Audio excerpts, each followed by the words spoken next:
Good afternoon, everybody.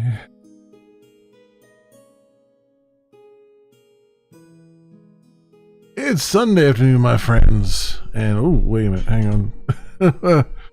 Oof, oof. Banging the microphone around here a little bit. Welcome, everybody. Welcome. Hope everyone is doing well. Let's see if I can get a screen up here. Hello, everybody. Hello. Looks like we're not having the technical issues that we had on Friday, so that is good stuff so far. Okay, welcome, everybody. So we did a few things on Friday night.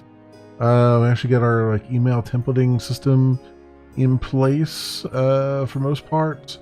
A few little visual things to take care of as far as when we're looking at the test emails, which I'd like to take care of maybe today. And I want to also get the email verification system done, which we're pretty close to because we got the framework of it in place now. And start to get the user creation flow in place. Creating a user and then creating the your display name and all of that stuff, making sure your username and your display name are unique, and all of the fun stuff related with that, friends. Ooh, excuse me. All right. So, without further ado, let's keep rolling forward here. What I'm going to do is let's get first of all, in my GUI here, my Greenmail GUI tester thing. I wanted to take a look at the one page. Not necessarily the page either, but view email. Because the from is not quite correct, and that is not really on that. Really back in the controller here. So let me see. So email view controller. User data. Get user inbox.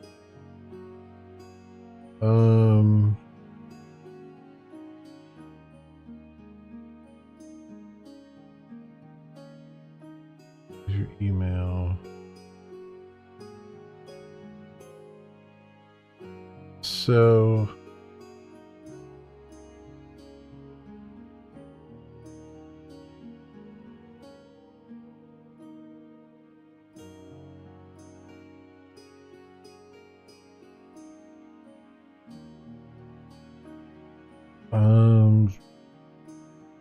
user email.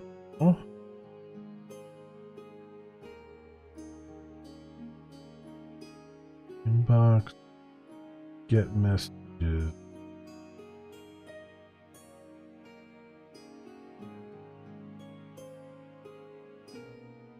I don't actually do much with them, do I?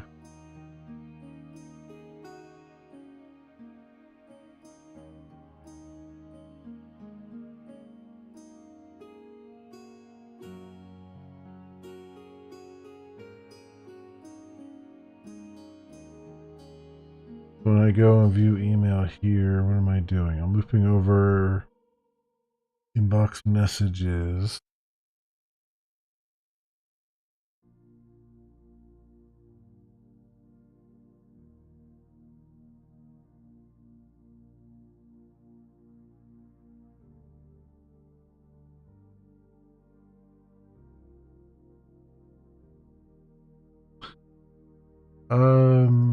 So I know that this part here is not giving me what I want, but internet address. Is there a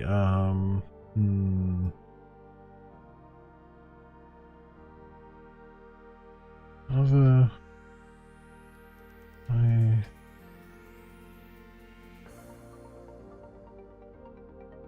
net address?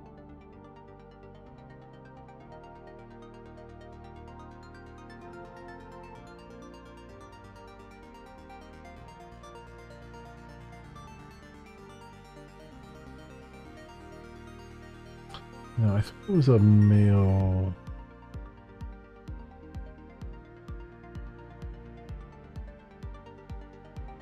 Address that was coming back.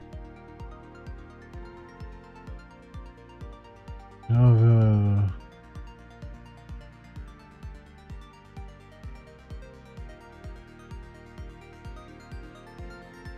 Address.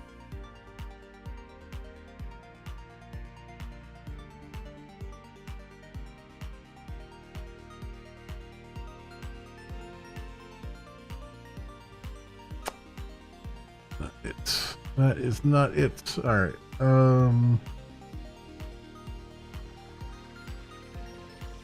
Let me fire this up and see what it actually says it's coming back at. Because I forget at the moment.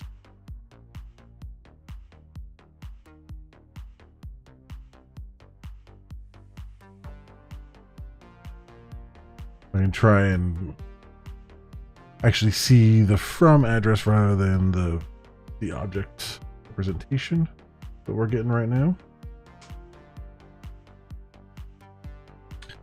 And obviously it's doing a toString on this, so that's not going to get me the address I want. There's going to be some kind of method on there that I got to call.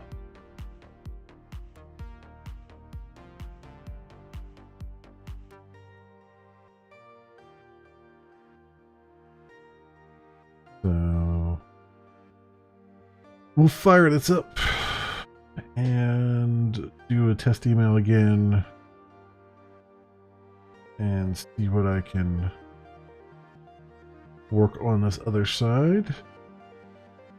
All right, so that is started. So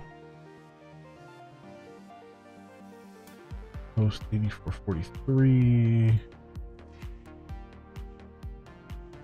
All right. I didn't fix this either. Let me fix that page as well. Next. Go on to that. Like so. All right. There you go. Just email sent. So then Greenmail GUI.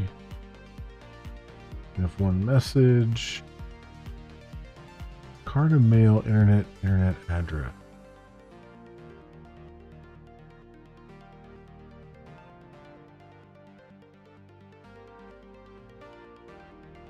So grab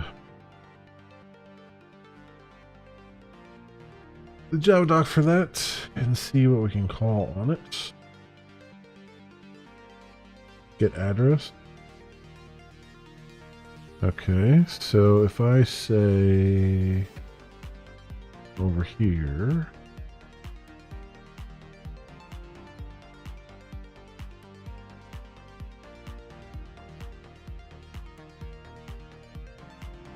that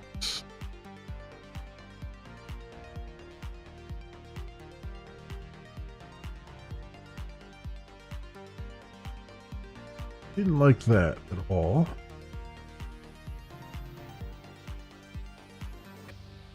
Address cannot be found. Oh, it's an array.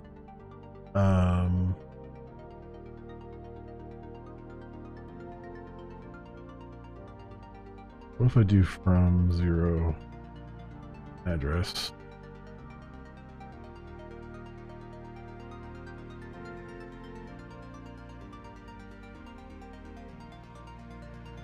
happy about that, looks like.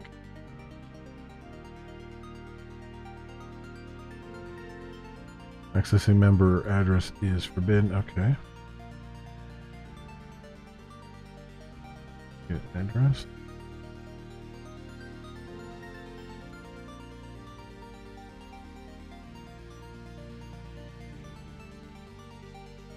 And now what?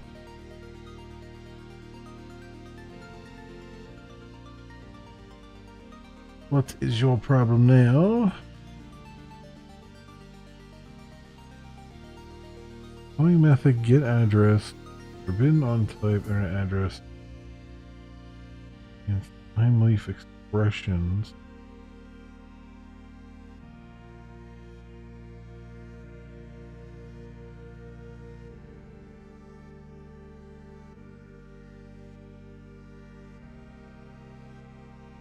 There's only certain things you're allowed to call methods on? You're freaking kidding me. You are freaking kidding me.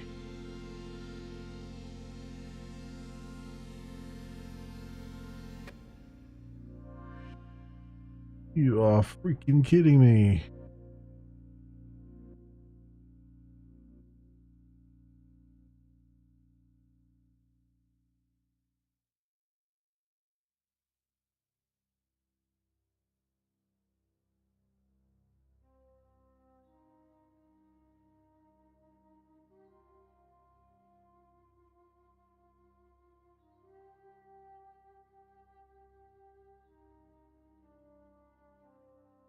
What?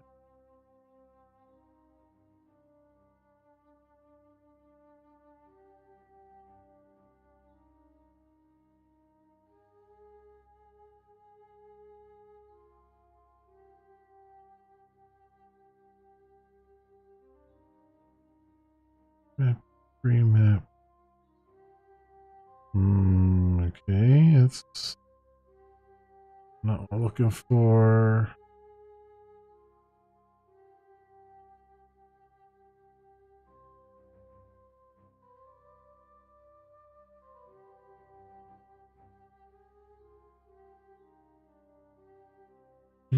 How to access data from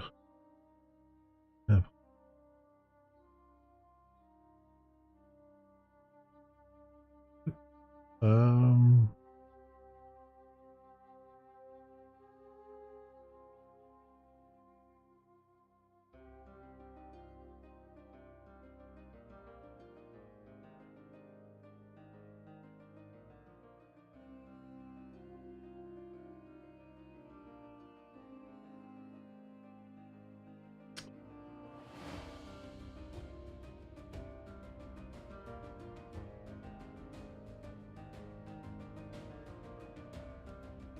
the constancy numbers doesn't make sense. The kind of user input broke.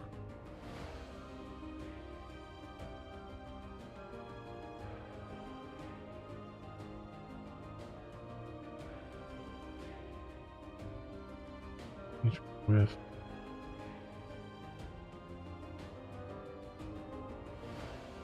global model attributes using controller advice. What?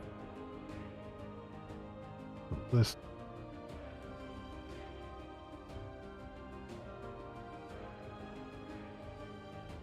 There we go. Two processing, unescape output.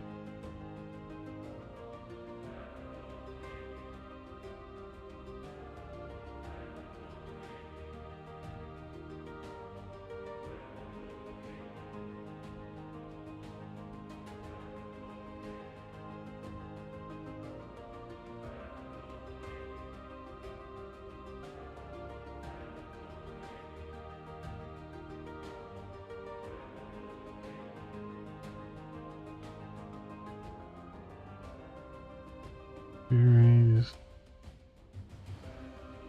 How do you want access from your template?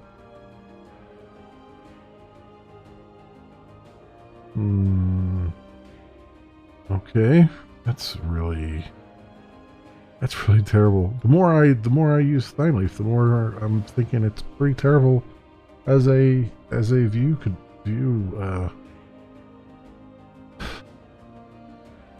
as a view parser, it's pretty bad.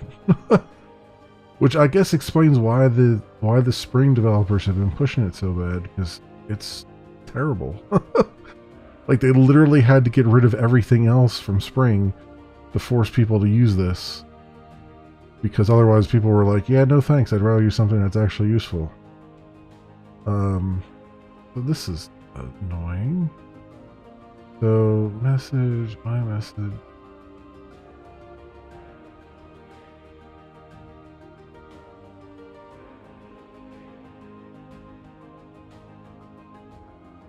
So where do I put these at?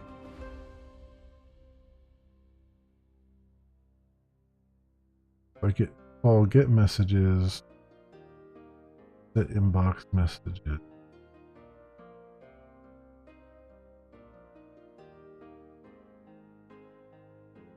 And all I'm doing is like looping over the message, right? In the yeah, I'm just looping over the messages. So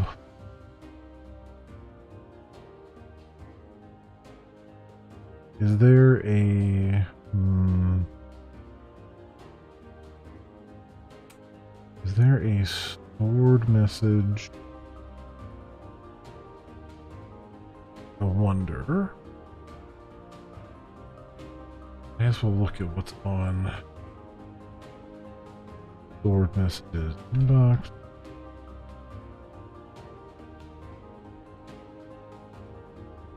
Messages get 0.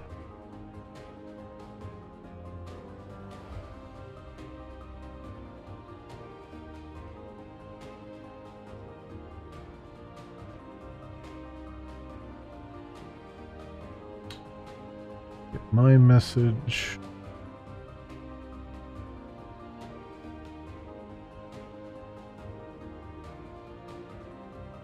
If from returns an address, array of addresses.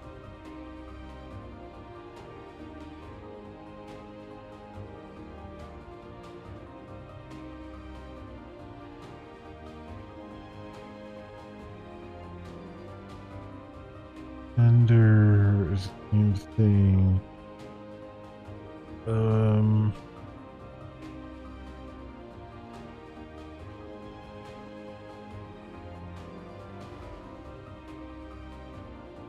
And there's a lot of stutters on there. That would mean I'd have to translate every freaking thing from an address to another thing.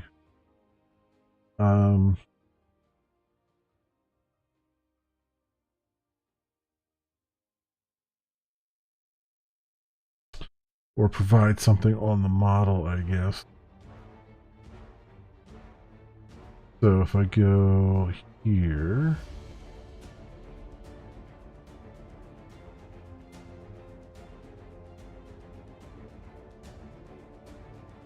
I can say public string get from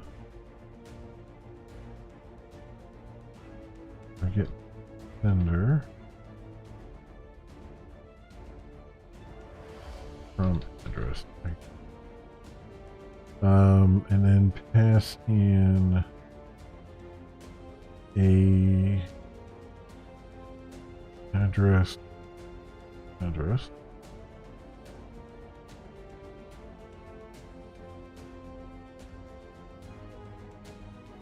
Just return address that get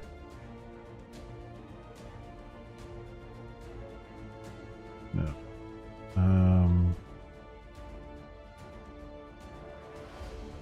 What was it? Internet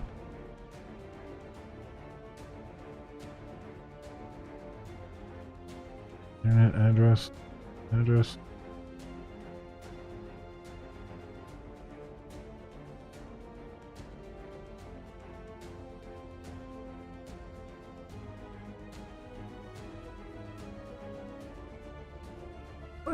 Wait a minute. What the hell was it called?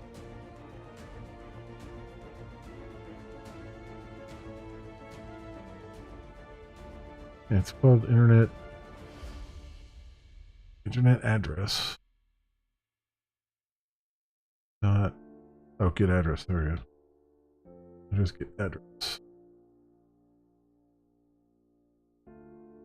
All right, and then over here,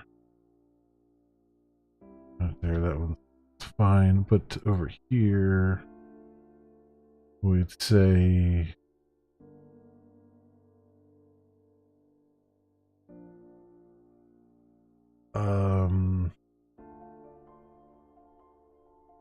from 0 would be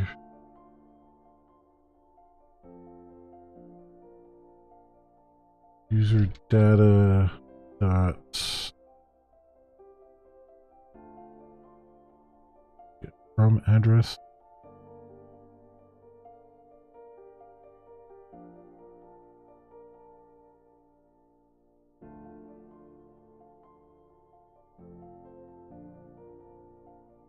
See if that works. Although I'm gonna have to bounce it to see if that works. That clean build. Let's see what happens as we go here.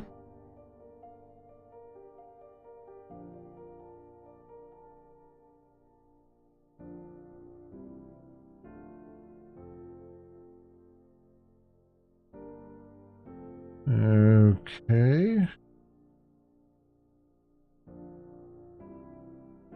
Clean and rebuild. Work directory and start up.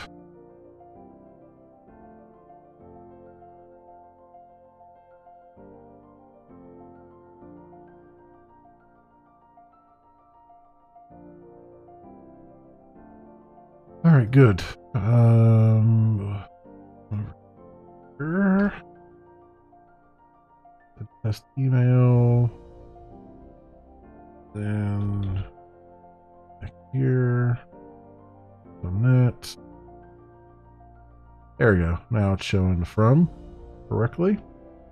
And then I just have to like space this out a little bit. Or really it should be more like a list, but be something else, but this will be fine for now. Let's get the can I space these a bit more? You are PHP head.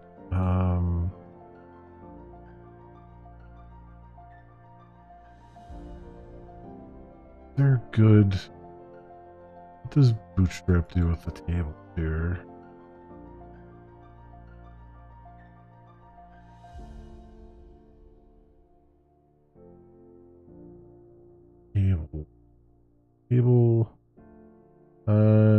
Table bordered.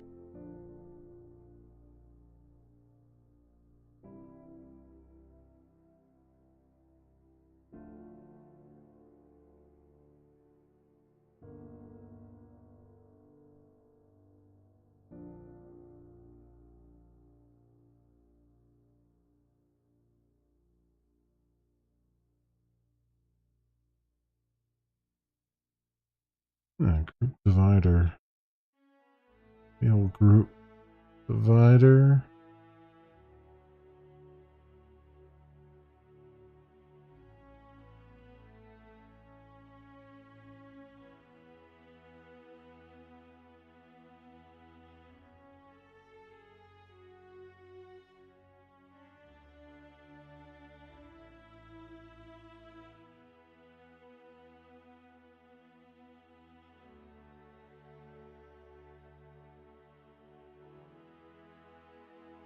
I like the bordered here.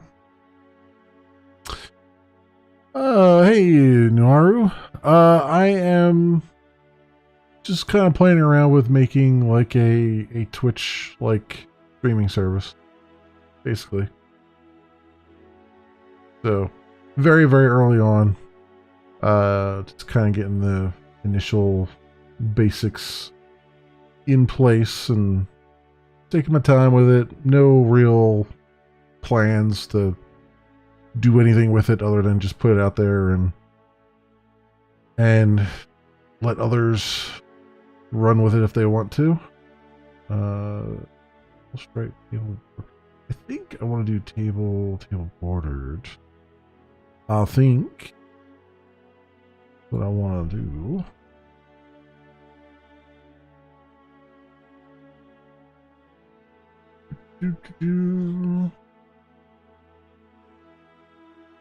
What do I have as of now?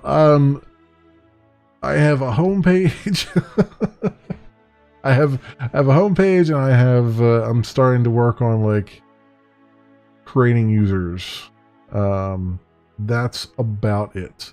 So I got the very, like I said, very early basics. I'm playing with testing email at the moment. Yeah, I'm using like React or whatever. I am using Spring Framework in the back end for most of the like view controller and stuff, with ThymeLeaf as the view controller. As far as any JavaScript or anything like that, I'm just using jQuery right now.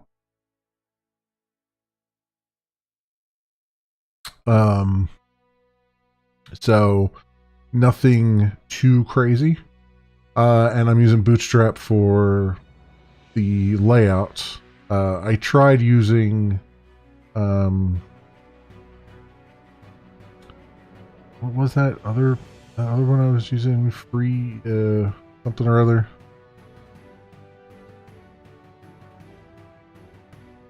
jQuery old but gold. So I not lost your mind last time you tried using it? I mean, I don't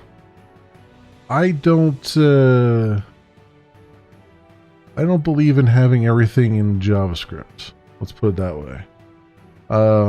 I'd rather the server be doing the heavy lifting on stuff, not the client's browser, right?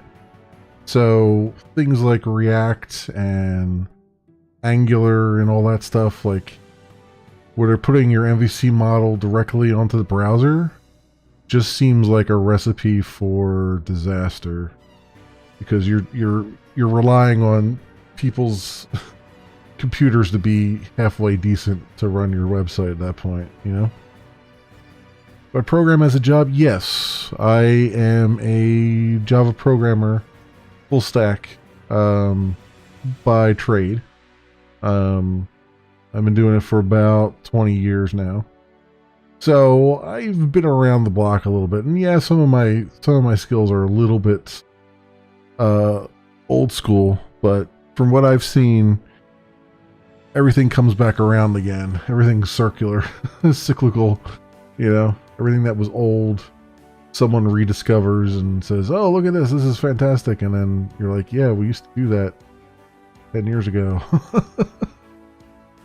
And then everybody switched to something new, the newfangled thing, and then found out that it wasn't so great when they tried to scale it out, and then they went back to some of the old techniques, you know what I mean? It kind of goes, it comes and goes. But being full stack means that I don't really, it's the old jack of all trades, master of none kind of thing, you know what I mean? Like, I do some database stuff, I do back-end stuff, I do some front-end stuff, but I don't do exclusively anything, any one of those things. So I know enough to get through a lot of it, but I don't necessarily eat, sleep, and breathe, you know, UI frameworks and stuff like that.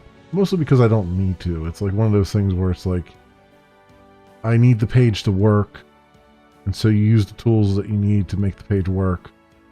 And you don't really have to go through, you know, you're not kind of, I'm not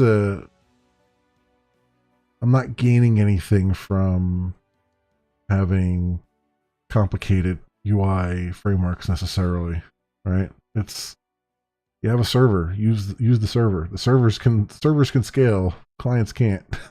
You know.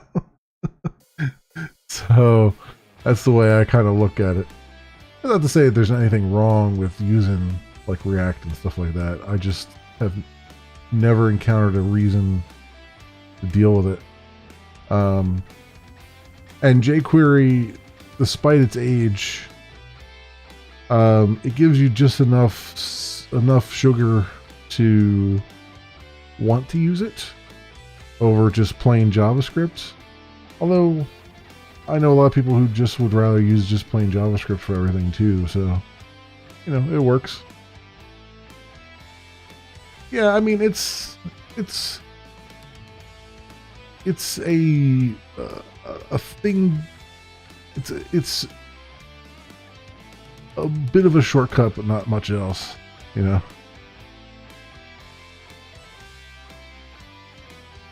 Now you're out of university, so you still try to jump on the newest frameworks. But you do data science or C# applications most of your job. Yeah, it's yeah, I'm not saying there's anything wrong with the frameworks and stuff.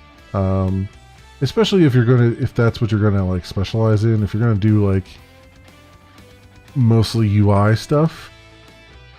I mean, even if you're not, I guess it's good to learn them. It's just that what I've learned over the years is the more complicated you make the leaps that you have to do, the harder it is to maintain the thing.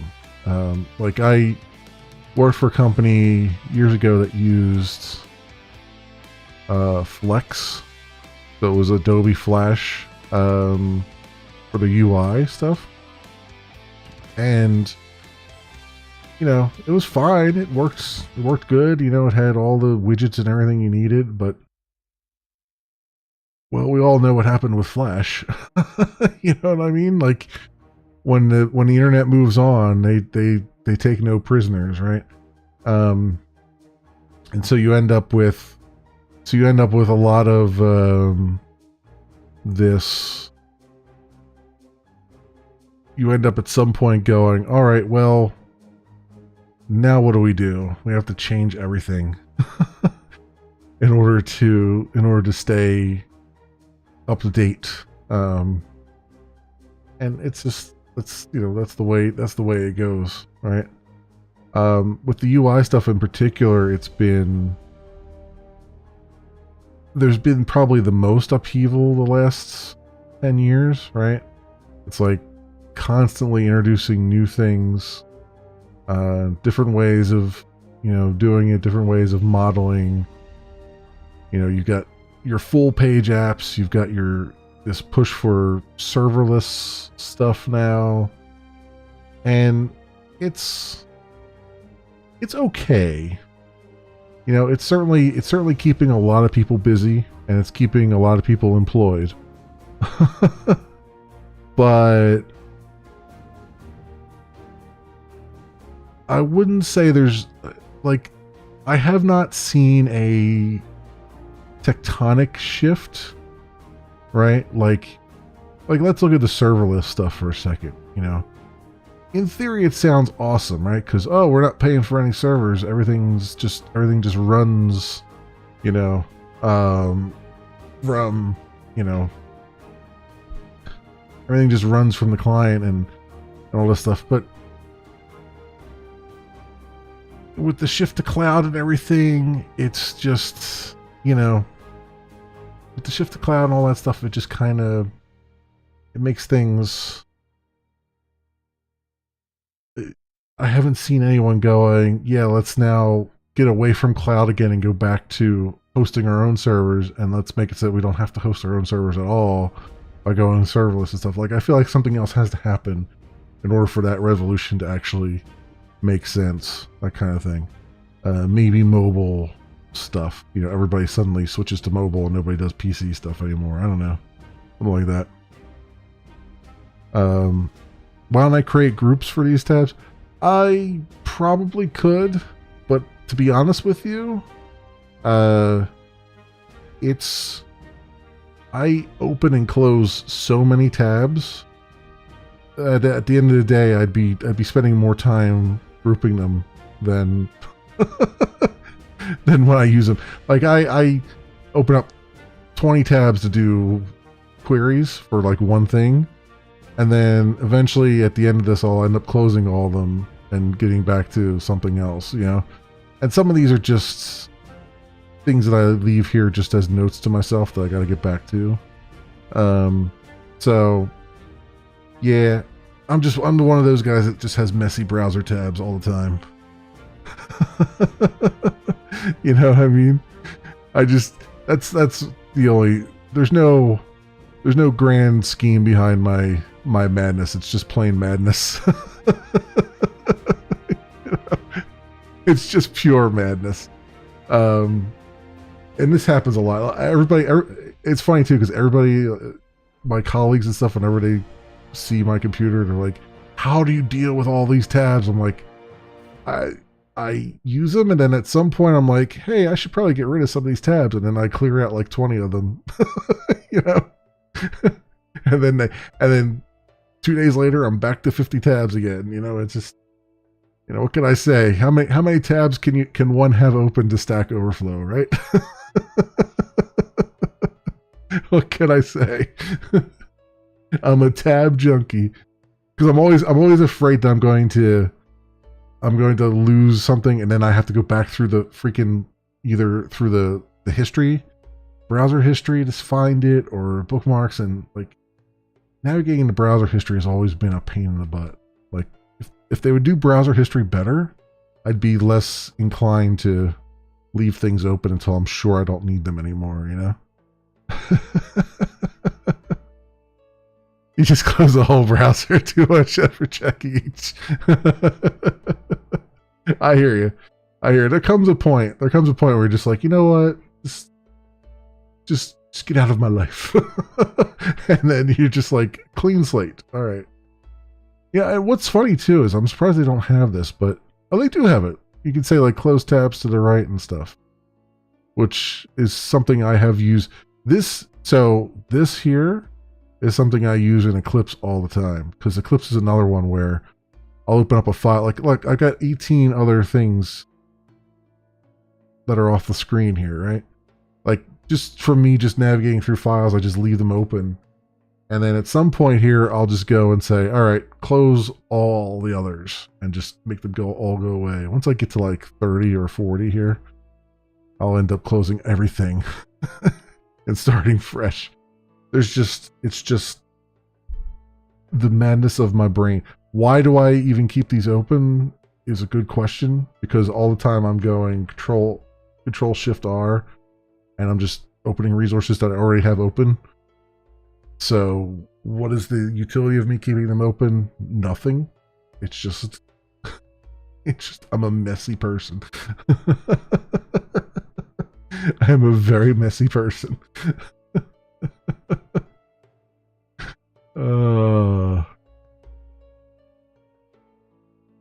It's good to close them, but you're so used to leaving them and opening another one. Yeah, I know.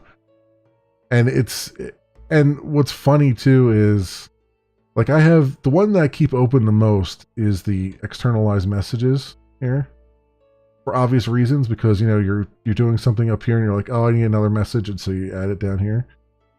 But I can't, like, I have that split screen like this, but I can't deal with this for long periods of time. So I have to at some point push this back up into the bar, even though I know at some point I'm going to split screen it again. But for some reason, it starts to work on my brain. I'm like, I can't. I need my screen back. I need one. I need focus back. It's weird. This is a weird thing. It's the same thing with like my colorization and stuff. Like, I haven't really customized the colors in here too much, but I do like I changed the keyword colors, and there was a time when I would have it highlight all the static member calls and static variables and all that stuff.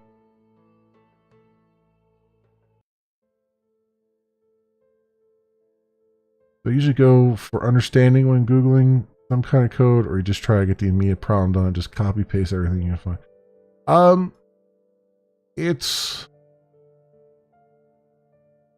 I try not to do, as a former colleague of mine used to say, I try not to do a copy paste no think.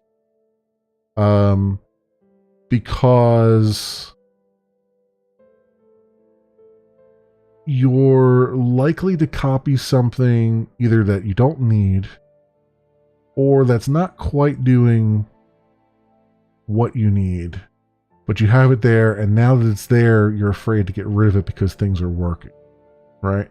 Whereas if you look at it and you look at what you're doing and you try it yourself, you get a better understanding of what you're doing, and then you understand what you need and what you don't need, right? And so there's no longer that fear of like, well, I better copy every line over because I don't know which one is doing the thing that I really need, and they all seem to work together correctly, so I'm just going to kind of leave them. You know what I mean? It eliminates that fear because now you've looked at it and you've gone, okay, I know exactly what I need out of this or what exactly this is doing. It's the same thing. Like I treat Stack Overflow about the same way as I treat ChatGPT, right? It's a great resource, but boy, can it give you some really terrible answers. You know, whether those answers were generated by a human or generated by an AI, it doesn't seem to matter sometimes.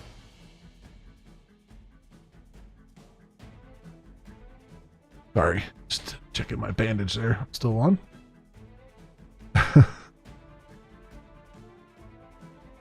You like throwing stuff at the prompt until it works? Yeah. Love ChatGPT 4. Yeah, ChatGPT 4 works pretty well, depending on what you give it. Like for instance, where are we at here? What am I looking at? I accidentally clicked on that. I can get away. For instance, I'll go back to the main window here. ChatGPT generated this top bar for me. Right? I said, using Bootstrap, generate a top bar with a search text thing and 2 links and a logo placeholder and an avatar and a username thing, and it just generated it for me, which is really nice. And it actually did a really good job because Bootstrap is one of those few libraries that actually has decent-ish documentation. And so it actually went to the documentation, to the examples in the documentation. You can see what it did and just copied them over and filled with them a little bit. All I needed to do was just change them just a little bit because it was for an older version of Bootstrap. So it would work with the newer one, and boom, it works pretty good. So if you give it something like something that is not too overly complex, but also has tons and tons and tons of examples, like CSS or HTML or maybe even some JavaScript or something like that, it usually does a fairly decent job of it. You give it something that's a little bit more specialized, like you say, generate me something using Spring Security in Java that accepts a username and password and protects against replay attacks. It'll do its best, but it will give you something that you'll still have to tweak a bit,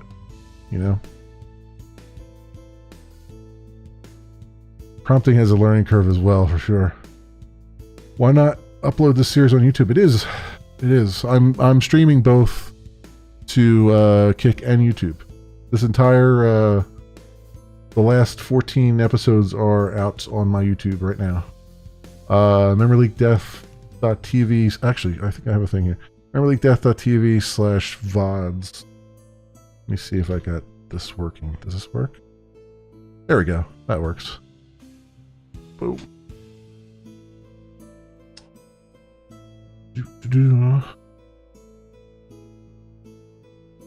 Yes, I am using Restream for dual streaming. Yep. Yep.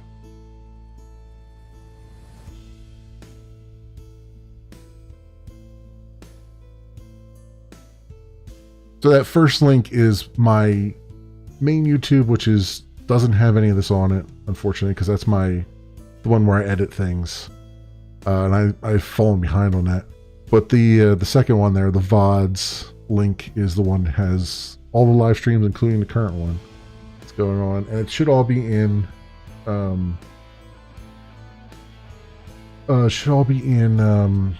playlists as well. So should hopefully help out a little bit. I think what did I do with the playlist on this one? Did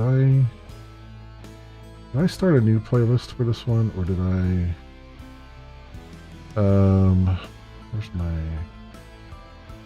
Where's my playlist?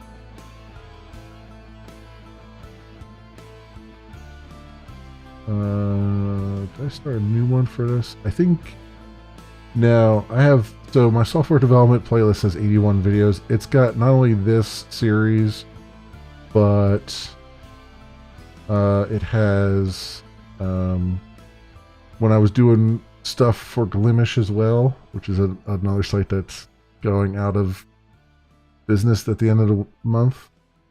Thing that shows you the. Yeah, so this has got like.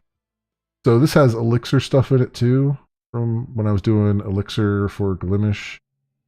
And then got a ton of that. And eventually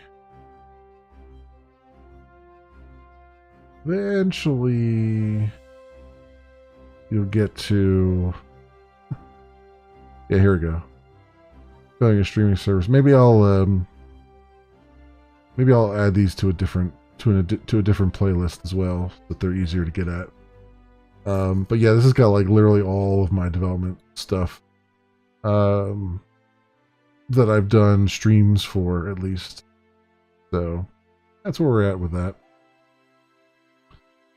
What we got here? I was testing all my error messages and stuff out. So this is just my this is all the homepage that I have so far as the streaming service goes. What do we got here? So I wanted to. I've got. Found the channel, but not the playlist.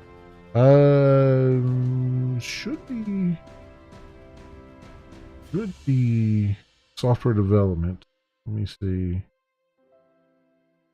I hope I made this public.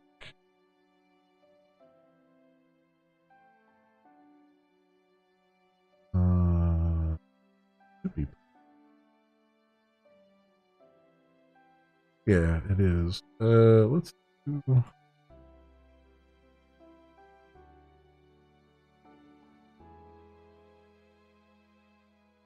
That is, man, I stored it.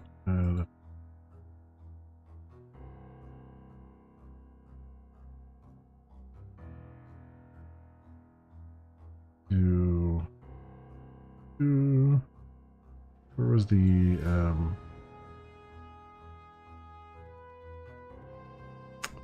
shareable link? So, that should take you right to the playlist there, hopefully. You'll have to, like I said, you'll have to go all the way down to the end. See the ones for this series, but I will make a new one. Actually, you know what? Let's make a. Where's my? Can I make a new? Does one make playlist? Oh. Settings. I think I have to. Oh yeah, I know what I have to do. Well, I'll fix that later. I'll move those. I'll not move them, but I'll duplicate them into a different playlist later on, so that they're a little bit more, a little bit easier to get at. All right, so we got GUI here. A little bit better because I can actually see what I'm looking at. I'm not going to go too crazy with trying to make this look good because this is really just a test thing at the moment. Although I will probably release this as its own thing because it doesn't. Apparently, there's not too many people doing a GUI for Greenmail. So let me go back here and then on the users. What was that index?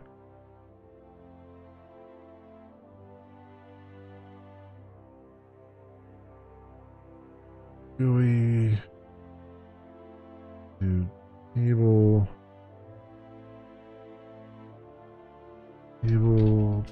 bordered.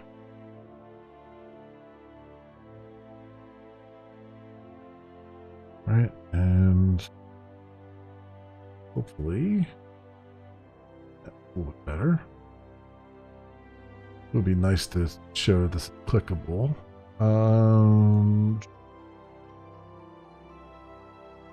Like a highlight row or something.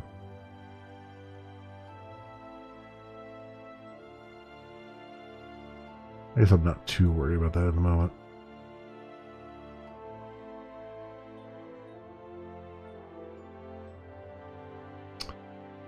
Doesn't Bootstrap have a highlight?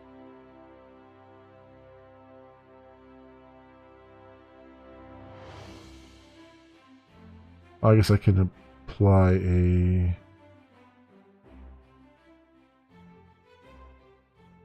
caption.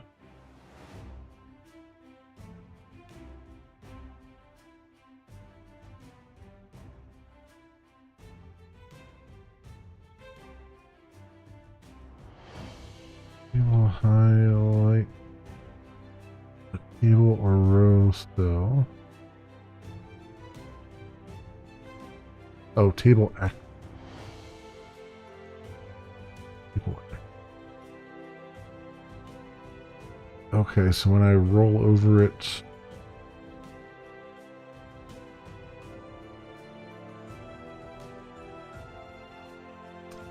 so where's my here?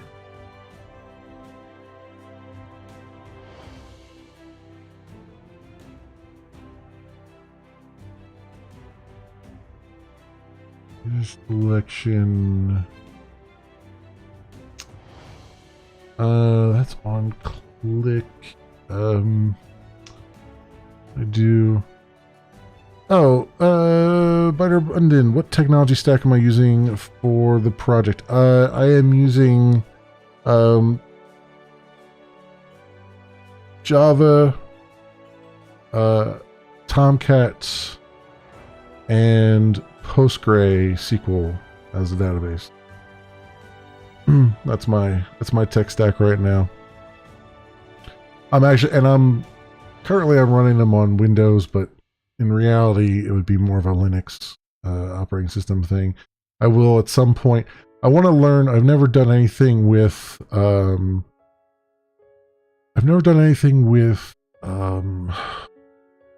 what is the name of that now?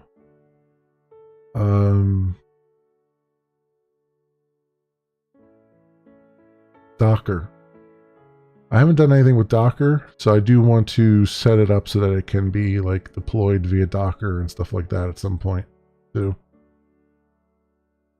Front end, yes, it's primarily Bootstrap, jQuery, and the view controller is ThymeLeaf.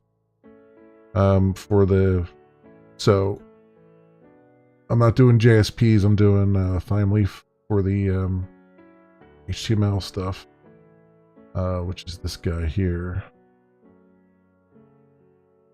So I'm using this because this is what this.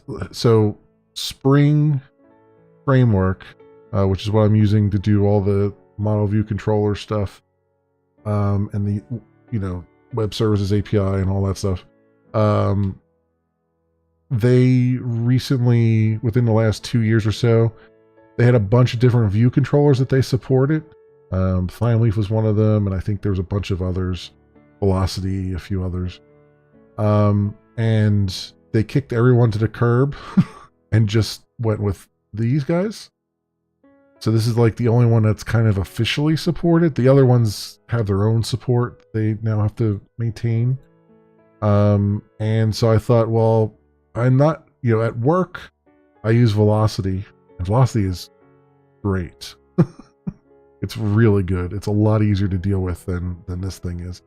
But I thought it would behoove me to learn Flyleaf, and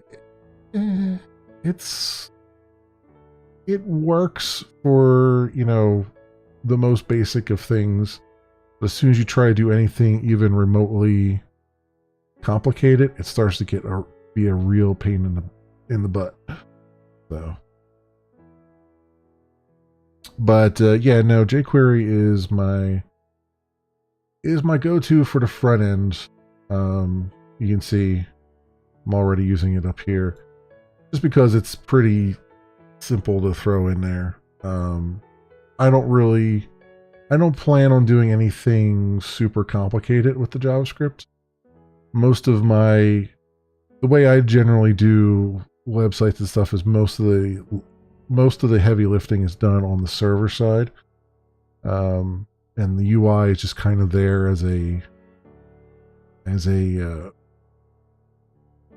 mostly static view. The one thing that I am going to get into, which I haven't done any work in before, is going to be WebSockets, because I'm going to need to have like a chat box and things like that. So I need to get WebSockets going. So that'll be interesting to see how that goes. And maybe then maybe I'll have to reevaluate using jQuery. I don't know.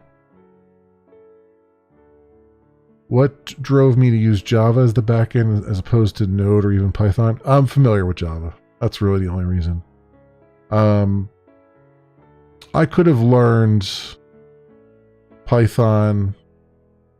Node is Node. I don't know. I don't really have a strong opinion on Node. I don't really have it's one of those things where I'm not sure if I ever want to really sit down and learn Node, because again, it just doesn't I don't really have a strong opinion on it one way or the other.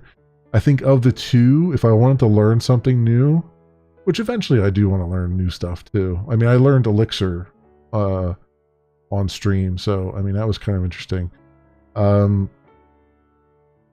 Probably Python would be the one I would want to learn, because Python has a lot of uses, not just for websites, but for other things, for command line and everything else.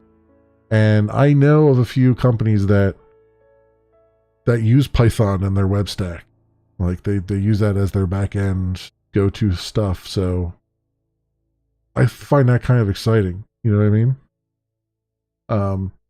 But for something like this, the thing with that is, if I were to do something like that, like look at Python and whatnot, I would pick a much smaller project than trying to make a streaming site. So like, I had in my head that I wanted to make a streaming site, and I was like, do I want to continue using Elixir like I was for when I was helping Glimish out with their streaming site? Or do I want to go my own way? If I go my own way, since it's going to be such a big project, do I want to spend a whole lot of time in frustration land learning a new language at the same time I'm trying to do it? Or do I want to use something that I'm comfortable with already and just kind of take my skills to a newer level, like refresh my skills a little bit, like use newer versions of libraries and try different libraries that I haven't had the chance to use before. And that's kind of the way, that was what drove my thought process as far as using Java, is that like I use it every day for work, but I am using like older versions of libraries. I'm not using the same types of libraries. I haven't had a need to use some of the libraries I'm using now. I wanted to learn Spring Security, and I learned how to use some of that, to, as much as you can learn Spring Security, I guess. And a few other things. You know, I wanted to wire it up like we do XML wiring, but I wanted to wire it up using Java wiring because that's the newer stuff. You know, stuff like that. So, yeah. You can always port it to a different technology stack later. Exactly. And I've already, there have been people who have mentioned that they want to, I think someone mentioned they wanted to try and, once I get further along, they want to try and port my stuff to C#, which is fine. That'd be kind of nice. And I have no problem with that. In fact, where am I at? Here's the project out here, and I threw it out under MIT license, so you can go ham on it all you like. This is the main website. I have the ingest, which I'm still working on, which is doing RTMP stuff, but like I haven't gotten it to a point where it's actually able to do anything yet. That's also under MIT license. And the email testing GUI that I just showed you, I have under Greenmail GUI here. Greenmail is the name of the library I'm using. They didn't have any good GUIs for what they were doing. There was one out there, but it was for an older version. This is for the newer version. So I've got that out there too, if anybody wants to play with that. By all means, fork them, change them to whatever language you want. You want to throw pull requests in there, that's fine too. I'm not really set up yet to do pull requests on anything, because I kind of am and I kind of not. I do have a check style in here, but I haven't like put instructions on kind of things I'm looking for. So, but by all means, go ahead and fork it and do whatever you want with it. It's, you know, I have no qualms about any of that. And if you need help with something, you want to understand why I did something a certain way, just hit me up. You know, I got no problems with that. At some point, I do want to get this to a point where I can start taking pull requests. What I really want to do is I want to put like lay out the groundwork and be like, look, run check style. Like, here's the instructions on how to get it set up on your computer. You know, all that stuff. And I kind of want to get like a Docker thing going first before I get to that point, you know, that kind of thing. So yeah, no, it's all there. So I got no qualms about any of that. This is all, I mean, this is what I like. I like just being able to, I don't get the opportunity to do this on the day jobs, you know what I mean? Like I've always worked on closed source programs and for companies.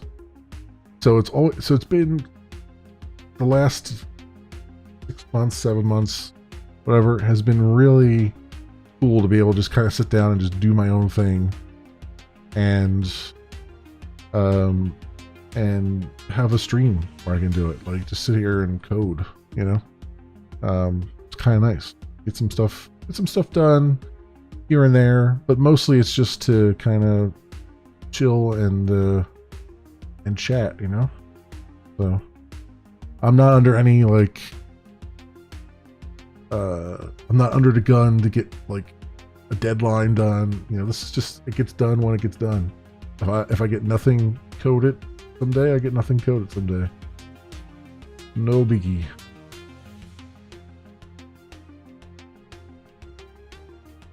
Used to stream your personal projects and old streaming service live coding and loved it. I never heard of live coding. I did remember back in the day seeing Ustream with some like live coding stuff on it, but I never realized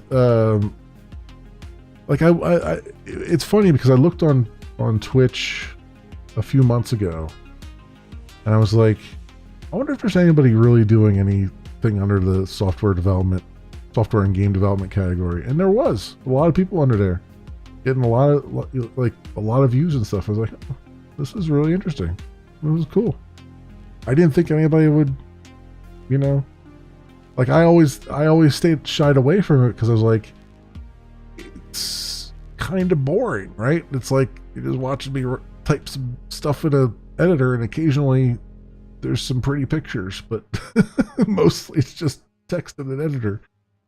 But it's actually kind of working out pretty good. You worked for a company that built software for functionality testing of mobile devices. Ah, I see. We ran to Live EDU and kind of fell off. Oh, okay. So Live EDU, I remember that. I didn't. Okay, so I didn't know. I guess I didn't see it when it was live coding. Okay, interesting. Management of that company was pretty poor. Yeah, it's streaming services, man. It seems like a lot of streaming services have some management issues. It's a weird thing. It's a very, very weird thing.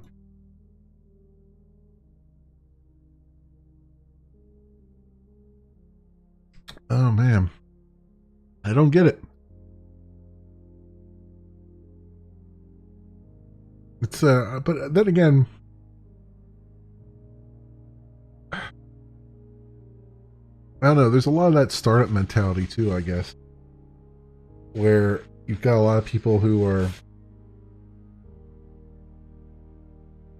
You had at one point you had a lot of VC money, venture capital money, kind of flowing around, and all you really needed was a half-baked idea and a winning smile, and you'd get whatever you wanted. Seems like the last couple years that Limitless Well has kind of moved away from some of the social stuff, the web social stuff, social media stuff, and moved out. Now it's over on firmly in the AI camp. Like if you're doing something with AI, you got nothing but money getting thrown at you, whether you've got a business plan or not, right? At this point. So in the wake of that, they've left behind, like, you've got Reddit being left behind, you've got, Discord being left behind, you've got all these, live streaming sites that were just going to start up, and they're all kind of being left behind. And yeah, it's causing what I think should have probably happened years ago, causing a bit of a shakeup now. And I'm interested to see what comes out. What it's kind of like the Mad Max pit, right? 10 contenders go in, 1 comes out. I'm waiting to see what spawns out of the recent craziness. Because I don't think Reddit is. I mean, Reddit's going to hang around for a while because it's the only game in town right now. But I have a feeling that there's competitors out there that are starting to get things together. I'll be interested to see what happens with Discord, because it sounds like, nothing publicly has happened yet, but it sounds like the employees at Discord are really, really unhappy with management. So that's usually a beckon before the fall kind of thing. Then you got the whole streaming service thing. You got like Twitch making really bad moves and then you've got other services kind of waiting in the wings to try to jump in and get their pie, you know what I mean?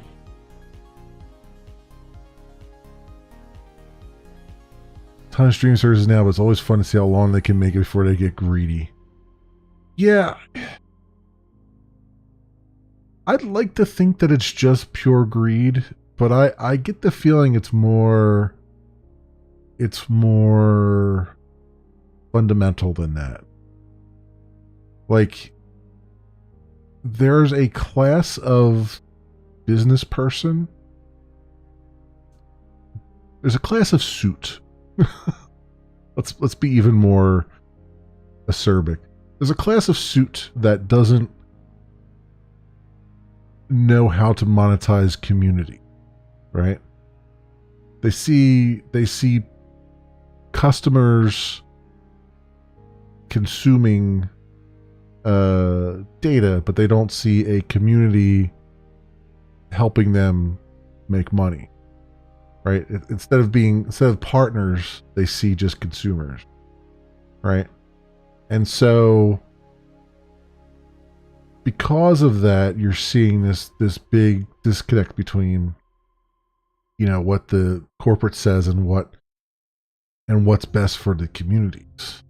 And until you get a breed of suit that actually understands, like, you know, understands that the community is, without, you know, being paid in many cases, is generating the content that is making you money, and is keeping you afloat, and they're really the most important cog in the wheel.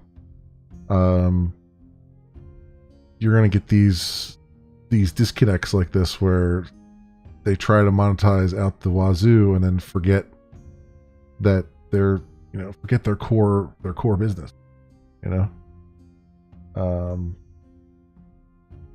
And it's an interesting one because,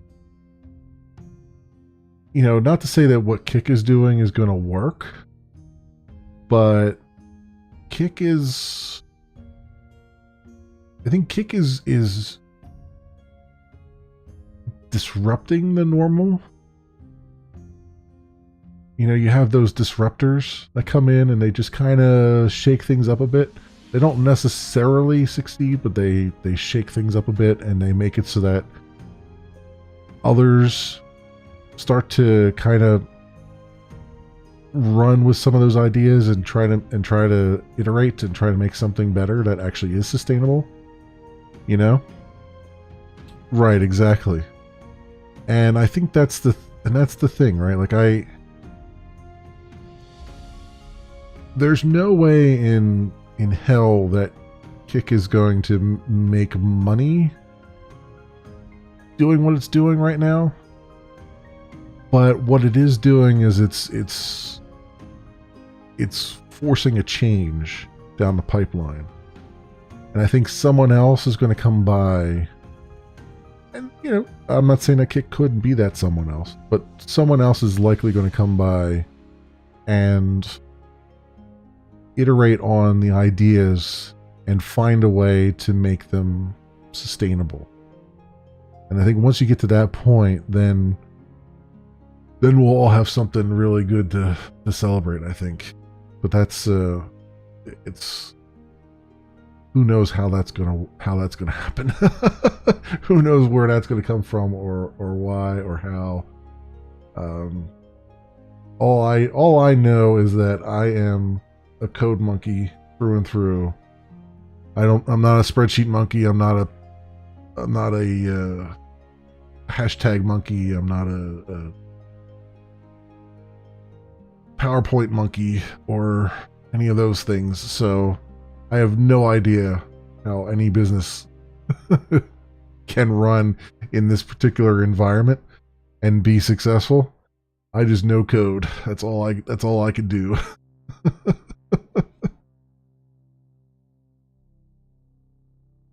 It's been around for a long time. Facebook and YouTube started trying to mix things up, and now with Kick, it'll be interesting in what they do to try to keep up with the times. Yeah, I mean, I mean, it's the old adage of you either die young or you live long enough to see yourself become the enemy kind of thing. You know what I mean? I think with Twitch, right? It's like Twitch has over a decade of features and iterations and stuff in their code. And so they've got a really solid platform, solid enough that, you know, Amazon came by and said, hey, we got this AWS thing and we'd like to sell some video stuff. So we're just going to take all of your IP as it pertains to video, and we're going to make Amazon Video out of it, AWS Video, and we're going to sell that on the side, which is what Kick is using. And I'm sure probably others are too. And it's one of those things where they were very, like, Twitch is very much a product of when it was spawned. Same with YouTube. YouTube is a product of when it was spawned, right? It was spawned at a point when you didn't really need a business plan. All you really needed was an idea and a whole crap ton of people who were willing to help you make money. Now, YouTube, unfortunately, YouTube would have died very early on in the cradle had it not been for Google taking them over and making them at least somewhat sustainable. I think they actually have started making money off of YouTube all these years later. Not much, but it's something. And Twitch, on the other hand, yeah, Twitch needed Amazon because they needed the deep pockets to keep on going, or they would have halted operations probably a while ago. But now it's, they've gotten to the point where, unfortunately, the way Amazon runs is they don't like to run at a loss on anything. And so at some point the bean counters were going to come a knocking on Twitch's door and being like, hey, you guys actually got to make some money now. So that time has come, and we're seeing it. We're seeing it happen a lot. It's theoretically it started a few years ago when they started just pushing ads like crazy. Now YouTube is kind of pushing ads like crazy too now, which is not ideal. But then again, YouTube at least gives you the option of skipping them and stuff. So I don't know. It's going to be very interesting. It's going to be very interesting times we live in. May you live in interesting times, I guess, is the thing there. I'm just curious to see where it all comes out of. What all comes out of it. I want to see what replaces Reddit. I want to see what comes after Discord. I want to see what comes. Which of the streaming services wins the streaming battle, Because at the end of the day, I think it ends up benefiting all of us. Right? The competition between them is probably good for the rest of us. Probably. We'll see. We'll see how it goes. I don't know. I wonder though if it's going to be, because I most of my streams are gaming streams. I only do a few coding streams, and I'm wondering. It feels like the death knell of Let's Playing feels like that bell has been rung so many times over the last couple of years, especially like on YouTube. It kind of died off, although it seems like it might be picking back up again. Not quite sure. I'm actually getting the YouTube algorithm is actually recommending more Let's Plays to me now than it used to, which is very strange. And And on Twitch and stuff, if you're playing a game, like, good freaking luck, right?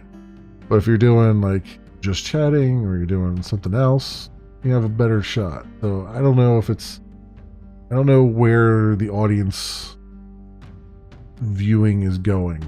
I don't know if it's going to shift away from gaming, which is where a lot of these things made their start, and or if it's going to kind of return to we're just seeing a broadening of eyeballs, or I don't know. I'm really keen on seeing what happens, because I don't have that much skin in the game. This is just a hobby pure and through for me. If I make a little bit of cash off of it, great. If not, oh well. So I want to see where we end up. So if I do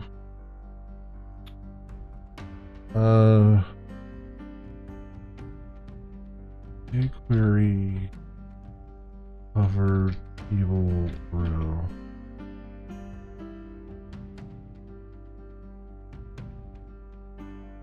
They're really just doing hover? Okay. Function call when a mouse enters and when a mouse leaves. Okay. When was this? 2012? Okay. jQuery.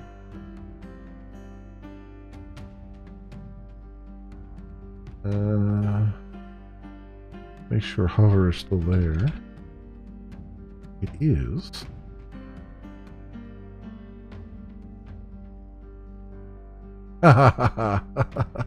This API is deprecated. Use on mouse enter handler in, on mouse leave handler out.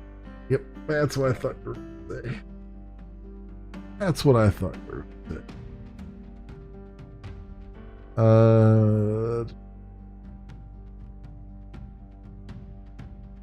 On mouse enter handler in, on mouse leave handler out. Okay, I could do that. I wonder though. I guess it'll work. I guess we can try it. So, $sign user. Actually, I can chain these together, couldn't I? On mouse enter row on mouse out.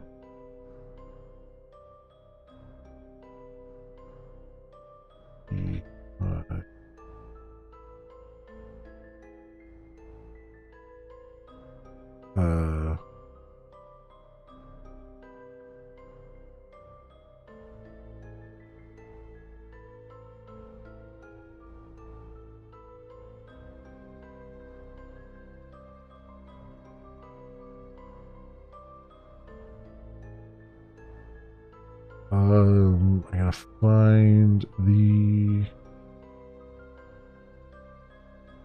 closest ER, I guess. So it would be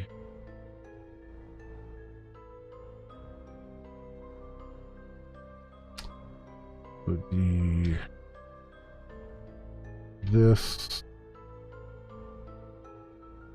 closest ER.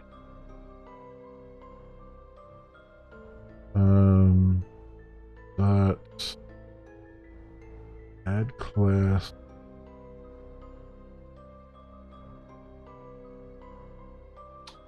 Was it table active? Was it?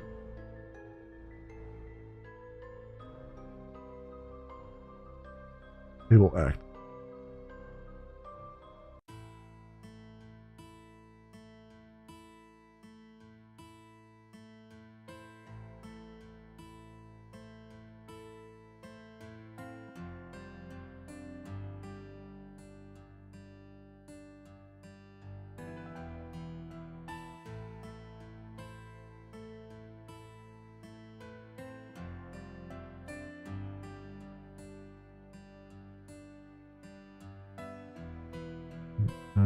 Get remove class.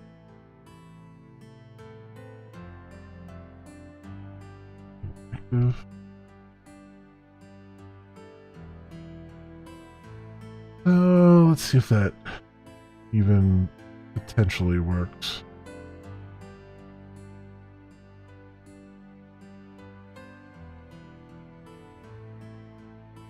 No.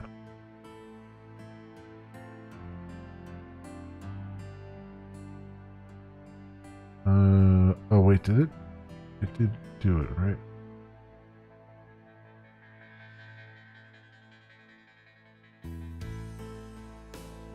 I don't know if it's Next.js. I don't think it actually I copied it over. I did save it, right?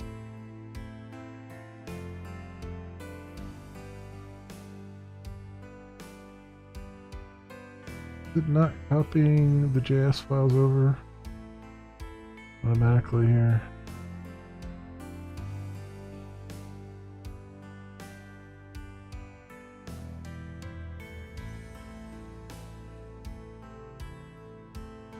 Oh, here it is. Oh yeah, no, it's there now.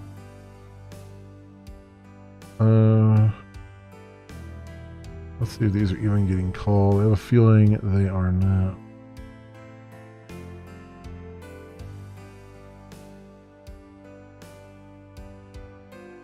What is getting called? Okay.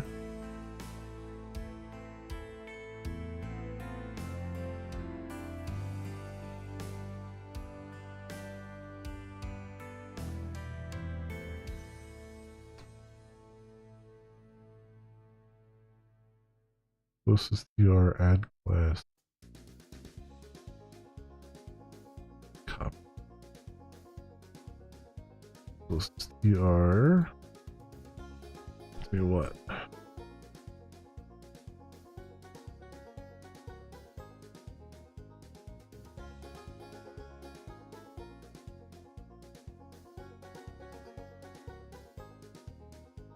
Oh, I'm on user selection TR already. Wait.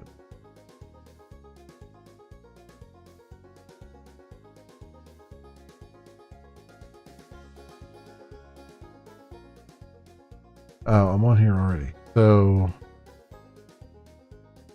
I should just have to add the class.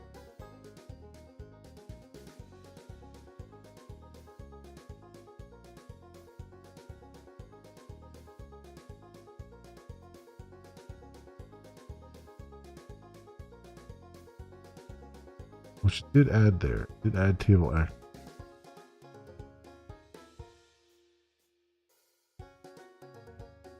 Just it doesn't look like it did anything. Okay. So I think that's actually working properly. Oh, it is working. It's just like, oh, it's super subtle. I see what's going on there. I do see it changing, but it's very, very subtle. How do I change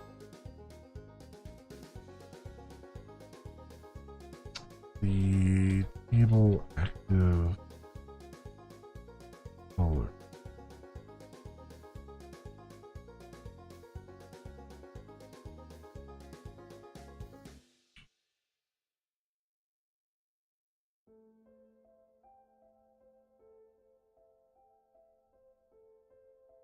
They're showing up as like a different gray there.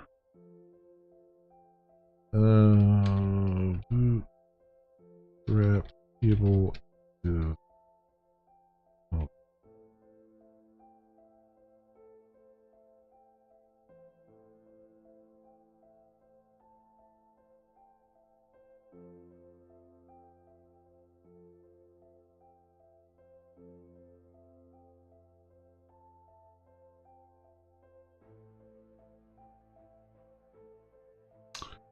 Wait, isn't there a I guess it'd be easier to just see it in the browser. hover over here, I do inspect.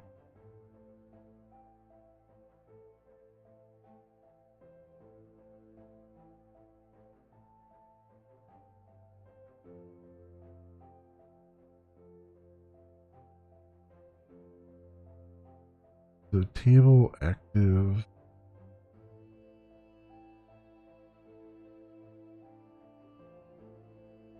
Background color. What is the style that's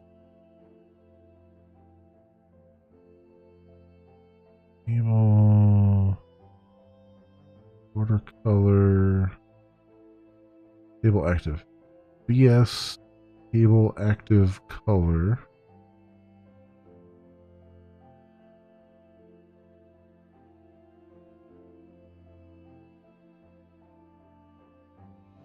Yes, table active color. Okay. So let's go over here. My nation. CSS.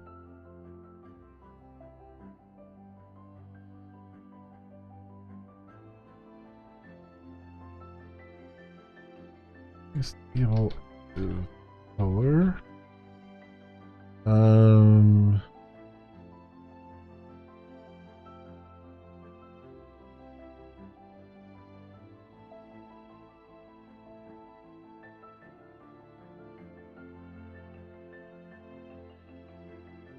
I guess the silver var silver probably work for the moment.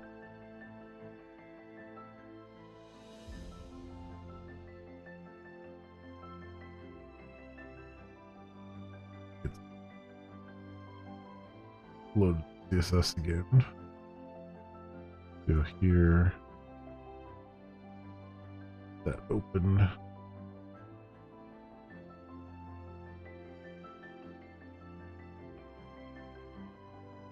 So bypass the cache.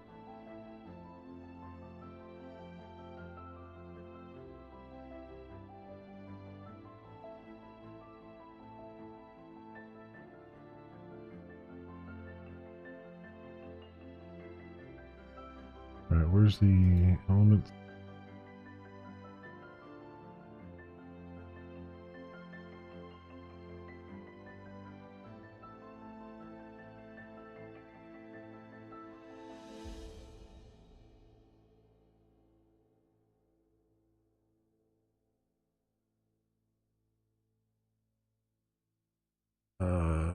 How do I do hover?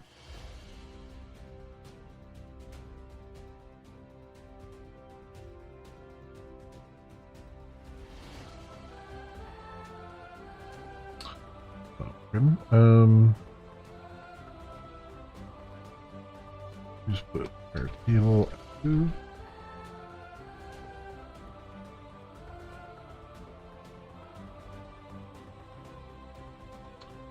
Yes, table active color. It's still grabbing.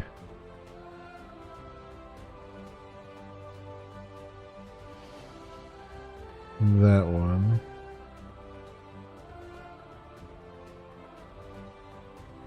Okay, so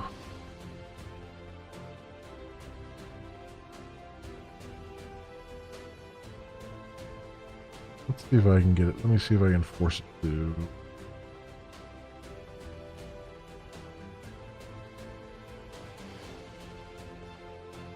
Take this other one here.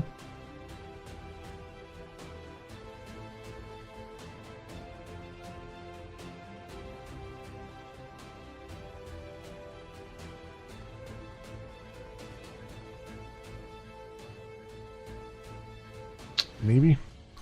Maybe.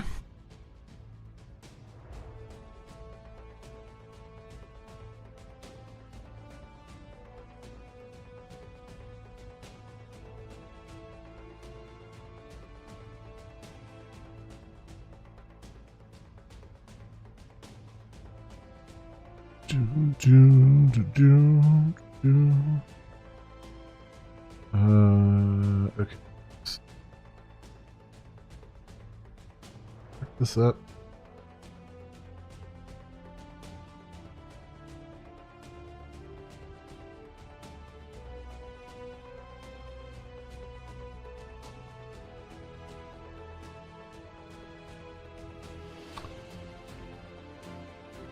Alright.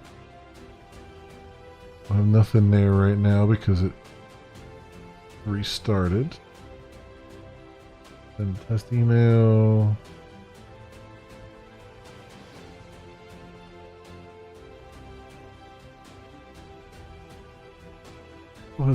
Wasn't picked.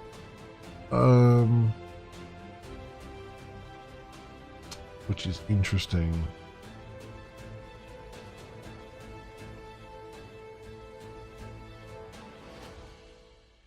I wonder if it's because it's under table.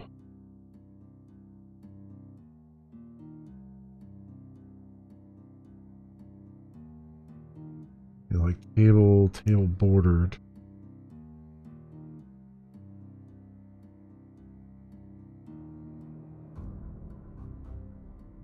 Just taking the body color.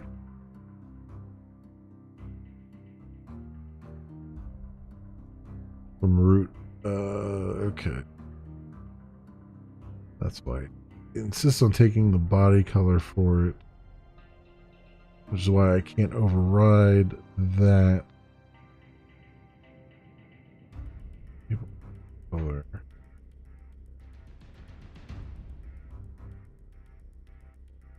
I have to override it by saying, I guess, dot table. Yeah. I can put it in there. If it picks it up.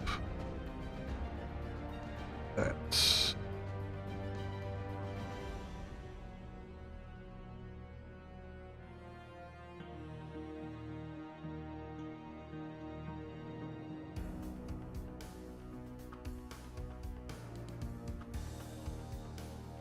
Actually, not even dot table, just table.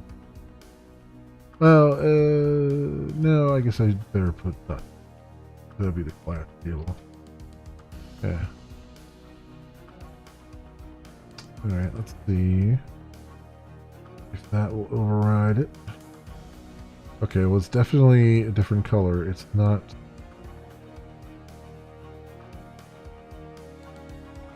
not very different.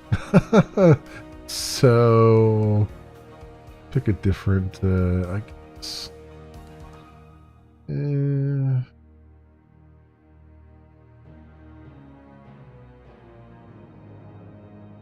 color, or maybe, instead of changing the active color, change the active background instead of that, which was something else, right?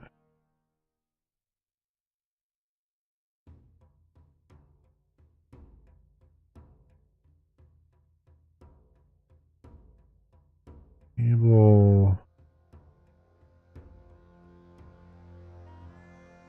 active BG. Okay, yeah, let's do that. Table active G.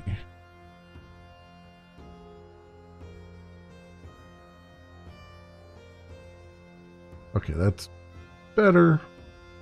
Making the text. But I actually, okay, wait a minute. So I do that, and then PS table active color var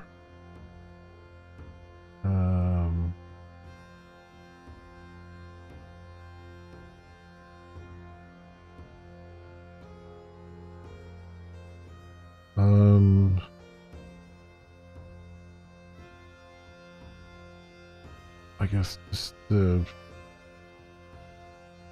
guess I could do smoky black there.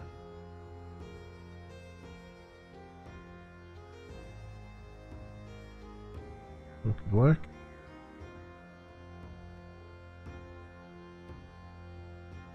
Like that.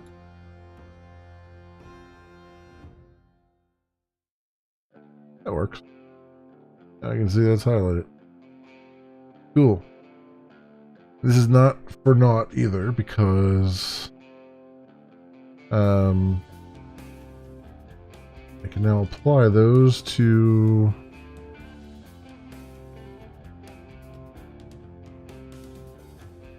the regular project as well, because that's something I'm going to want in there too. So we'll go over to Hex, and we'll say, you know what?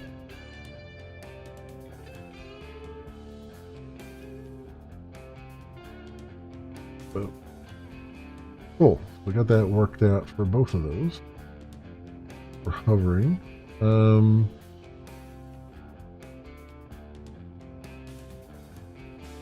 wonder if I should do a...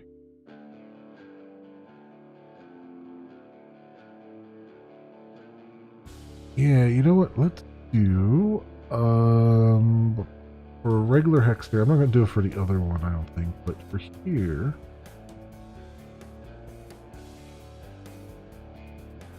We've got application.js. Let's make a generic thing in application.js for table hover that will hover highlight or something.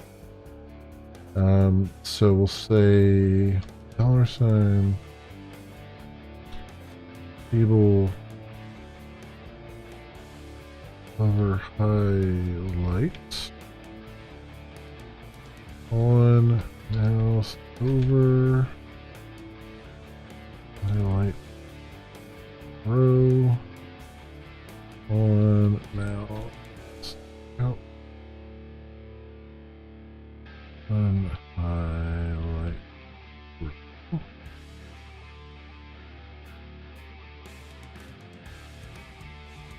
Oops.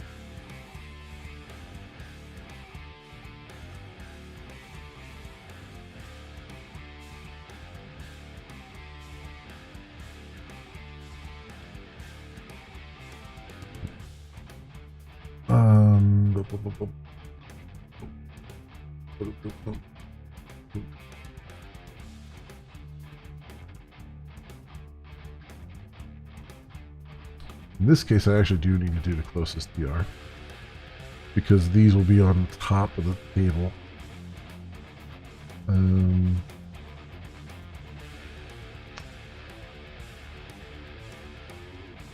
Oh, and it would be helpful to spell highlight correctly.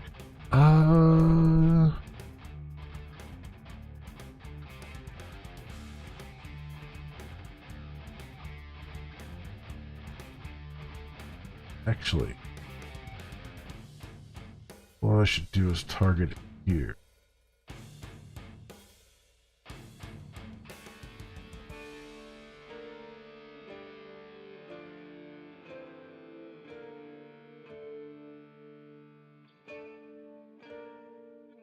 Right.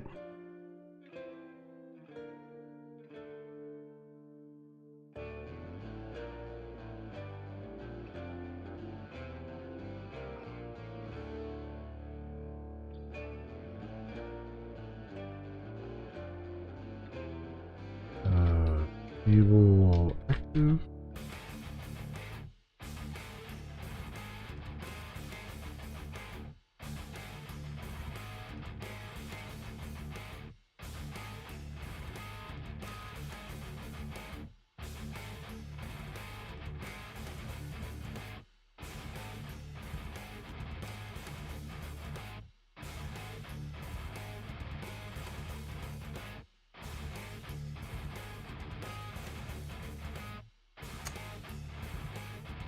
Okay, so have that in there now. Let's see what we got going on. That might work. I don't have a table to test on now, I don't think. Let me actually let's throw a test table up there just for sake of argument.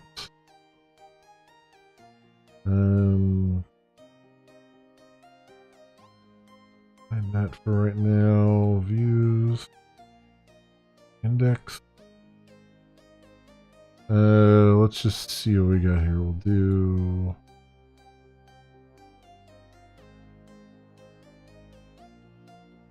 After these, table, last table, ordered, table highlight, rows. Right, is that what I called it over here? Table hover highlight is what I called it.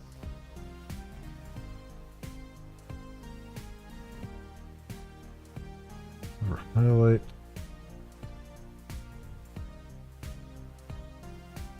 We'll say he had DR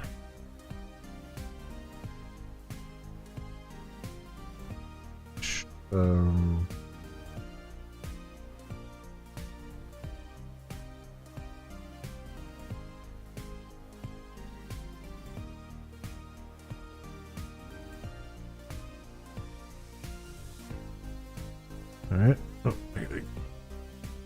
got it.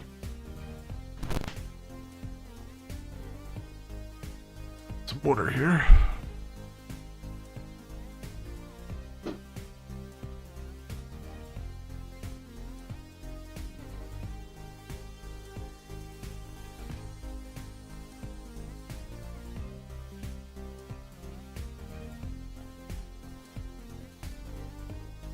Yep.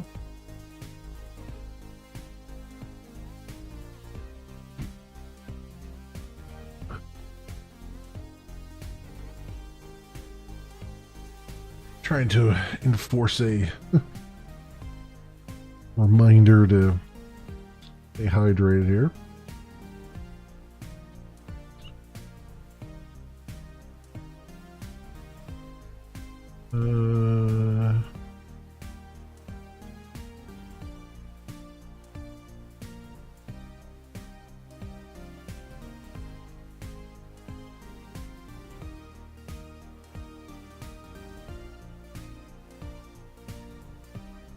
Body.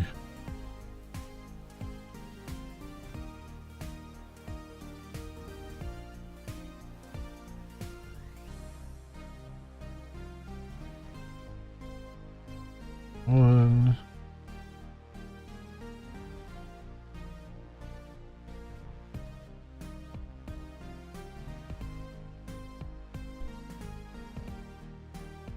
Three.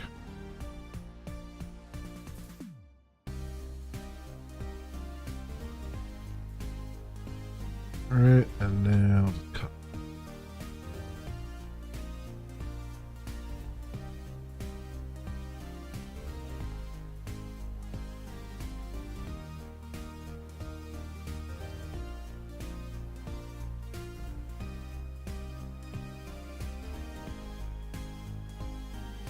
All right, save that, and I'll come back to that page right here.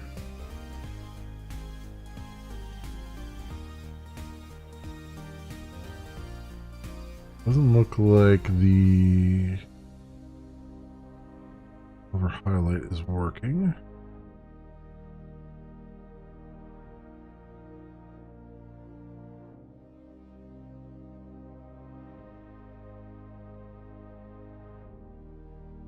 Yes, application JS.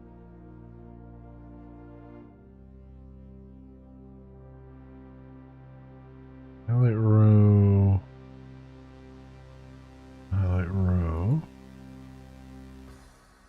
Yeah, those are not even getting called.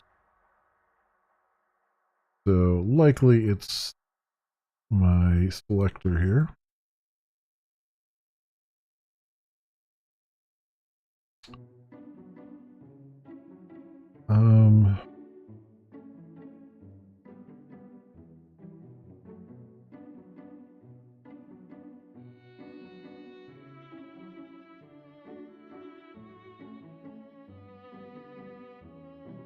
Do it without anything there. Does it work better or worse?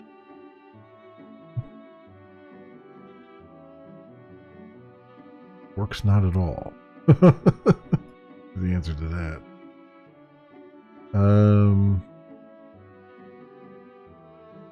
$, table hover highlight.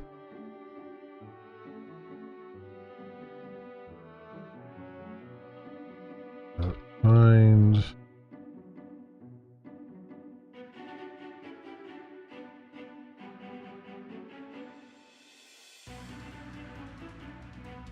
what did that get?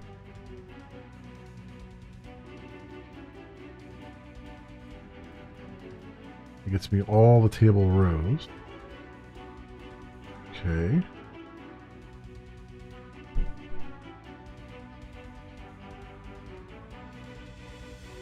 It's actually what I want. I want it attached to the rows.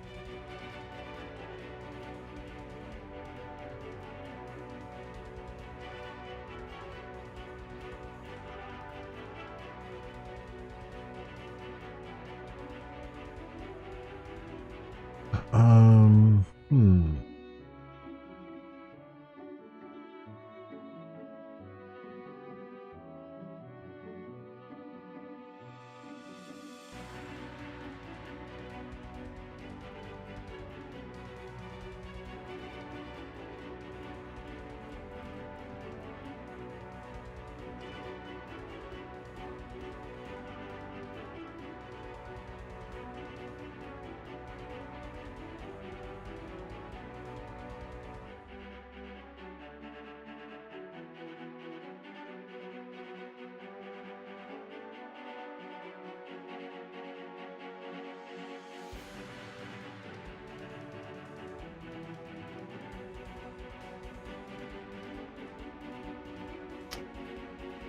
Let's see. Query on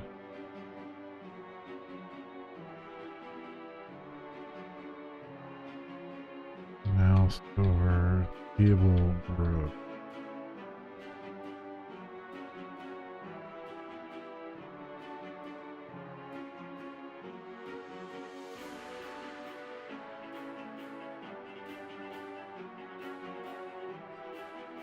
By your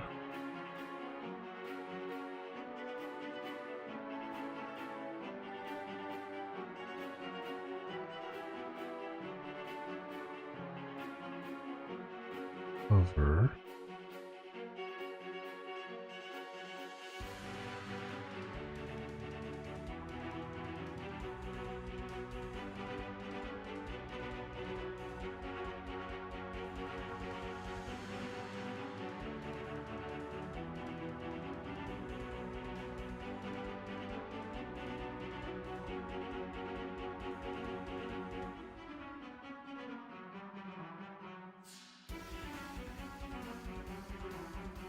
Would be on mouse over PR.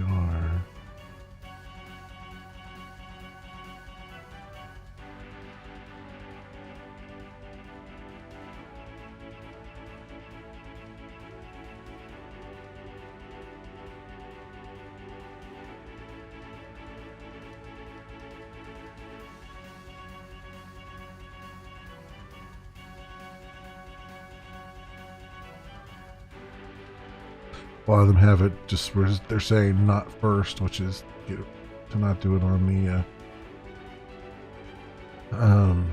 to not highlight the column headers.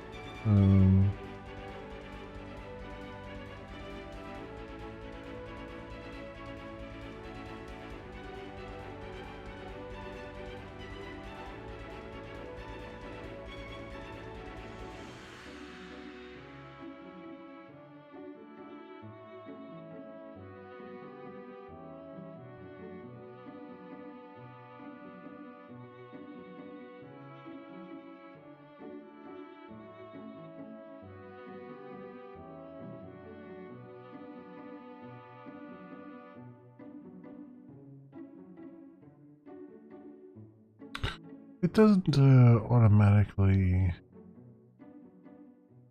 active table.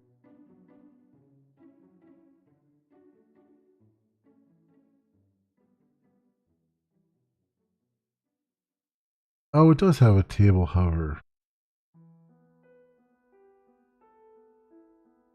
already. Oh, I could have been using that instead of the JavaScript. Well, that's all me.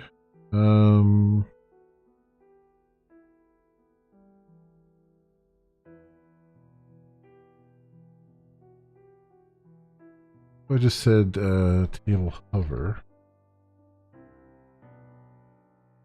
like this. What does it use for the hover?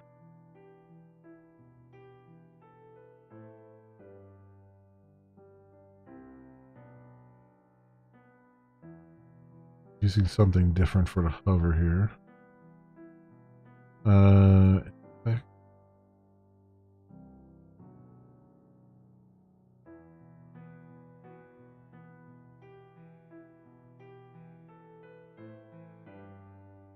Table.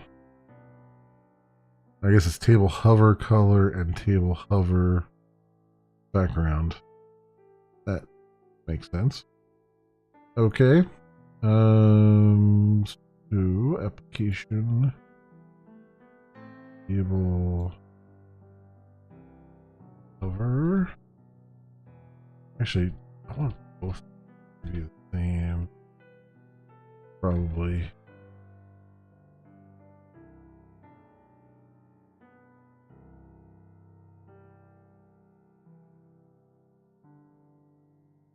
Right, and then this one too.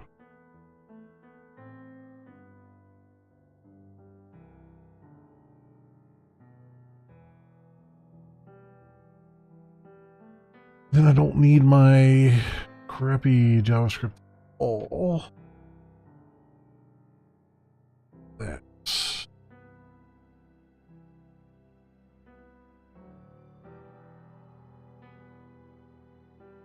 It was nice to play with though, but you don't need it. You don't need it.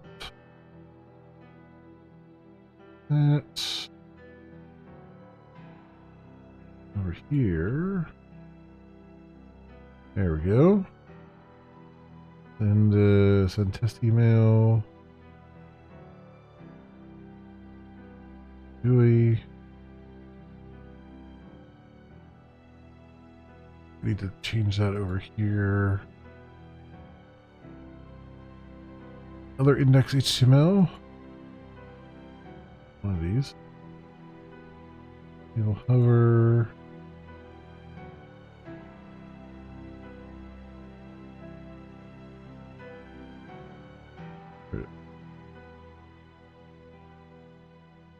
You'll hover.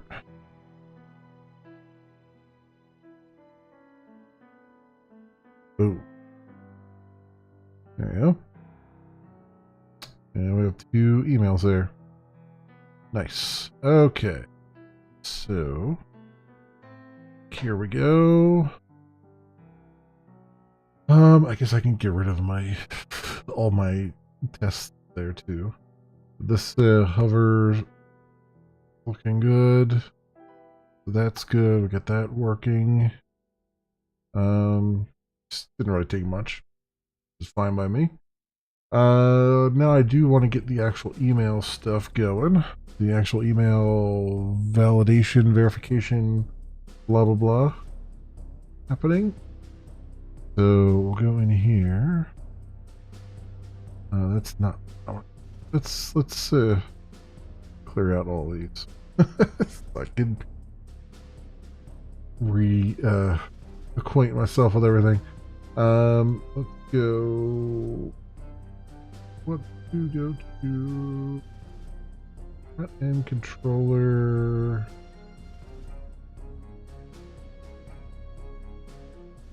This email controller. So no, it would be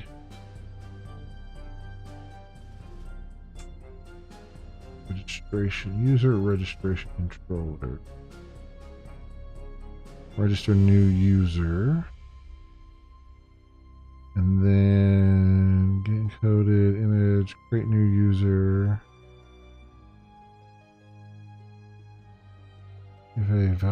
PFA.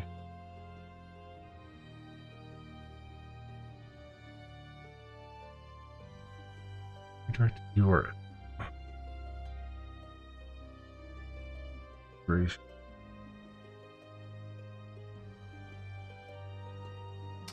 Redirect back to login. Okay, so on success. On success, I want to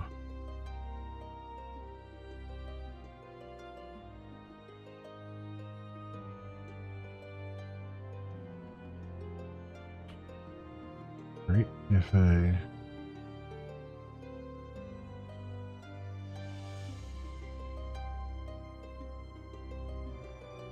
So if we've successfully created a PFA as well, two-factor auth, I'm going to go there too.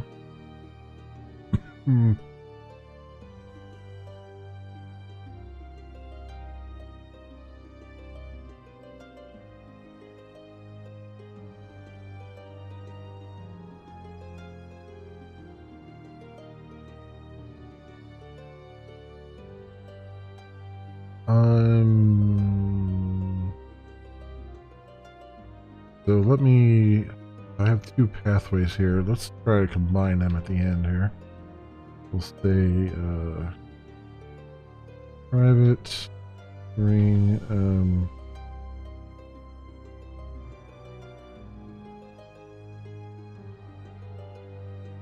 successful registration.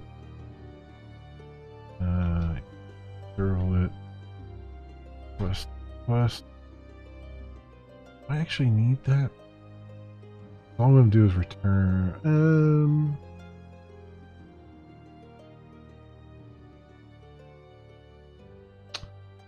I don't think I need the I don't need the request. But I do need the person's email.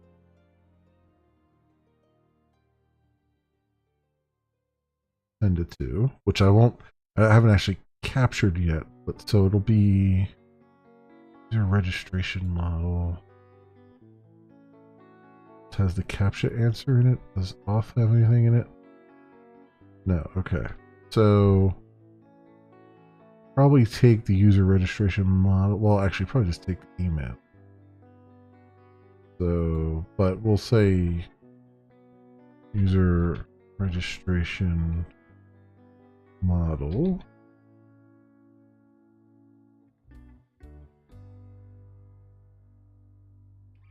Redirect login, right?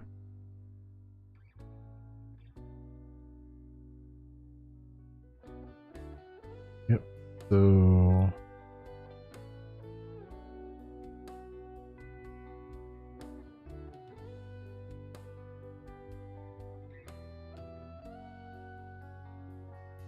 you just say review equals successful registration.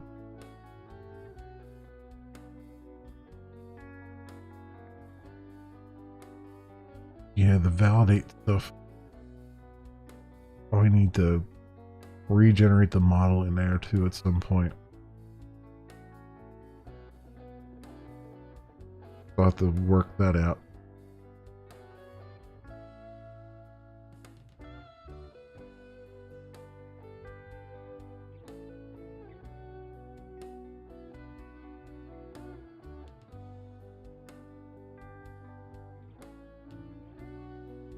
Okay, we have that. Both these successful things are going through there, which is what I want, because then I want to generate the email. So email service. And test email. Then I want to do public boolean send verification email.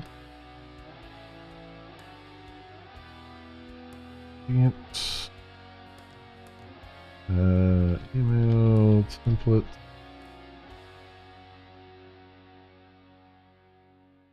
get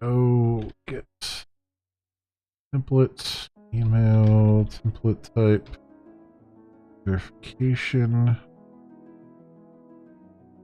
We'll just do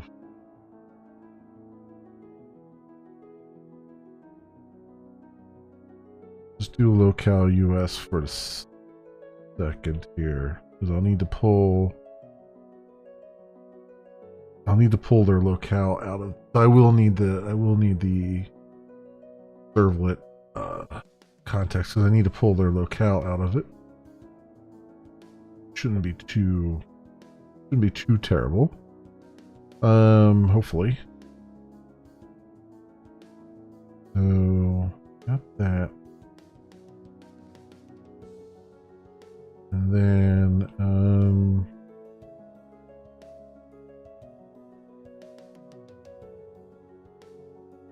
yeah, I need the recipient.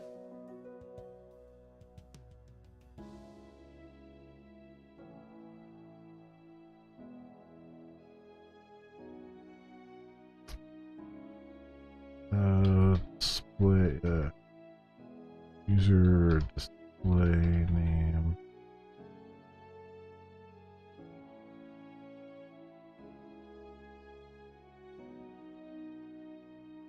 Okay.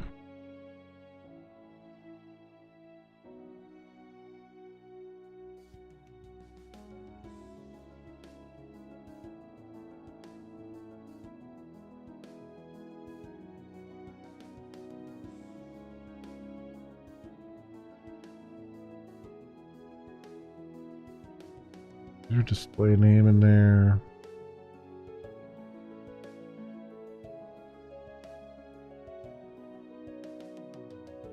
And then I'm going to need to generate a thing.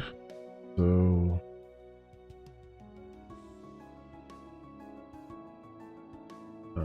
generated URL. Let's say some URL for a moment. And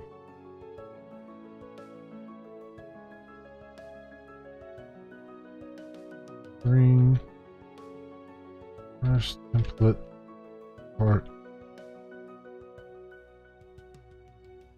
embodied template verification template variables.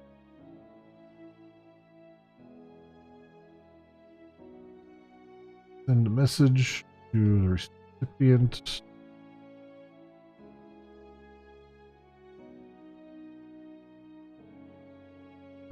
Zero, and then 1 there. All right, that's the very, very basics. We got to generate the URL. Means you got to generate the thing that will be in the URL. So think here. Where's my, so I have a crypto util, right?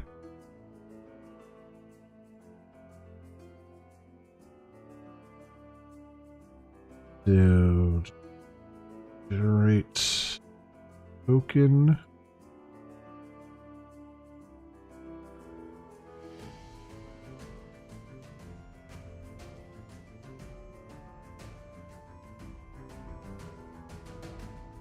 Am I not calling generate token?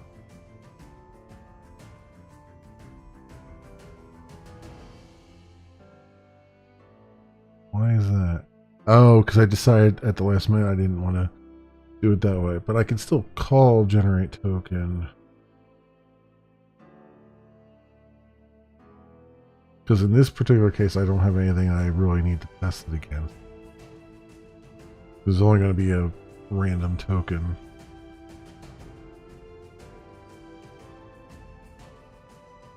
I'm just going to generate secure random.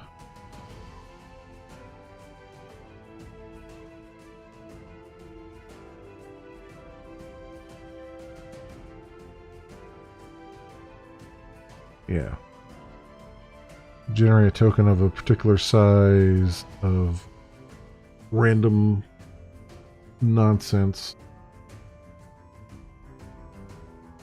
And then just kind of store that in the database. With an expiration date on it. Doesn't have to get, yeah, it doesn't have to be any more complicated than that, I don't think. If I can generate that, key generator, blah, blah, blah, secret key. Generate key. 2 jar waste, password. Yeah, I don't think it has to be any more complicated than just doing this. Because it's gonna have a lifetime of like 15 minutes or something. I can just call this generate token. I don't have to do anything special. I have to say what size I want it to be and what algorithm I want to use. Which, Eve, what am I using over here?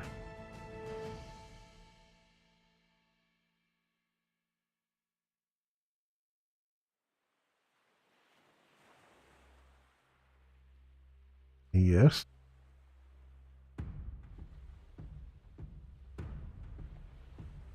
There once was a ship that put to sea, and the name of the ship was the Belly of Tea. The winds blew hard, her bow dipped down. Oh, blow me, bully boys, blow. Agent instance token algorithm.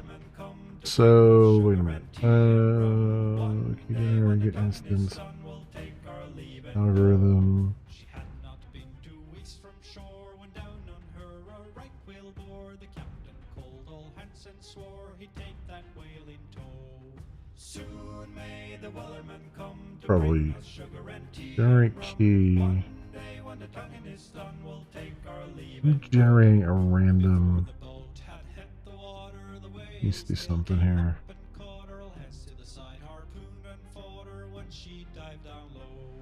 Soon Java key sugar and tea and generator. when the tonguing is done, we'll take our leave and go. Random. The wellerman come to bring us sugar and tea and rum.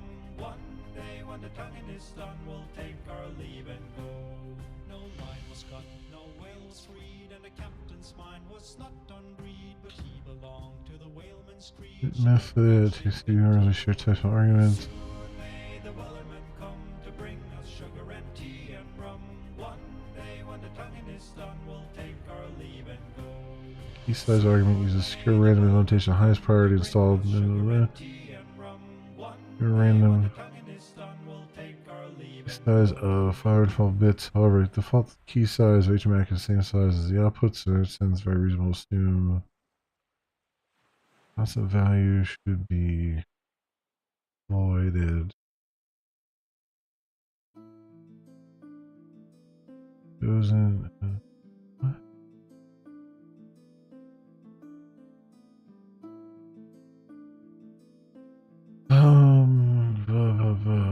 Get random.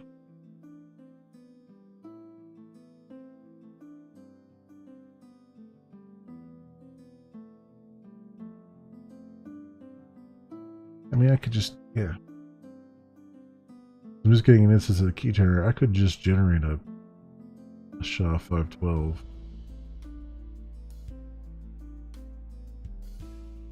It doesn't have to be any more. Doesn't have to be any more complicated than that.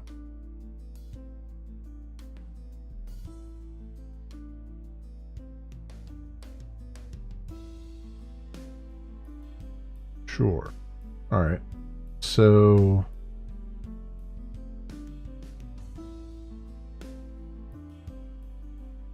I'll generate me a secret key.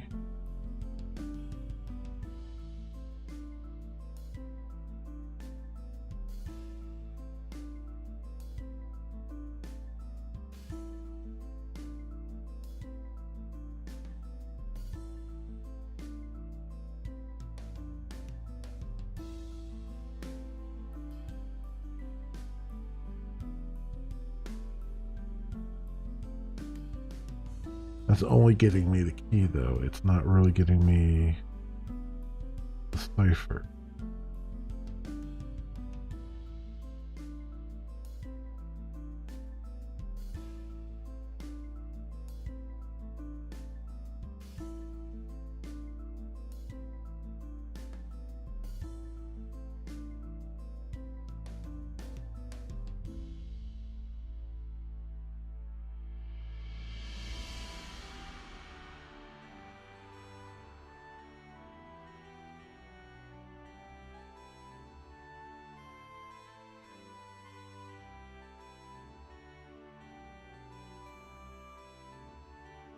Oh, and then here's where I'm doing just random bytes.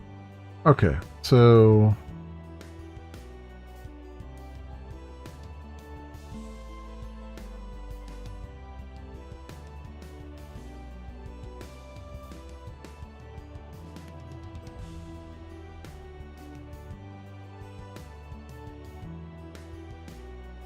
let's just do a knit here.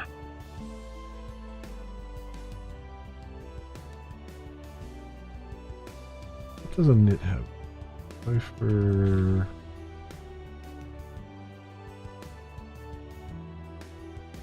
Operation mode and key.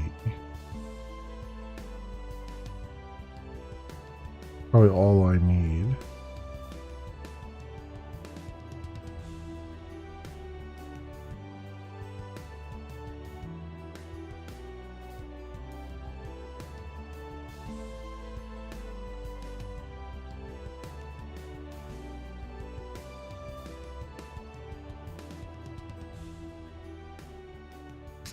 Right. I mean, it doesn't even have to be even that complicated, right?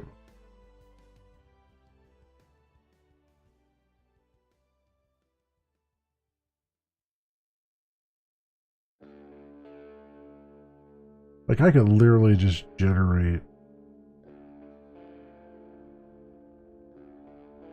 I can just do new secure random next bytes. And then just much Medusa base 64 encode them.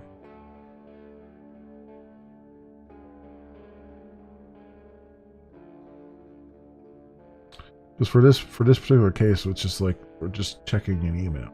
Not a big deal.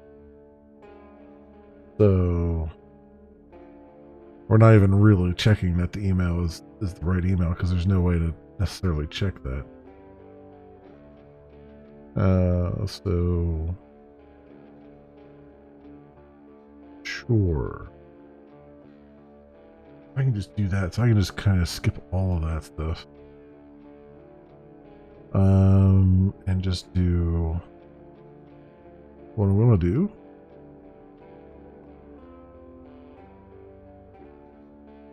So first of all, I need a database table. This is what I need. What do we have for the remember me?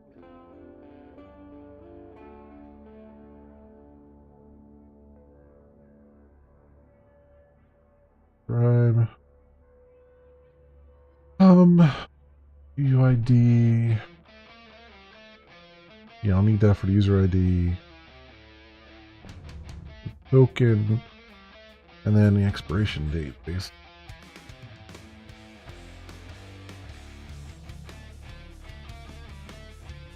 Pretty much. User ID, token, and expiration date. Alright, so get to our what we do is it's here. To our migrations.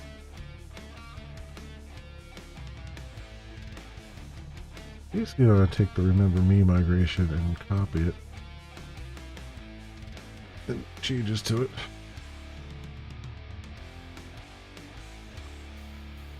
Those be for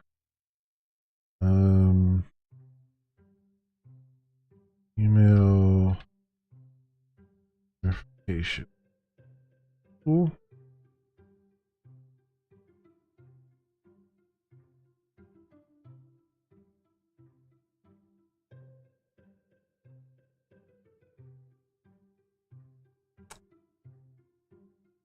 Email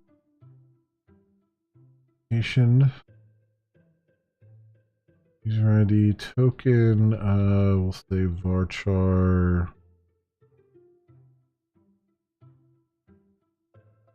100.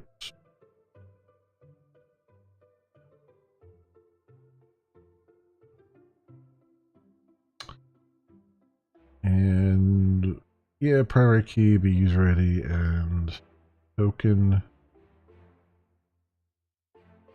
Foreign key, user ID, identities ID. That is correct. Mail. PRIF. You should say that'll be the rollback. And then we change this up here to 06 18 2023 16 06. Uh-oh. All right. Execution, expiration date token, blah, blah, blah, blah. Okay. Looks good to me. Right. Okay, so then I need a DAO. So we'll do... We'll put that under security. I'm gonna put it under email. You know what? I'll put it under email. So we'll say class email verification DAO.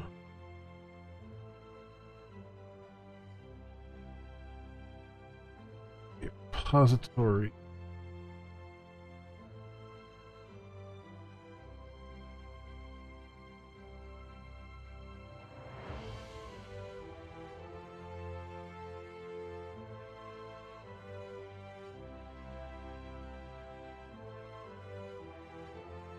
Starts okay.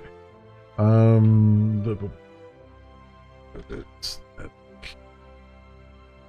string columns and the wrong freaking button there. All right, so we got what was it? We can run the this not still running the server, am I? Yeah. Yes, I am.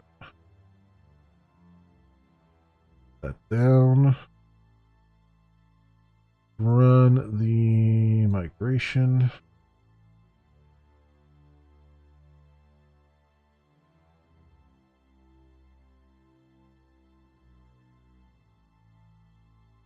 All right, so we should have a call from email.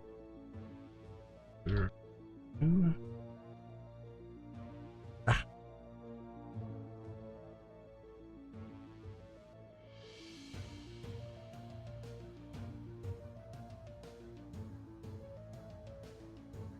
Email verification does not exist. What?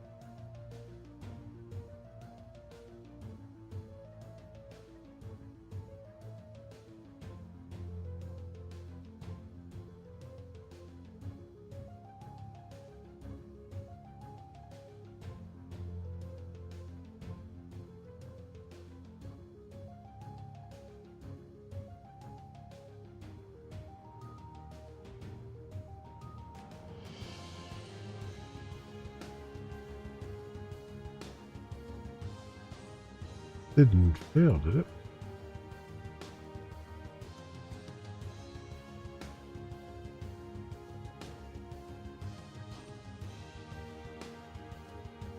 Database is up to date.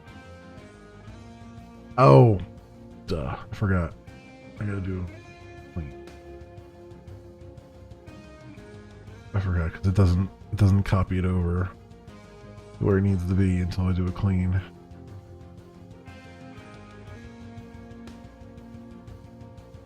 Even left a reminder for myself in the file. Still forgot.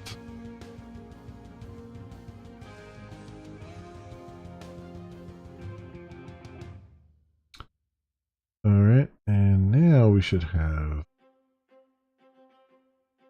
And we do. Query, describe. User ID is UUID token and expiration. User ID token expiration. User ID. Token. Operation. Date. And I'm doing these wrong because I have JavaScript on the brain. That's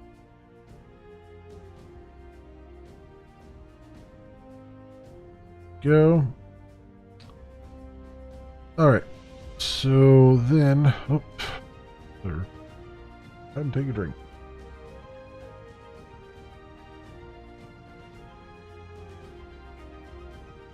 Oh. All right, and then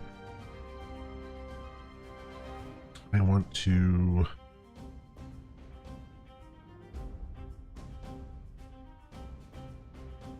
private static and string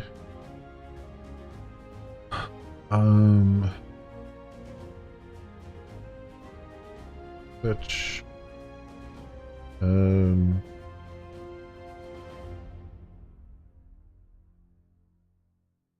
fetch tokens equal no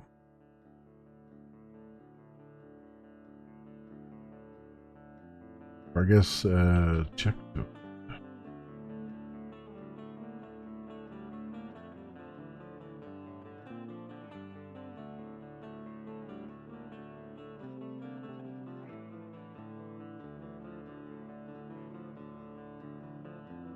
Have to be logged in, probably. All right.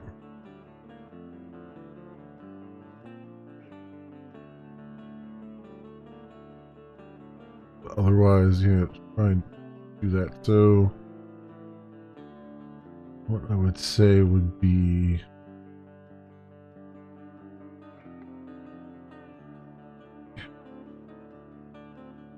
the count are from email verification where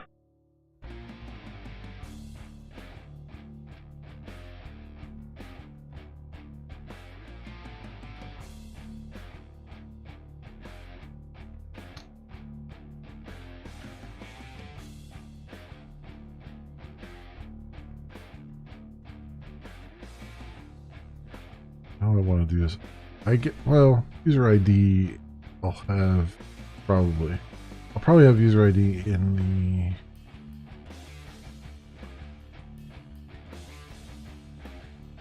the session.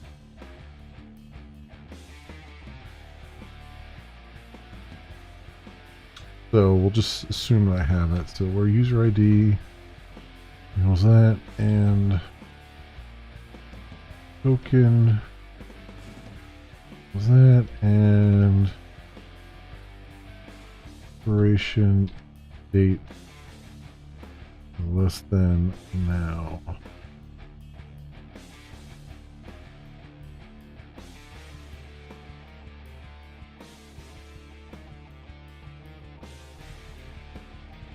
I don't need this here though. Now I think about it. All right, let's do public Boolean check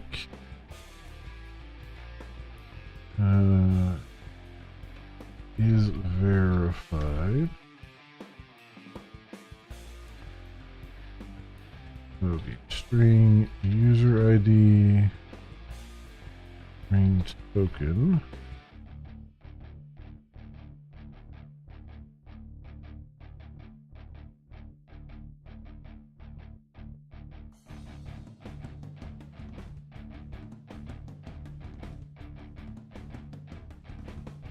User ID is that, and token that, and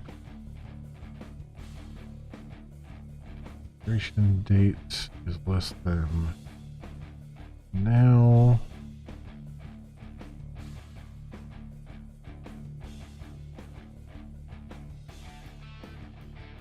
That, and then this has to be UID, like so.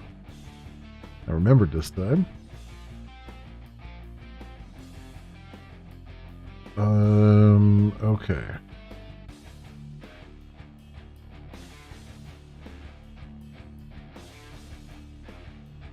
So then I have to do some count star, blah, blah, blah. So,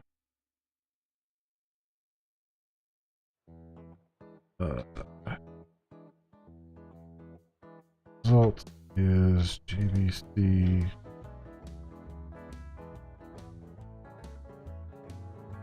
private GBC template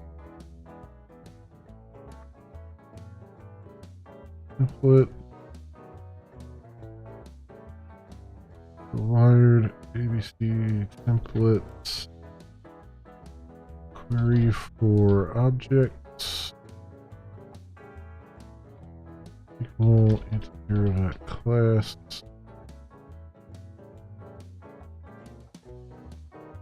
return result equals.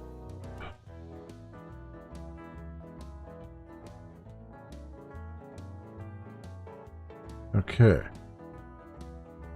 Then,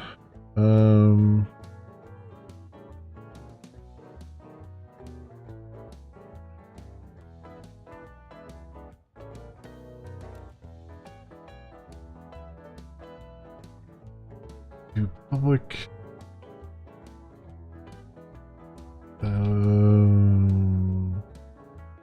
void delete fired.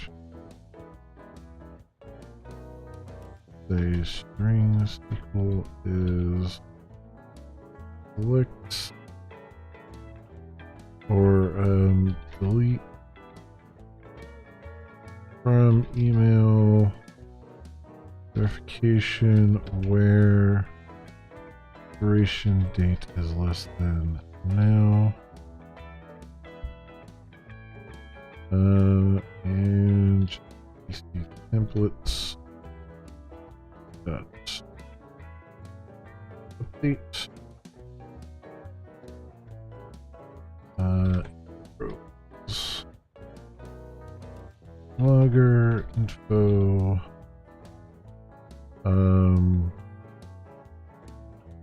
clean email verification tokens removed expired tokens rows there. Okay, that clears that out. This transactional MacGuffin. Then we need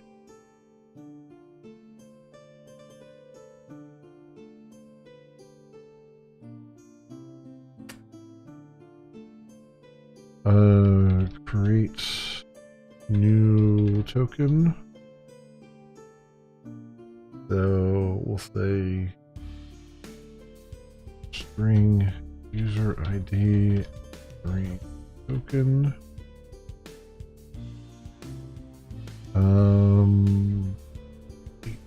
Expiration date.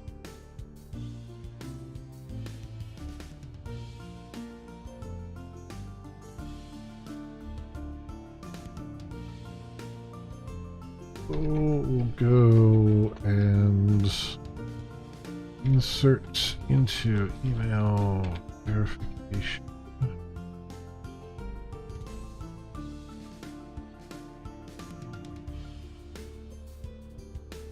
ID token date values question mark question mark question mark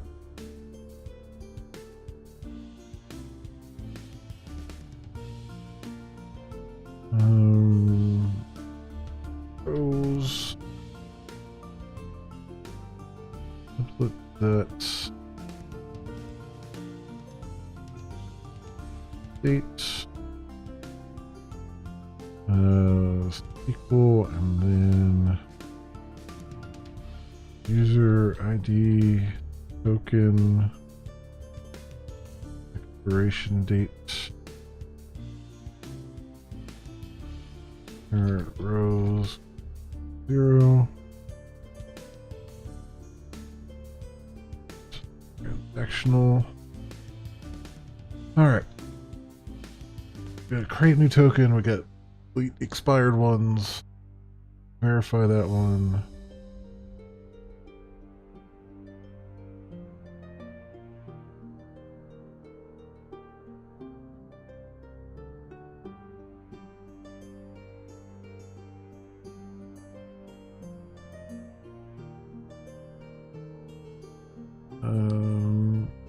Yeah, create new, delete expired. Okay. I mean, that's the basics. So then,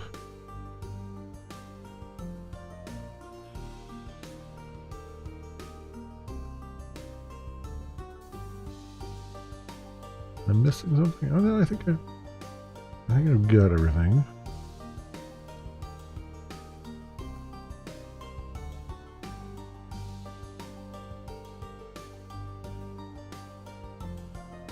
Well, I gotta do like B there. I think the other ones will work just fine. So then have an email verification service, really? The email service will have an email verification service.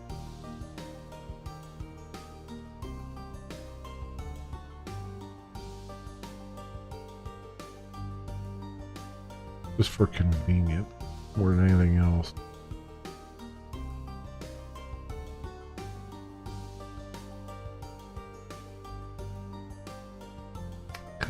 Logger. Your factory.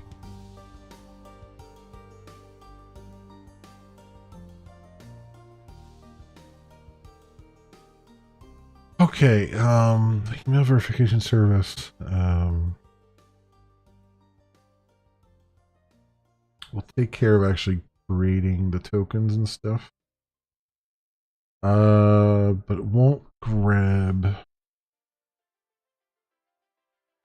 I'm going to assume that I have a user ID already. So we'll make the assumption that the user ID has to be passed into here. So the public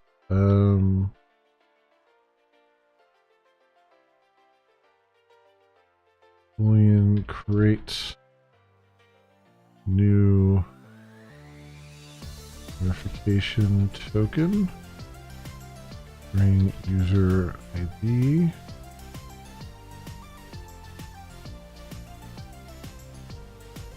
So this will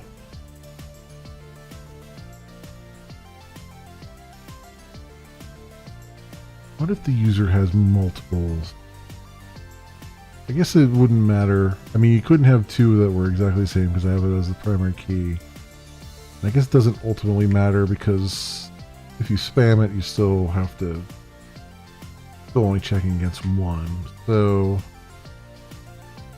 I guess I don't need to worry about a user having multiples because it'll still just work. We're looking at both the user ID and the token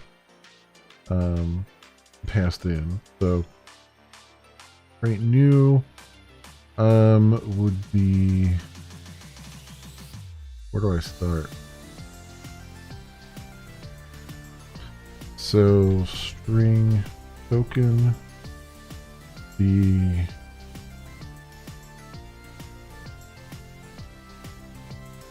well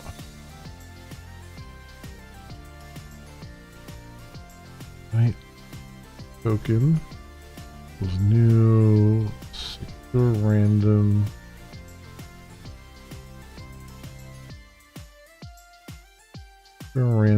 dot next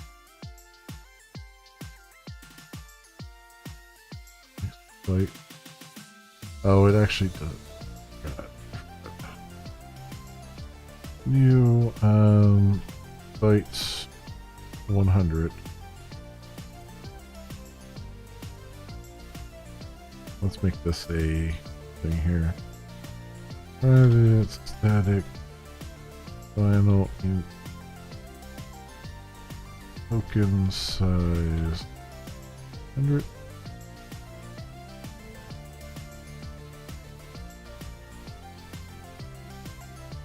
New secure random next bytes token boom. And then private final int token duration minutes be 15 minutes. So then we'll say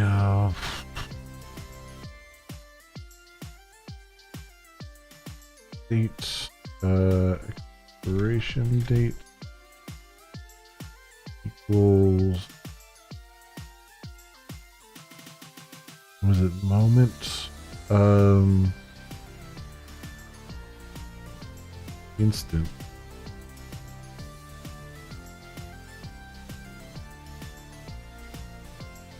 Instant. That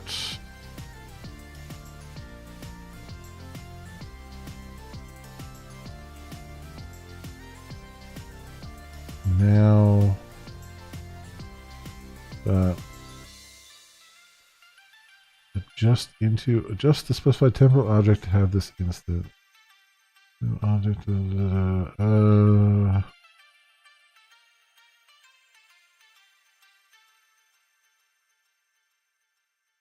plus temporal amount to add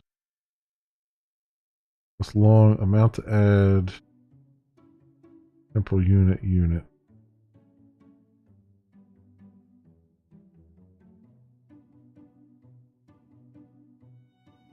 Guess I can make this a long then.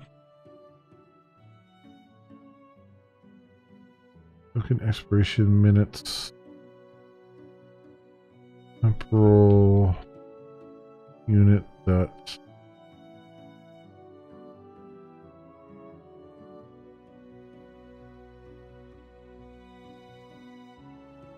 there's probably a temporal unit, but let's see what it gives me a problem with that guy there.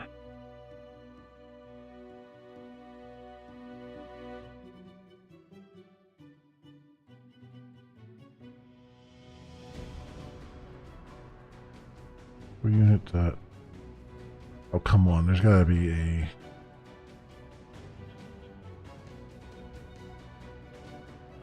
a chrono unit, that's right. Chrono unit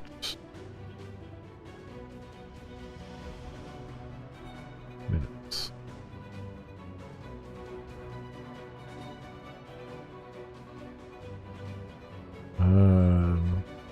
That's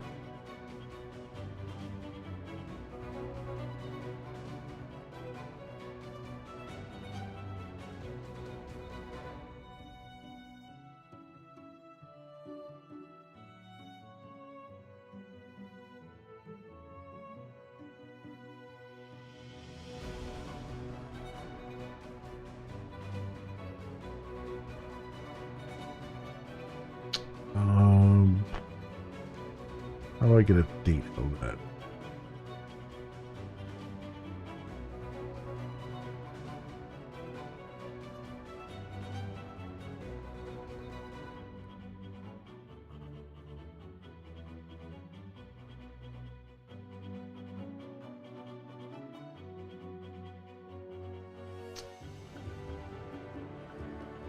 Does date take an instant now? I don't know if it does. New date.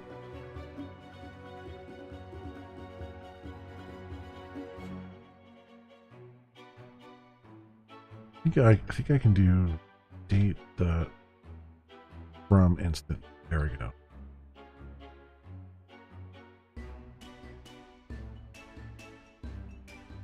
I knew there was a way to convert between the two.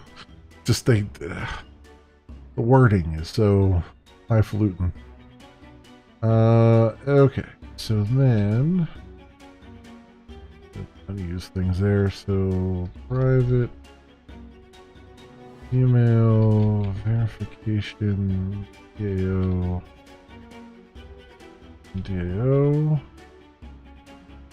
Auto wire it.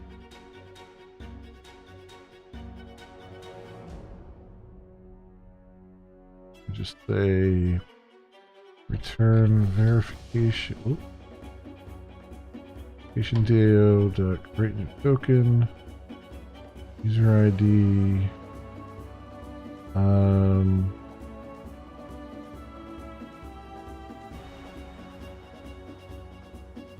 New spring token. Expiration date.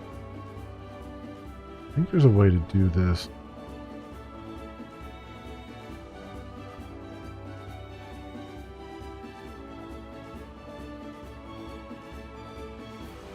Can I do that without doing a string that?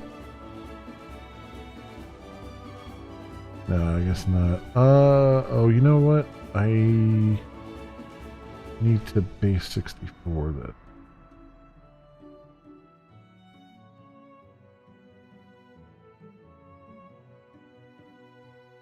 Base 64, get encoder. Code to string token. There we go. That will work. Yeah. Yeah, that'll work. Hopefully.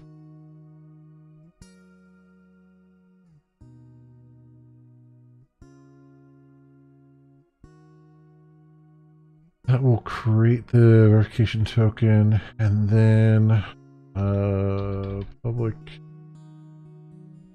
boolean is token valid, and yeah, I'll need string user ID there, string token.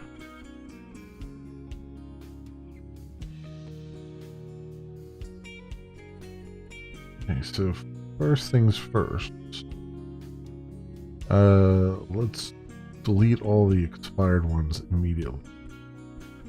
Even though I take it into account when I'm doing the query, I still, as a safety catch, like to delete all the ones that are there. So we'll say verification DAO dot delete expired. And then return verification DAO that is verified user ID. Be mostly a pass through, but I wanted to make sure I took care of both of those things, clean up and everything else.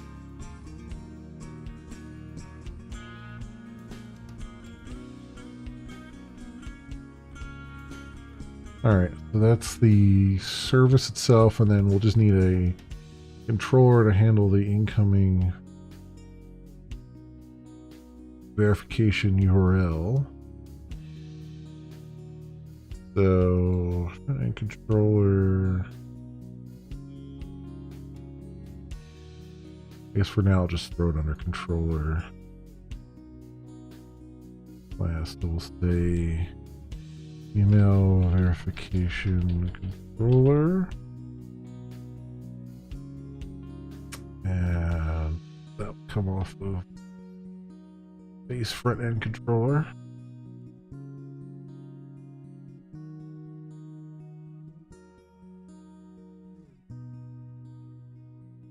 Controller, and request mapping would be email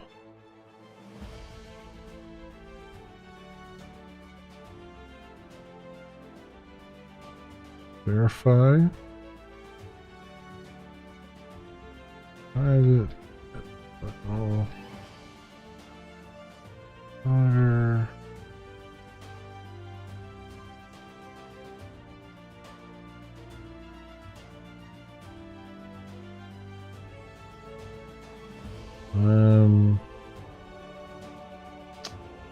And then public string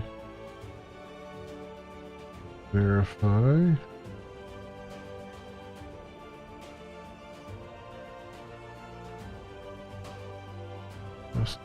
Requests.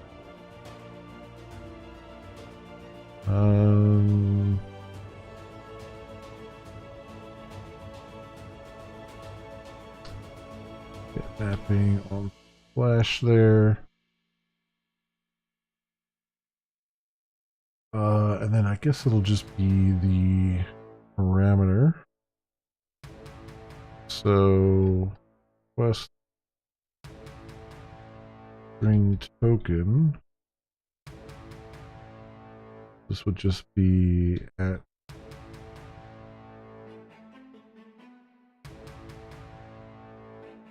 West no. Request attribute, is it? Find a method parameter to request attribute. No, what is it? Is it request? Request parts? Request param.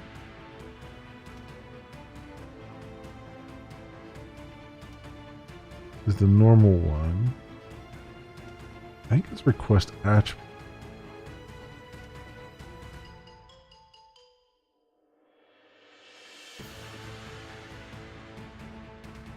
Or is it path part? String MVC.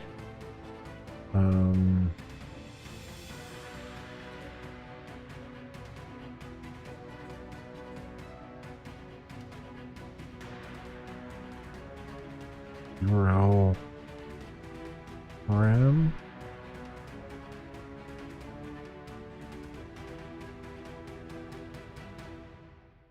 Right, because I got to do it this way with the value and the request mapping. Path variable. Yeah, that's what it is, right? Path variable.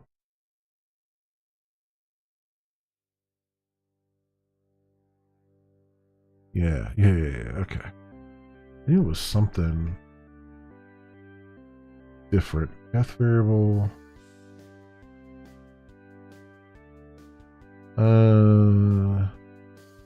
Alias for name.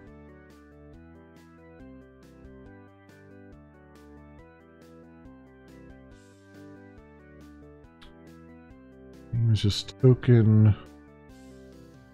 Card is true. So this would be token there. Okay, so we then have to private email verification service. Service. Wired.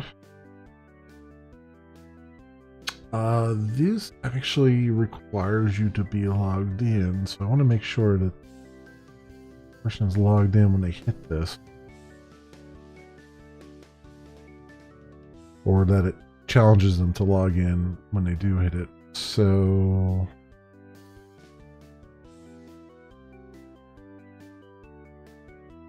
I think I just put an annotation on here.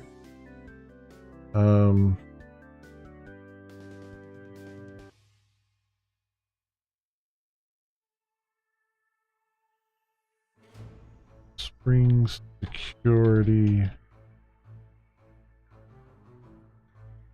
annotate.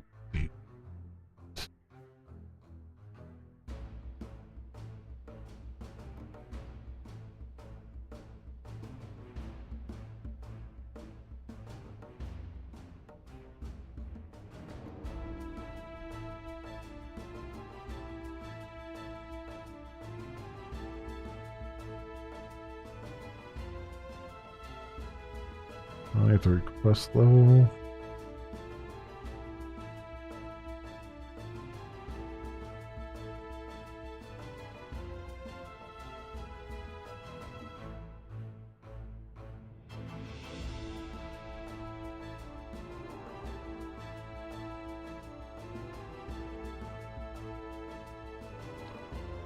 I wonder if I have to turn that on like they're saying here.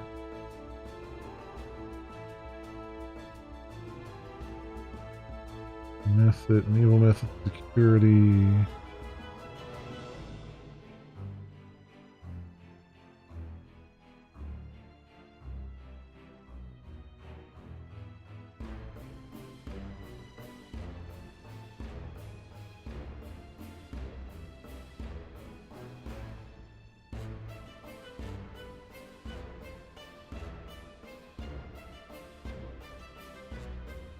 But this is not. This is for regular beans. I want spring MVC security FT method.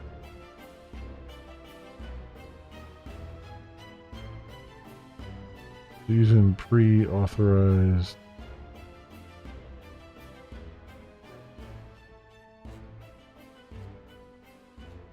Security secured versus roles allowed. Web security. Blah blah blah blah. All method security.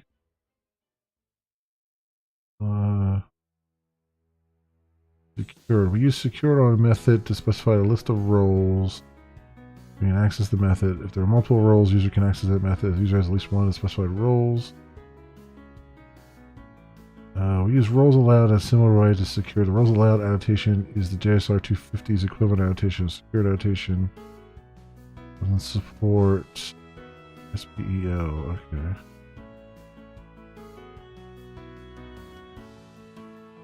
By conditional or expression-based access restriction to a method. Use pre-authorized and post-authorized. Pre-authorize validates the provided expression before entering into the method. Okay.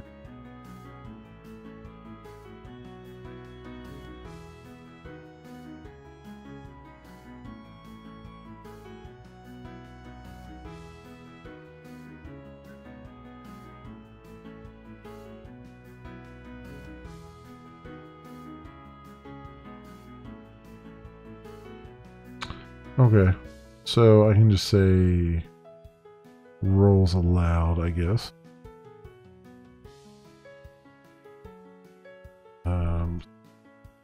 At roles, okay, or at secured. Apparently, roles allowed is not a thing anymore. Secured role user role admin.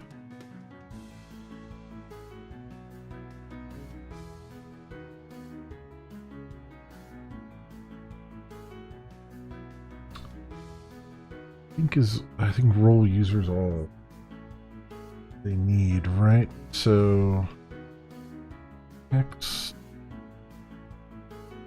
security.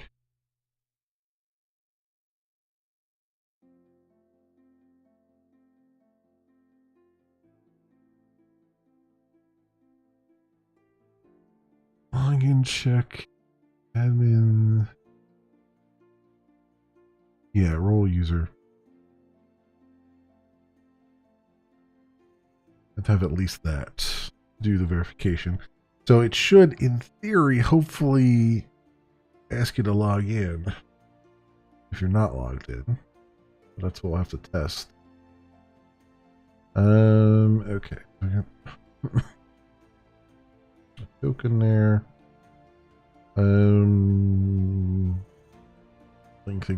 Think.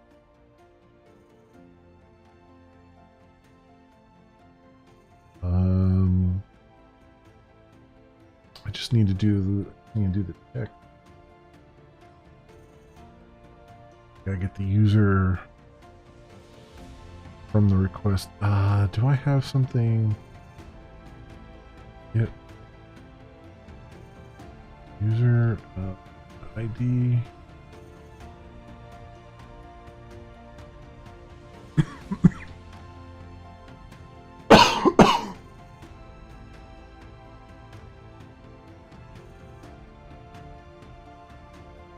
I do have the get locale, which is good. Um,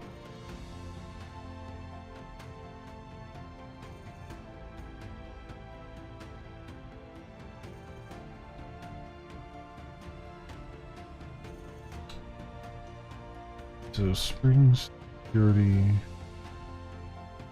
get user from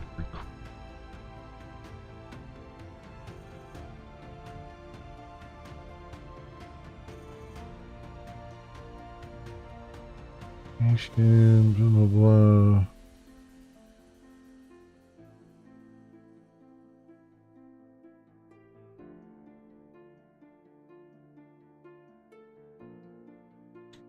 Create context folder. Good details.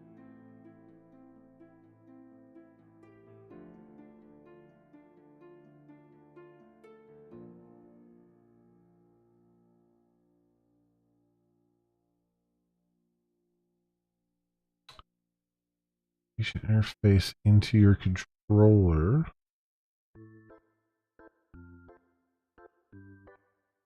Really?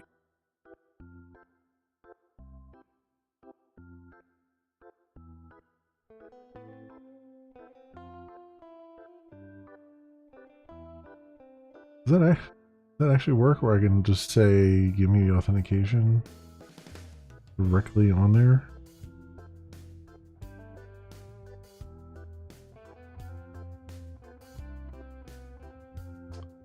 Bring login, authentication, get name, get user by login.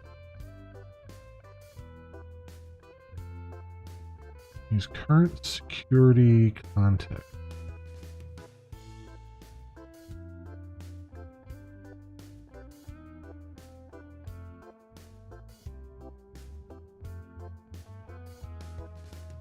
Oh, really? If there's an annotation, current security context, authentication name. But I don't really want that as a parameter.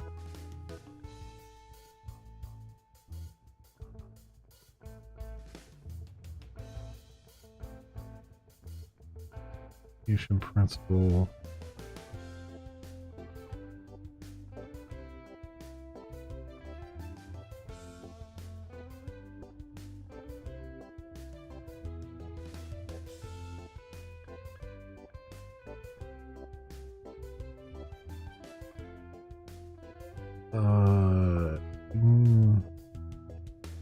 Wait a second.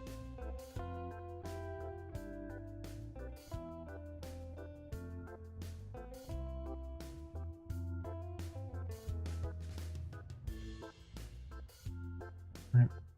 Pretty context.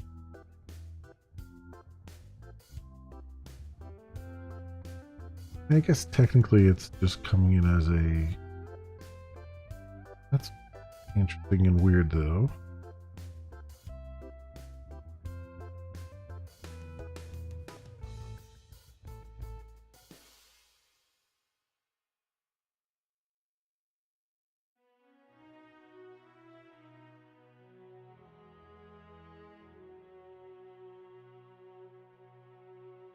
User principal. See, they're doing it. User principal. Principal. Okay. So there should be a thing called user principal, right? In the request. So, which is what I kind of figured. So let's see. Connected.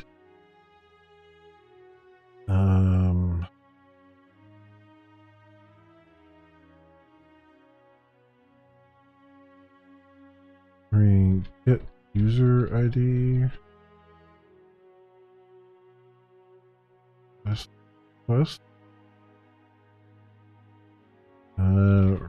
Request that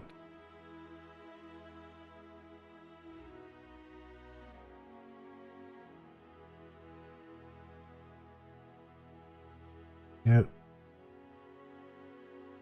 Oh, wait a minute. Were they getting it right off the request or right off the session?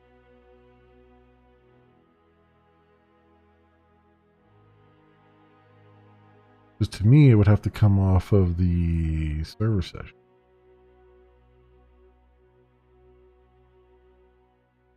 I would think. Um,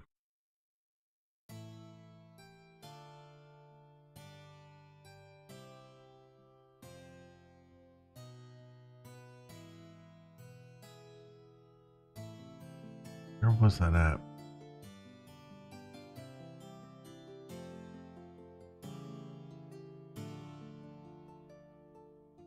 Hmm.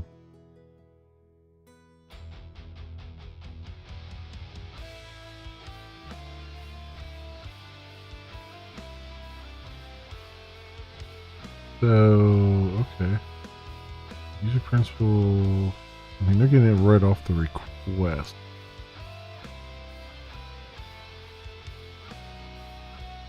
I can see if it's there. User principal. We'll see. There, I guess.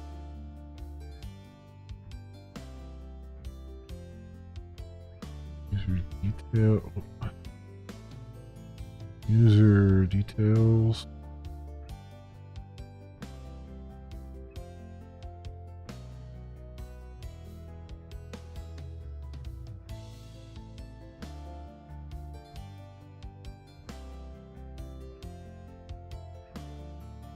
Right, and then left the. I did this wrong. This wrong. User details. And this has to be cast user. But really, I want to cast to my. Actually, I only have a hex user details. Hex.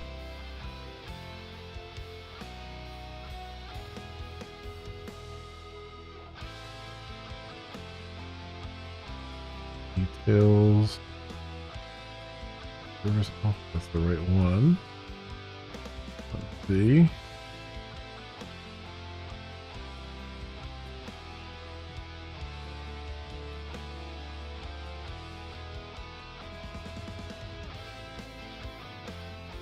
I had my own user details here.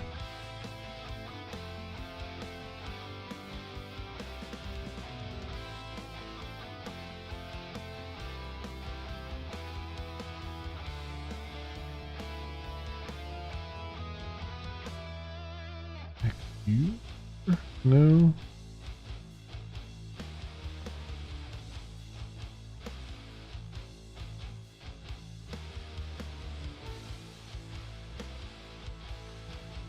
Here's the security.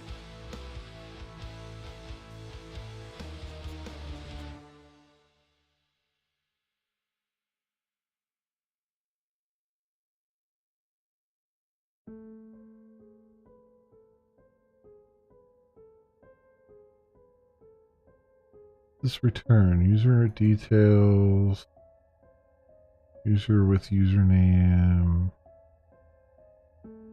Oh, so it just, yeah, okay, it does just return a user with username. Right, I'm not returning a custom one. Okay, well, it's fine, I guess. Alright, so the user details.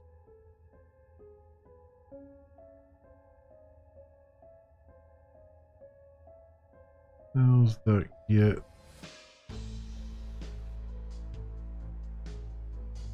Username, which is not really what I want. I want the user ID, but do this for a second here.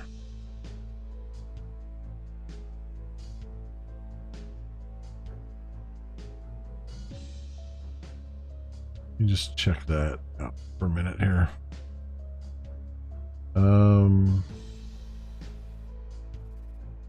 Go logger info.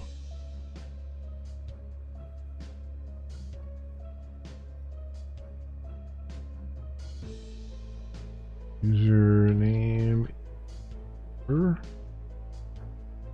User ID request.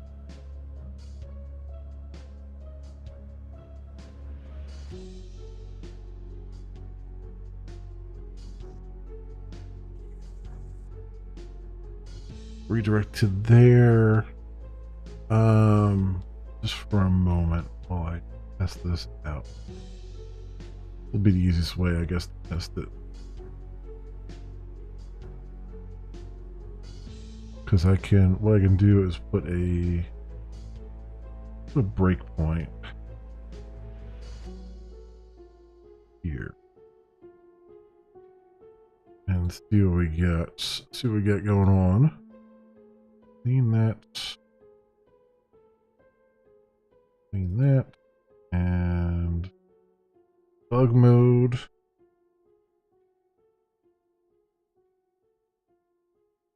Cause I gotta see where they. Cause I know this is held somewhere in the request, but I don't know. I feel like it would be in the server session, not in the actual request. But then again, it would make sense that the server, or if Spring kept putting it into the request, I guess. Hey, Zasta, welcome.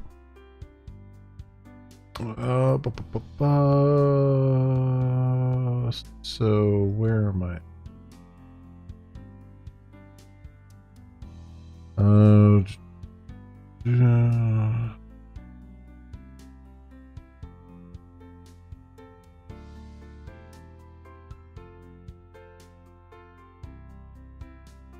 Okay. Where am I looking at? Looking at this. That's up and running. Yeah, I can go and do first stream you've watched on Kick. Well, I mean, welcome. It's not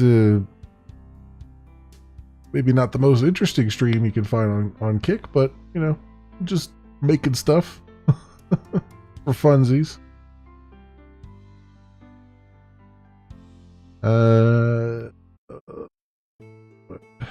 So if I've got, so it was email,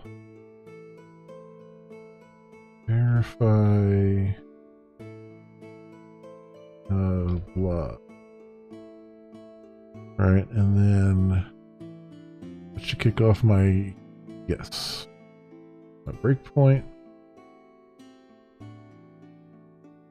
Okay, what do we have in the request?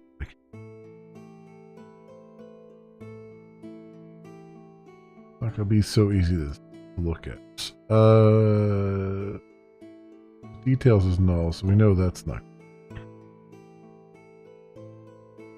So if I've got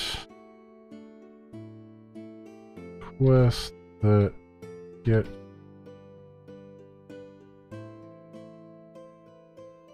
session false, get attribute names, let's do it here.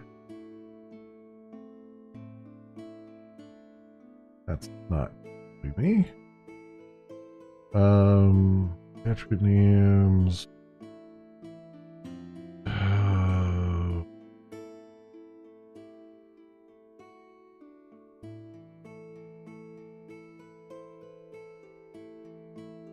Iterator,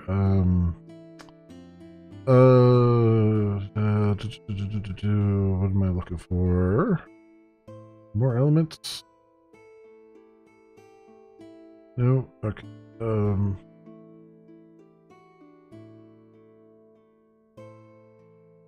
Now it's enumeration of strings. So names.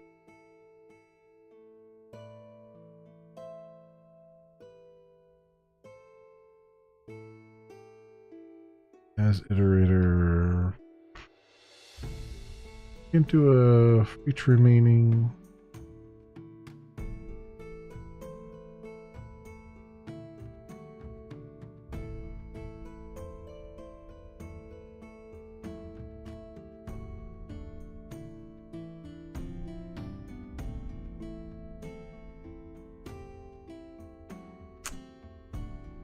Not easy way for me to get the names of what I have access to.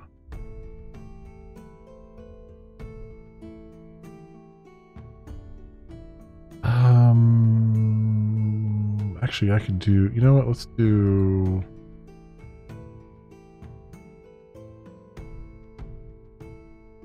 request get session false.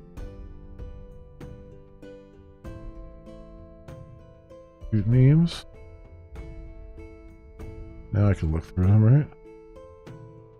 Nope.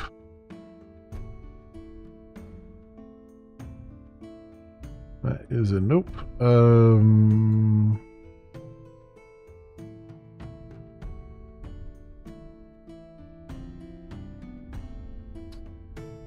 My view at here. Window. View. Watch. Fresh. There we go.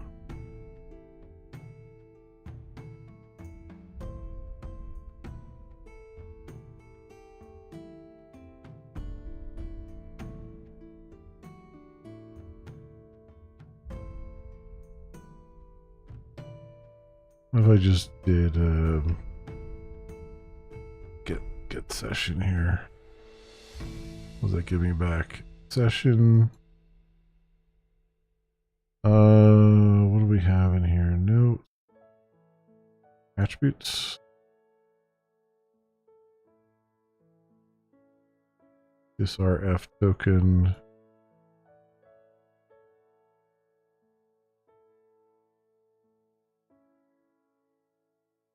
Principal is null, which actually is correct. The principal is null because I'm not logged in.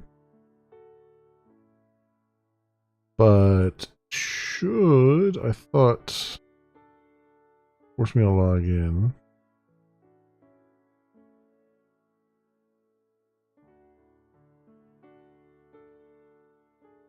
So request get session.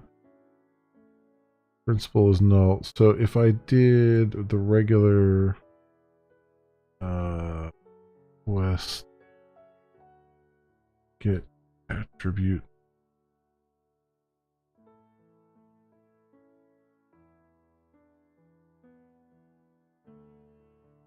principal,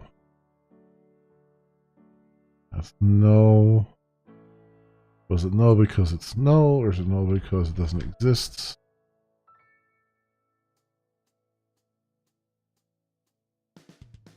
I don't know. Let's see what we got here. Request is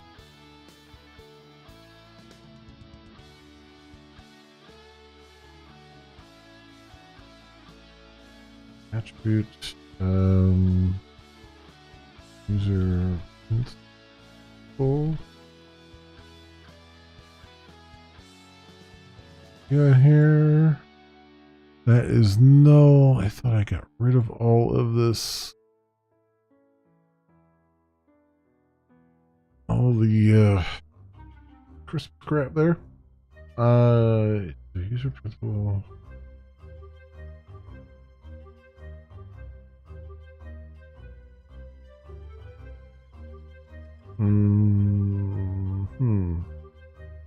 So I mean, that could be correct because we're not actually logged in.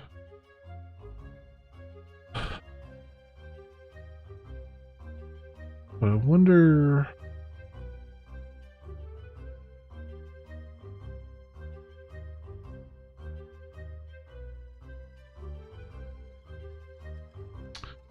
I wonder why it didn't stop us.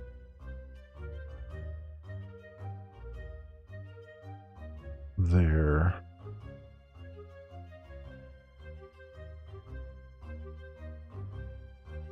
Username, yeah. So I wonder if I have to use the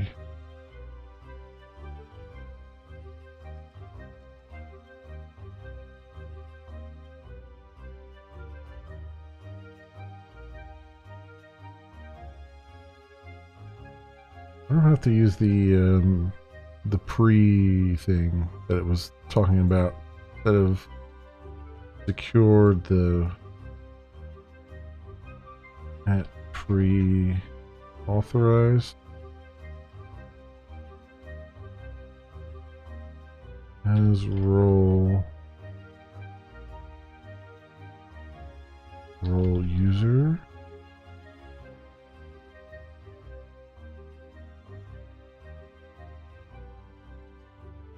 do it that way for this to work? That is the question. I'm not sure.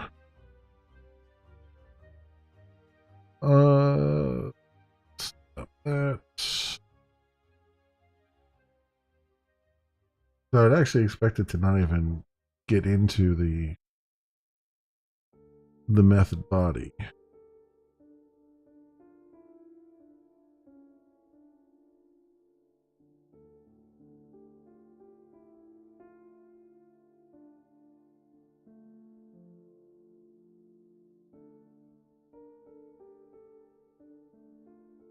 I mean, ideally, I would like it to trigger a log.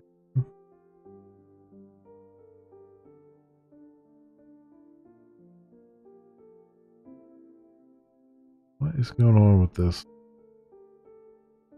Why is this language server giving me problems here?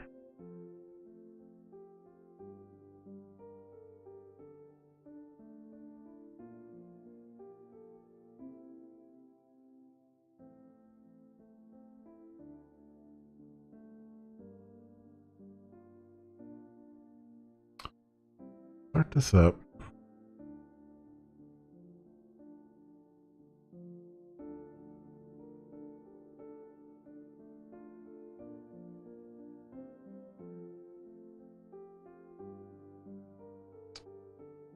Now we come over here and try this again.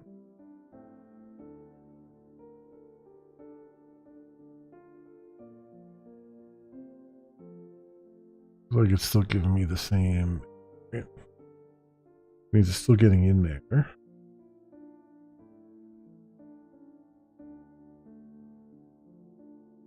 Not what I'm looking for. So either have to do that other thing.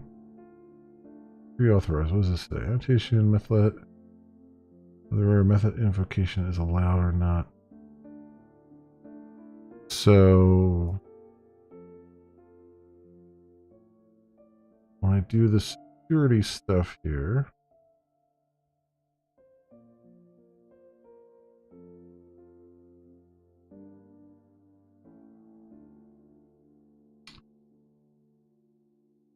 I can't find it right now. X security there. Enable web security. And I guess I gotta do enable method security.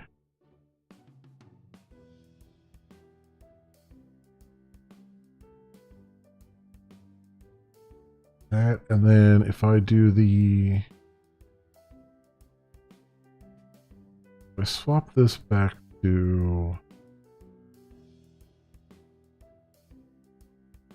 Fjord,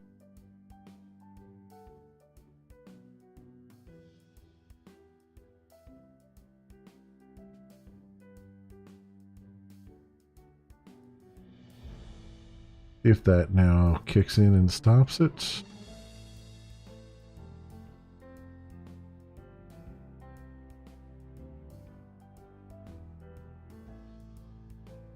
This is my first time trying to use this, so I have no idea exactly how it works. This is all exploratory right now.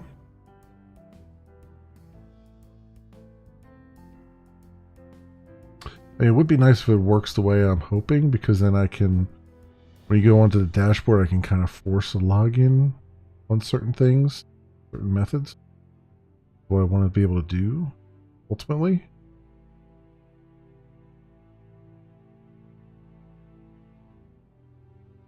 This will be a good test to see if that's something I can do later. Do it at a method level.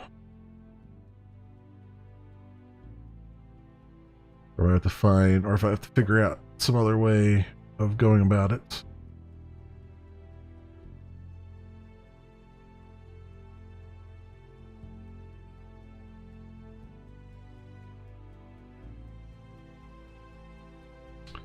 Looks like it's still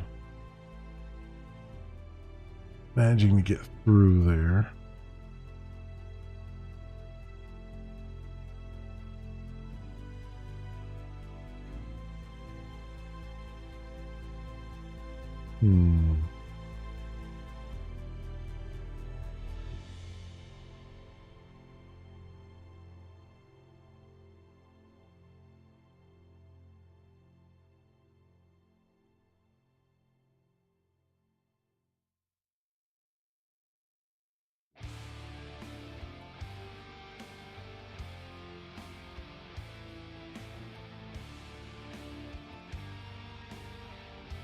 Back to that. See if one of these works or not.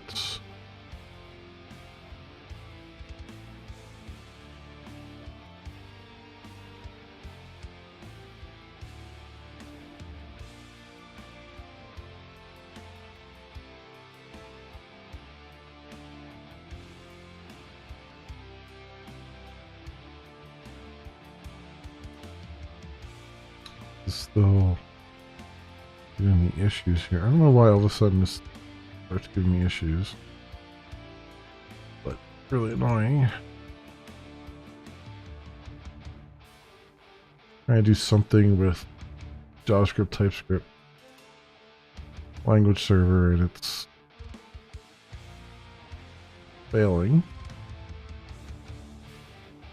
But then it was succeeding okay earlier, or at least not trying earlier. I don't know.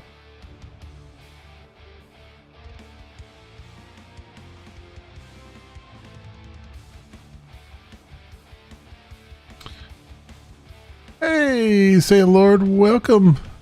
How are you? How are you doing? Well, you're having maybe possibly more luck with the old computer. Sounds fantastic.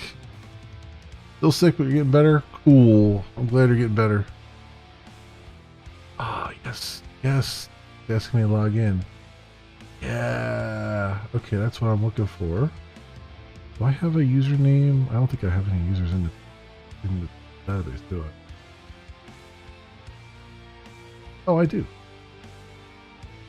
I'll just do user 8 here. User 8. Login. Boom, okay. Did test yesterday for like an hour and no issue at all. Well, that's hopefully good. Hopefully good news. Because I'm missing you, dude. I'm missing your streams. It's, you know, not that there's not others to watch, but, you know.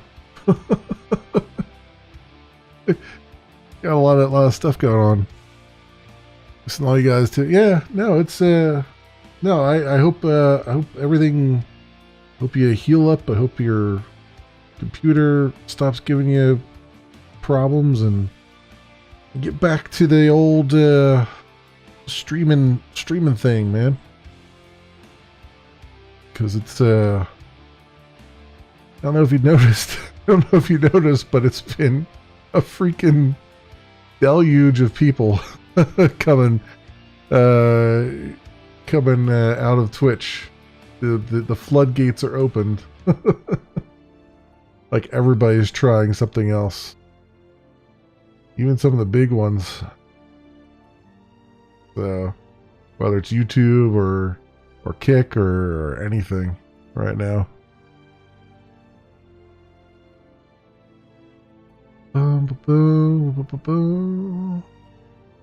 That's good. You been watching it? Yeah.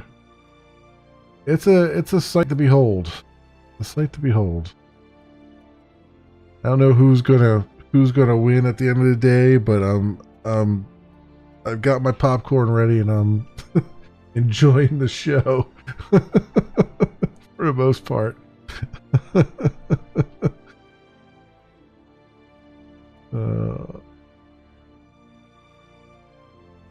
Although it's very weird. Twitch is going to close or get handed off. Yeah, I more than ever I'm feeling the writing on the wall there too. I think they finally found that one that final straw, you know what I mean? For a lot of people. Um, it took freaking long enough. Can't survive this collapse in the floor now. I wanna believe that because I really have never liked Twitch. But the problem with something like Twitch is that there's always they have a lot of true believers. You know what I mean? And they're the ones that are still putting up a fight. Although I'm seeing quite a lot of like old timers on Twitch like start to stream to like try out some streams on YouTube and stuff like that. So maybe even they are tired of all the nonsense, at this point. Or maybe they've been tired of the nonsense for a while and they've just been waiting for the flood to finally start, Because now because I think the one good thing that could really potentially come out of this is if enough people who don't stream, enough viewers, are finally like, you know what? Maybe I'll try something else. Maybe I'll try one of these other sites. Maybe I'll actually take the 5 minutes to download another mobile app, And I think if this could trigger that, where people are looking for alternatives finally, then I think good things are about to happen for a lot of these different platforms. And I gotta hand it to Kick, even though I have no idea how they could sustain what they're trying to do. I recognize that they're trying to disrupt what was there. And they're basically throwing money at making this disruption happen. And if anything else, if they manage to just break the unnatural hold that Twitch has had, then I think a good thing has happened. Even if, at the end of the day, YouTube ends up being the winner or something like that, or one of the other ones, So you need names to grow something other sites may or may not be able to. That's the unfortunate thing, I think, of this whole thing, is that we like to believe that if you were to pull over a whole bunch of medium to small streamers, that you would get, you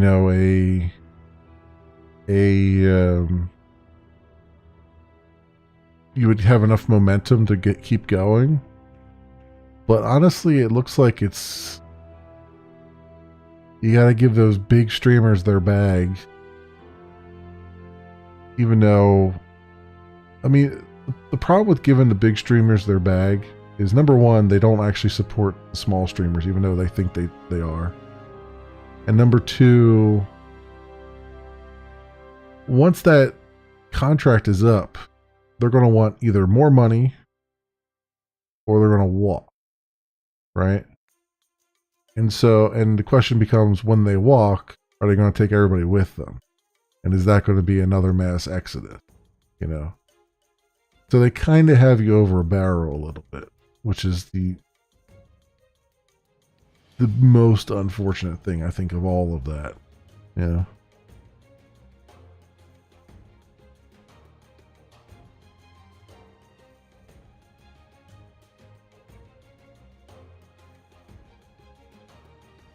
Yeah, I agree.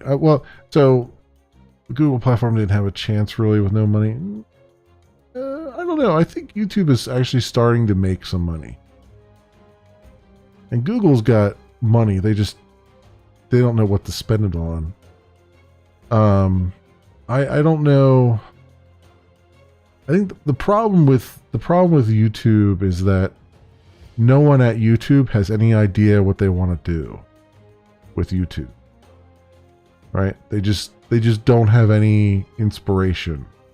It doesn't feel like they have an ideas person over there to kind of get them where they need to be.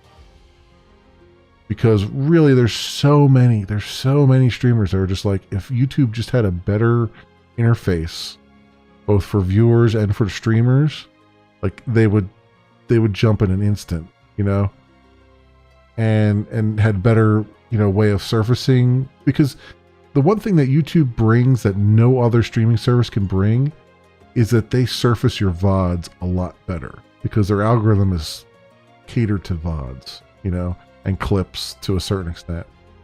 All right. Whereas all these other sites are really struggle to surface your clips and your VODs and everything. And if someone could figure all that out, I think they'd have something. But I also agree, you know, the big streamers need to support they need to support the smaller streamers. Yeah, I agree all the way down the line there. I think it's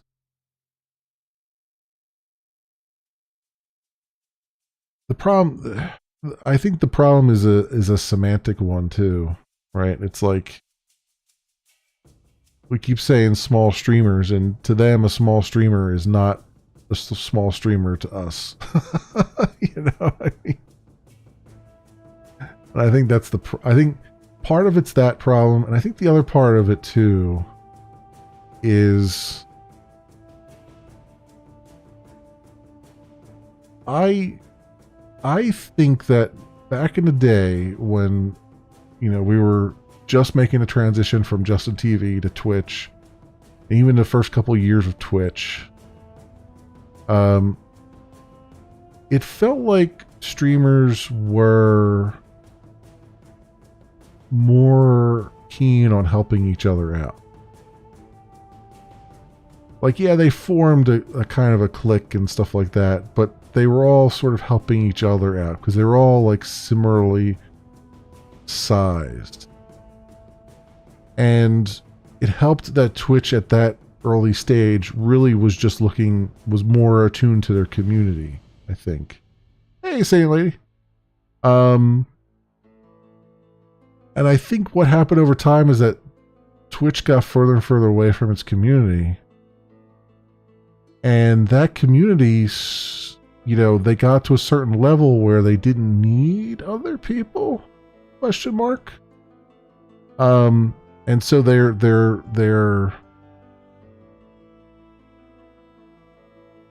group of peers shrunk down quite significantly.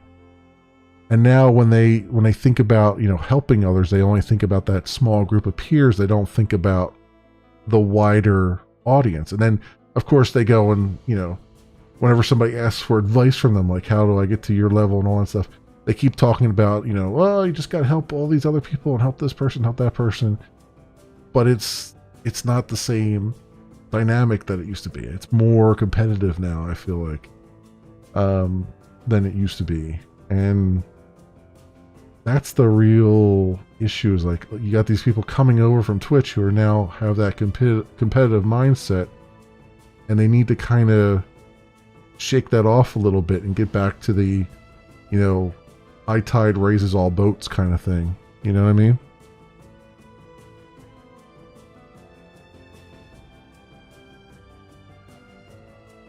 A new way of sharing with more people, helping all people on the platform. Yeah. According to someone with $100 million contract, it's somebody who's grinding, so to speak. Hey, Marich. Welcome to Kick. Welcome to Kick. I'm getting quite a few people dropping in saying that this is their first stream, so welcome to everybody. I wish I was more exciting person. But you know, welcome to Kick. Take a look around, and feel free to ask questions, all that stuff. So there you go. Well, thank you, Saint Lady. But I like software development stream is. I feel like a software development stream is like the hard way to come on to a new platform.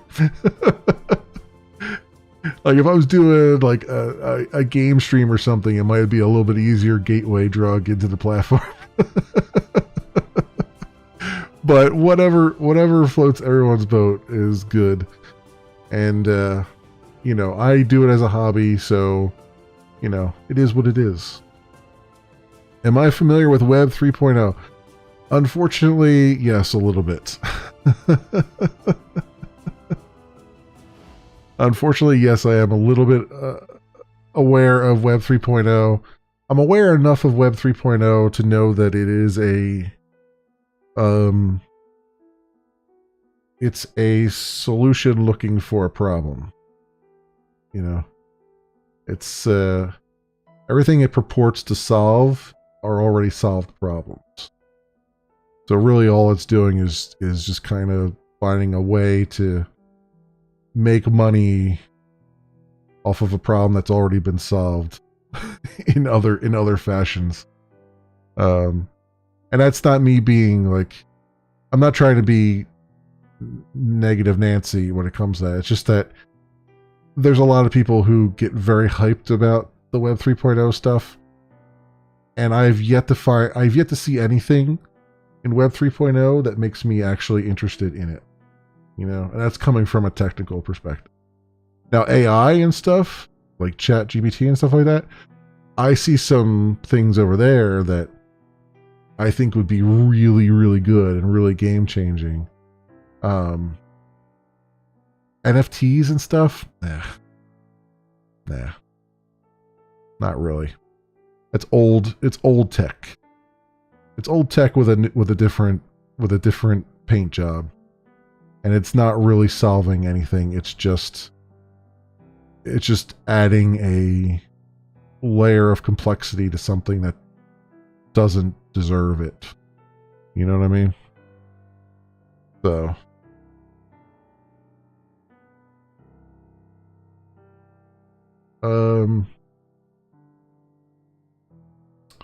what about paying contributors for their input? Yeah, it's called money. I'm not trying to be like negative Nancy, but it's like people keep saying like, well, crypto's the future, and then I look at the crypto markets and all it is speculators, right? It's just constant speculation, and people, you know, the 0.0001% of people who actually end up making money on it doesn't justify the other 99.99999 that don't. It's just like, if you want to pay contributors, pay them with money. You know what I mean? There's plenty of you know, payment processors out there, and you know, you got your Stripes, you got your PayPals, you know, pay them with actual money, because the crypto stuff was a way for people to kind of skirt governments, and the governments they see what's going on. You know, they're now asking the right questions, and they're shutting a lot of things down, right? So like all that regulation stuff that, you know, that unregulated market that crypto was supposed to have, it ain't gonna last another few years, if that. It'll be regulated as hell, and it'll be brought back under a government control. So all the things it purported to solve are going to be undone. You know, Apple wants to charge providers 30% for gifting. Web 3.0 eliminates that need. Yeah, but if the thing with that is Apple owns the ecosystem, right? So at some point you're going to be paying the Apple tax, whether it's on their hardware or something else, right? And the idea that you're somehow going to skirt around Apple, that Apple's not keeping its finger on that pulse there, is just kind of weird, right? It's like, oh yeah, we can get around this 30% charge by throwing some bits over the internet. It's like, yeah. And how long will that last until Apple's like, oh, you want to try that, huh? Well, we want a piece of that too, right? Like, it's not. Again, there's no solution. You're not pulling one over. You're not pulling the rug over on anybody, really, honestly. It's just everything that is unregulated will be regulated. Everything that if Apple saw any kind of future in the Web3 stuff, you can bet your bottom dollar they would be all over it. They would be like, you wouldn't be able to escape them, Apple only charged that by using their product. Well, yeah. Mm-hmm. But I mean, that's what I'm getting at is like if there was something there, you can bet that like Microsoft, Apple, Google, they'd all be on top of it. They would be like, you wouldn't be able to get away from them. They'd all be taking their fees out, The fact that they're not means that they don't see it as a threat. And they don't see it as worth putting any time into. And I kind of have to agree with them because it's a tech guy's dream, right? It's a tech guy's wet dream because it's got all kinds of tech there. There's all kinds of tech under the scenes. It's doing all kinds of, you got ledgers and you've got crypto and you've got mining and you got all this stuff. There's so many things that you can do from a technology perspective. From someone looking at it just purely at a tech level, there's so much to dive into there. And it's from that perspective, from a purely tech perspective, it's interesting. But from a practical perspective, from an everyday use, from a business perspective, it's a nothing burger right now. Until someone comes by and says, we've taken this stuff and we found a novel solution, right? There hasn't been like that novel solution yet that is like, we can't live without this as consumers kind of thing. Right now, consumers are just like, yeah, my dollar works better. My credit card works better than my crypto credit card works. So I'm going to use that, it's accepted everywhere, whereas this other thing isn't. This wallet is so hard to get access to, I mean, that's how I feel about it. Like again, from a technology perspective, it's pretty fascinating. And there's a lot of really smart people who have done a lot of work with it. I just don't see it being anything other than a toy right now until someone actually figures something novel out to do with it. You know what I mean?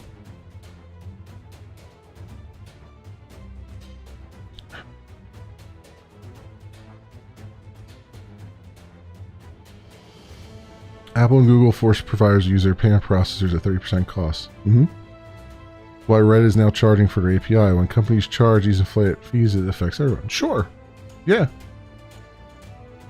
That's true.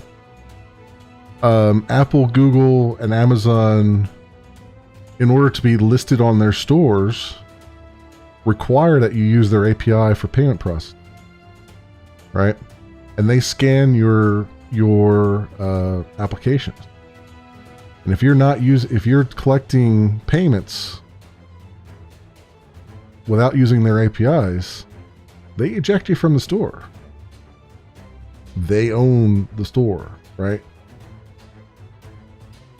Crypto doesn't solve that. It gives you, you might get away with it for a little while, but eventually you're going to be found out. It's one of those things, right? Again, cool tech. Doesn't really have a practical use in the real world because everyone is quite aware of it and aware of its existence and kind of like, I think they're all kind of looking at it the very same way, And I don't think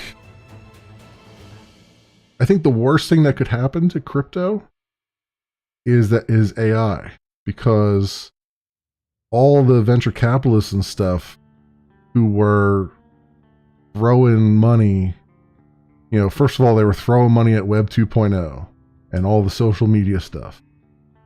And then that got to a high water mark. And they started throwing money at the Web 3.0 and the crypto stuff. And then the crypto guys started getting dragged in front of the SEC and had charges filed against them. And they're like, "Oh, okay, we're not going to put our money in that anymore." And now they're throwing all their money in, AI stuff. So now if you've got any idea at all, even if you don't have a business plan or anything, you want to do something with AI, anything that's got AI, even like in the title and doesn't actually do AI, you're going to get a bunch of money thrown at you.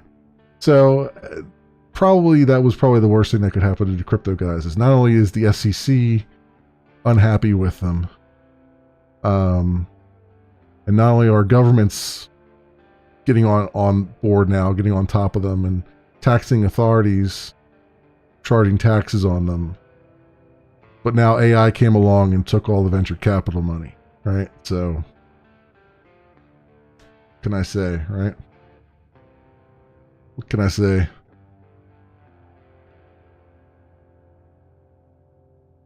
Other than I need to drink some agua.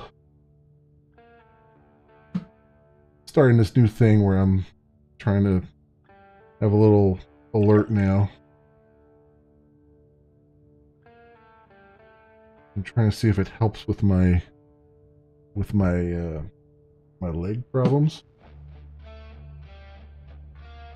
And the jury's still out. We'll see what happens. But I'm at least trying to drink the recommended amount of water a day now. We'll see if I succeed or not. Oh, it's no problem, Merich. It's again, I'm not I mean, clearly I have a side. But I'm not trying to put people down. I'm just trying to be realistic about things. You know what I mean? I'm an old fart anyway. Like, I'm yelling at the kids on the lawn. You know what I mean? Like, I've been doing this crap for 20 years, and a lot of stuff is cyclical. Everything old is new again sometimes. And it's just, I need to see. I'm one of those old fogies that needs to see the practical applications of something, right? You know what I mean?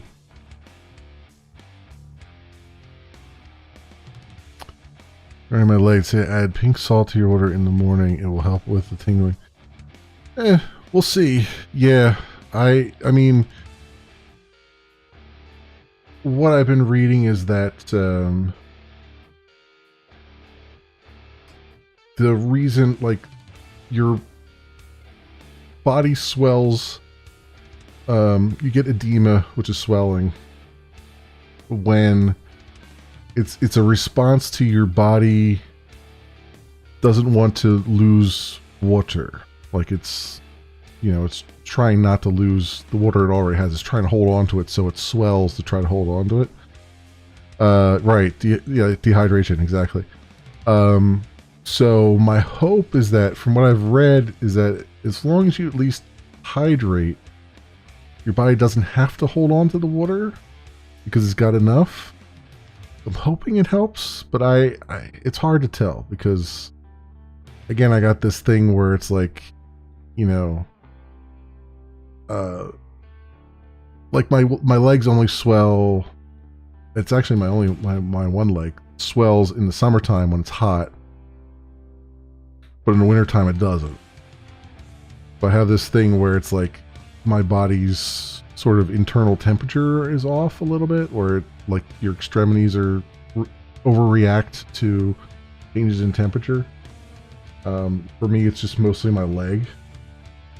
So I don't know. And you know, talking to the doctor, they're just like, well, the cure is worse than the disease, is what they told me. So so I'm like, yeah, okay. I guess I gotta live with what I can. So I've been trying to I'm trying to hydrate. I'm trying to move around a lot more, exercise. My exercise has been a little bit off this past week because I hurt my leg when I broke a ladder. But I've been just trying to stay active and just keep it going. Put my foot up for an hour every day, that kind of thing. So we'll see how it goes. It's normally it's just an annoyance, but having cuts on my leg has made it more prevalent because it's as it swells, it starts to tear at the cuts and it hurts. You know what I mean? So that's just been my past week, has been just kind of trying to manage it even more so than usual, because it's been I want these cuts to heal, and swelling actually slows your healing process down because it's it's harder for your body to get the cells that it needs into the area and all that stuff. But keep on trying, you know what I mean? Keep on keeping on. You're currently in a cast from Achilles tendon surgery and your legs swell up. Hydrate your body as opposed to regular water. They also say to elevate your leg. Yeah, I've been elevating my leg for about an hour every day. And then at nighttime, I put a pillow under it so I keep it elevated all night. And I also keep it uncovered. So I'll only cover the other parts of my body so that it stays cooler and it's not under the sheet. And I have the AC on all night, so then that also seems to help it a little bit.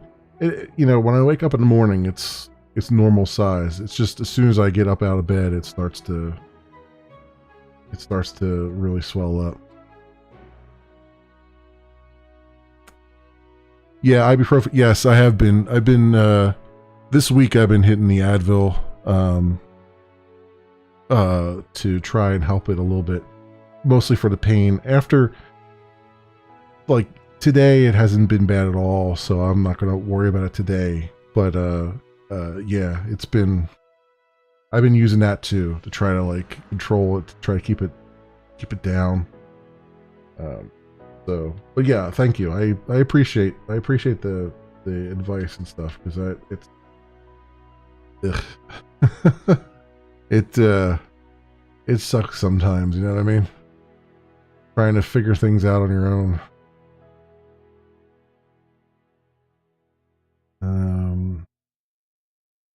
Gals doesn't know. So here's the. Okay, so this is good because it forced me to log in, which is what I wanted. But now it doesn't have.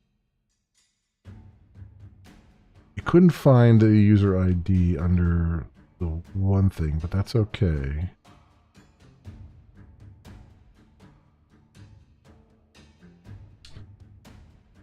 I want to put, so I have a breakpoint there. So let's go and put this in debug mode.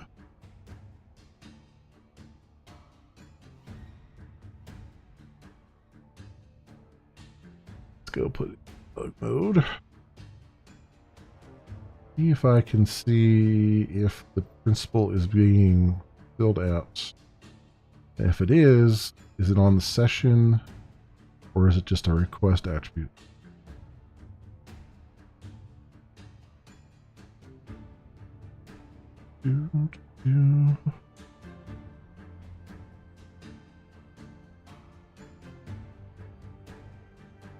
Okay. So what do we got? Force me to log in. User 8.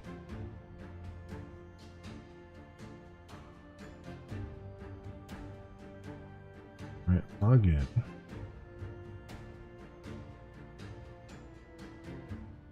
Okay, now hit my breakpoints. What do we got here? Requests. Where's my debug shell? User principal is null. So if I do request, I get session, get attribute principal. That exists? No. Try it like that. Sure.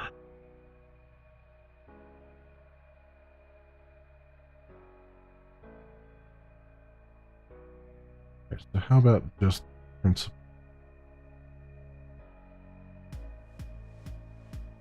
That's null.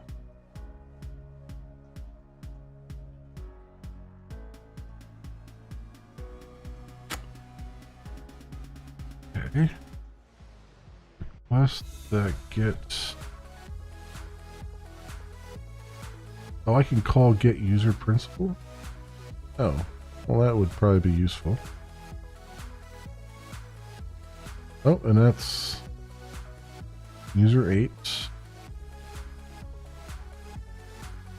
Get user principal to get. Oh, I gotta do user principal, user details.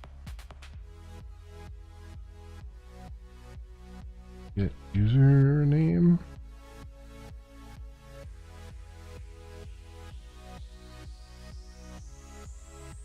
Password authentication token, user details.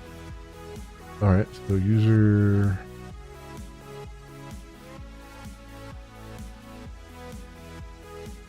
Username, password, authentication.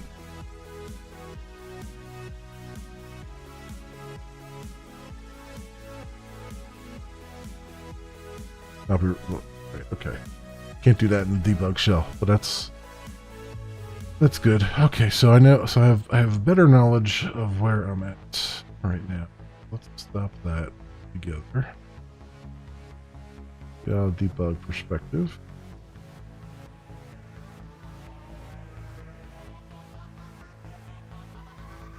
Okay, let's do request that get user principal. It gives me a principal.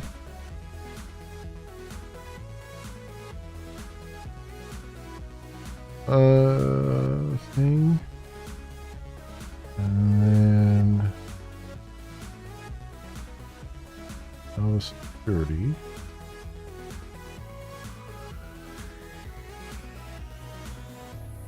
Get name.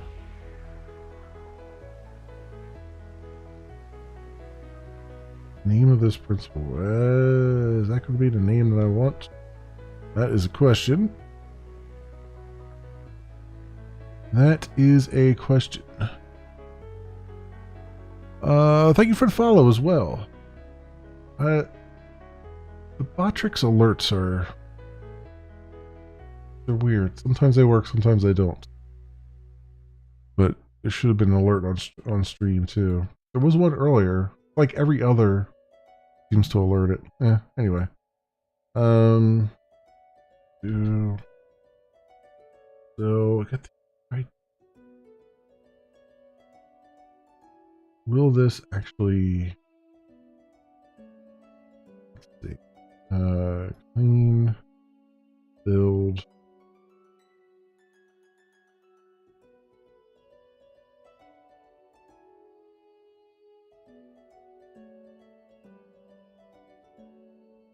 Build this.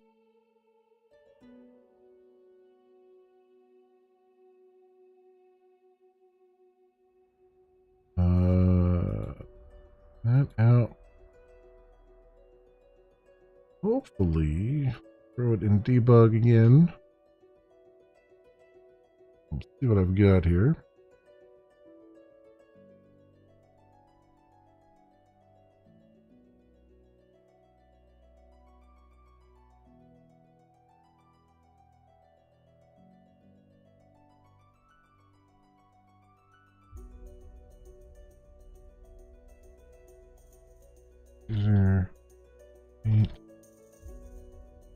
Password.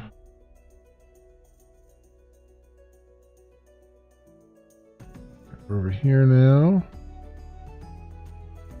What do we have for principal?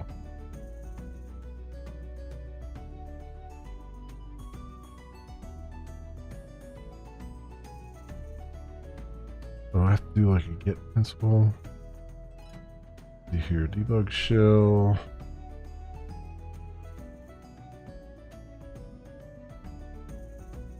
Does this return me?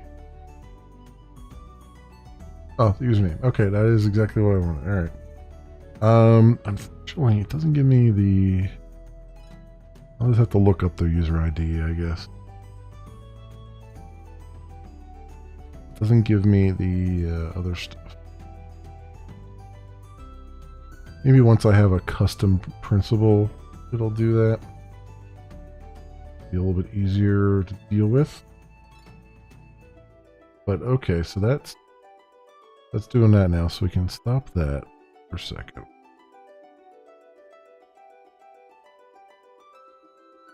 So if principal no, do that, otherwise return no. Save that. Alright, so that's good for getting user ID. Well, getting the user, really getting the username right now. We just do your name at the moment. And then over here, the username.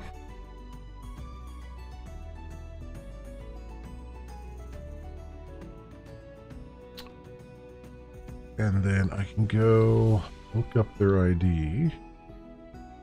Move it off. EAO.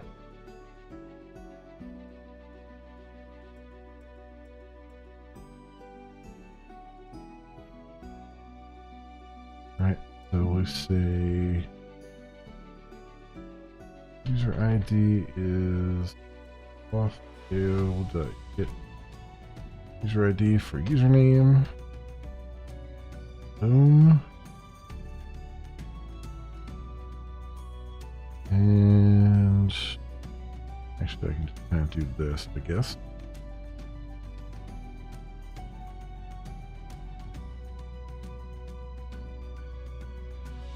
That in there.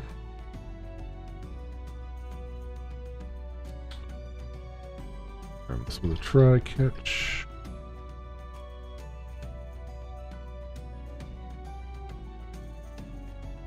To verify email token.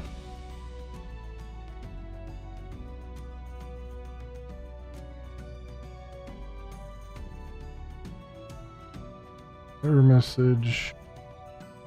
I gotta put a model in here now. That's speaker framework. Error message. Model, and then there's system error. Was it system error or server error? I always get.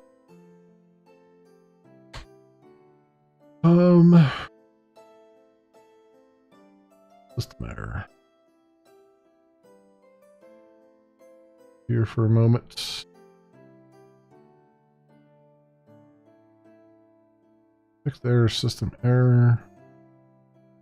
And there we've got the user ID of the person. So then I can say verify blah blah blah barrel token. So then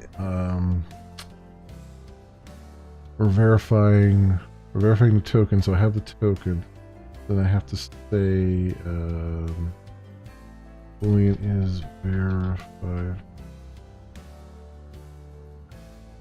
equals verification service that is token valid with user ID and the token.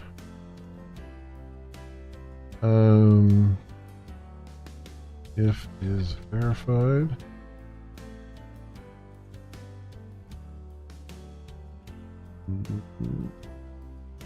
Add this message. Text.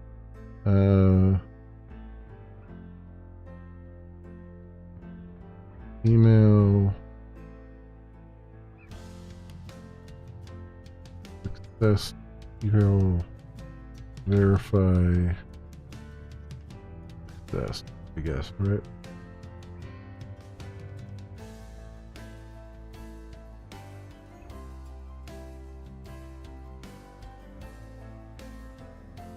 Oh, it's the other way around. I'm doing it. Okay. I'm doing email verify text this.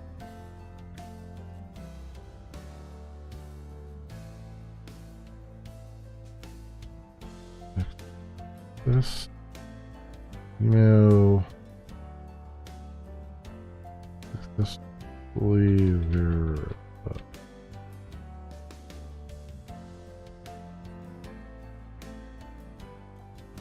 And then I guess I should have the regular system error. Email verify text error.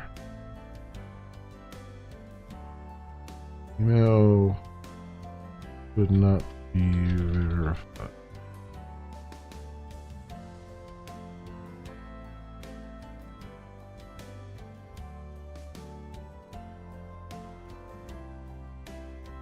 I guess the system error would still be good in the other case too. So we've got this,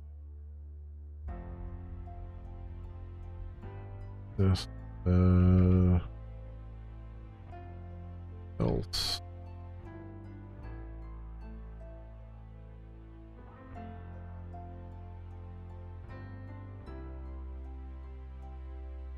That. Okay. Save that now. That's good. So that's the verification part of it. Save the properties and get that back out of there. Okay, so then I just need to wire up the actual creation of the token and sending the email, which should be the easy part now. I think I closed that. Registration controller. Okay, here we go. Oh, I need to call email. Private email verification service.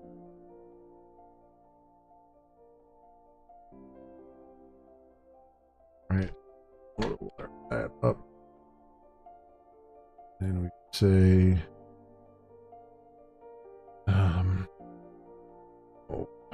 verification service, create new verification token. Ooh, that's going to be a problem.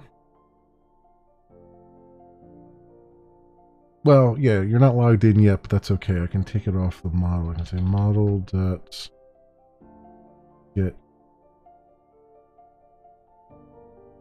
username. Shoot. Okay, so I gotta look up their user ID. That's fine.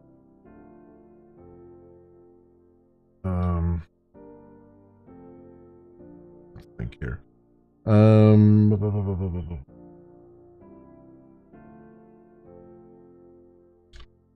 User ID equals off dale, get user ID for username, model, get username. I don't have their ID here, do I? I do have their ID. Do I actually populate their ID?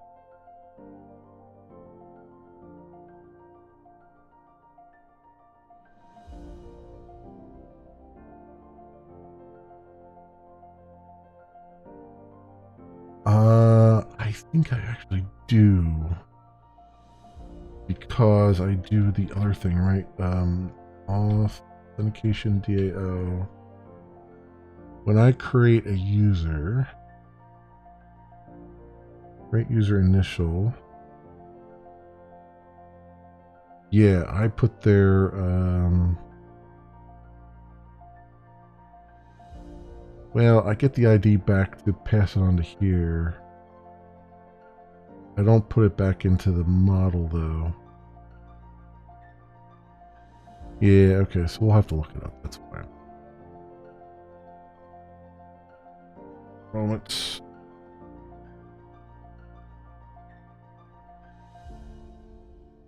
Oh, I'll check it in debug, see if we have the ID there. User ID. Verification token, which if I create the verification token, that does its thing. Oh, it should bring back the token. Not a Boolean.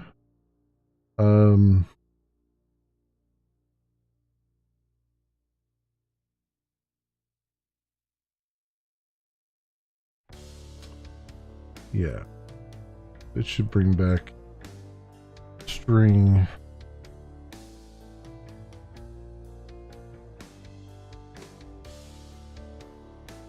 Return. Let's do this. If that was successful, return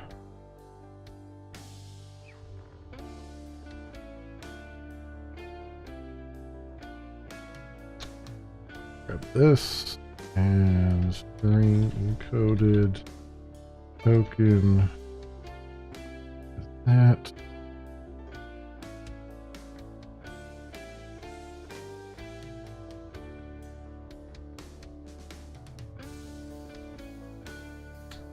Yeah.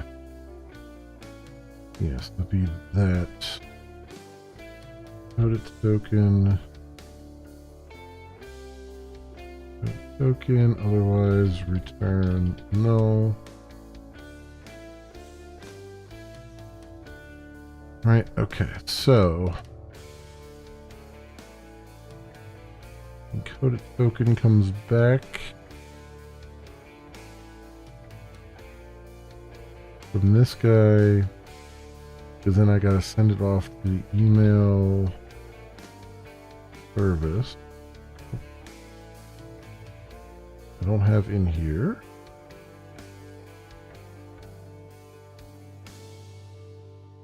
Service.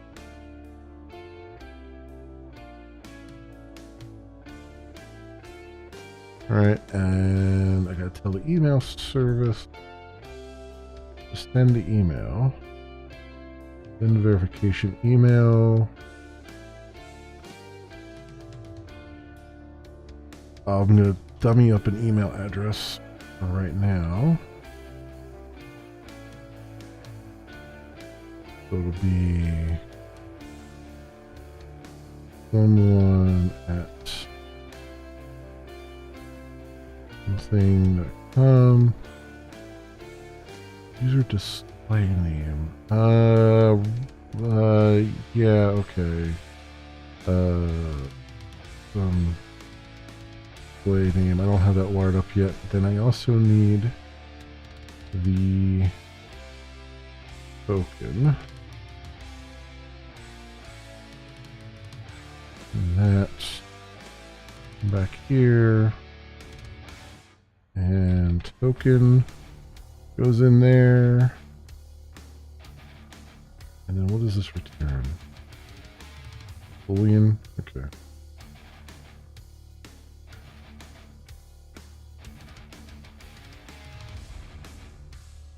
I'm not gonna, I'm just gonna say if that does not send, I'm just gonna log it. Email service unable to send user initial email verification token.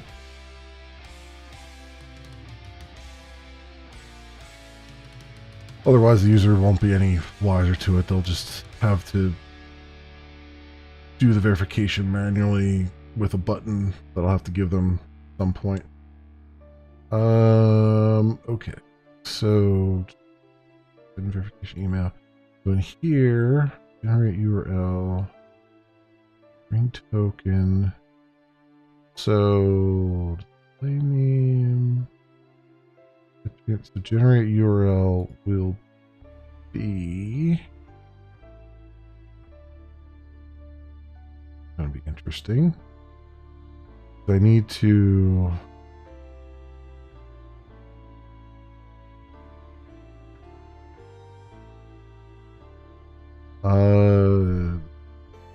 Bring base URL. I need the base URL of the installation that we're on. The only way I can get that is from the servlet session. So I'm gonna have to pass that along. Yeah, so it'd be. Means I need request in here, right?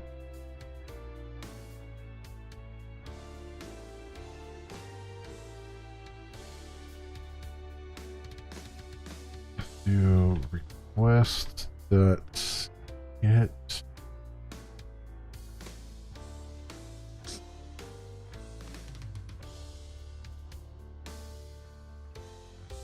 never remember which one of the 92 of these it is.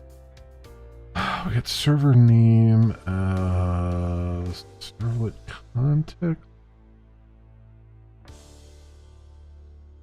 session, servlet path. Returns a part of this request URL that calls the servlet. The path starts with a slash character, includes the path to the servlet, does not include any extra path information or a query string. Alright. That's not really it. Query string is the other thing. Host name of the server to which the request is sent. It may be derived from protocol specific mechanism. Otherwise resolve header name server. So server name theme. Well, I already know it's going to be HTTPS. So I'm not going to worry about that. I need the server name.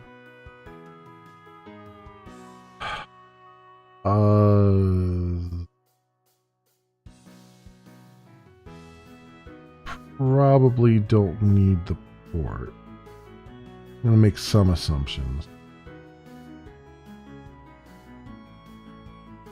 Calls the servlet. Path starts with a slash character, includes a path to the servlet. Does not include any extra path information. I don't think I need the servlet path either because I'm going to know what that's going to be. I just need, I think, the server name.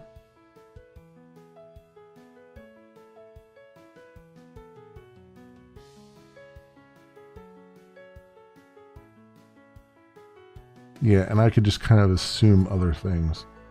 So, server name. So, we want to do HTTPS : //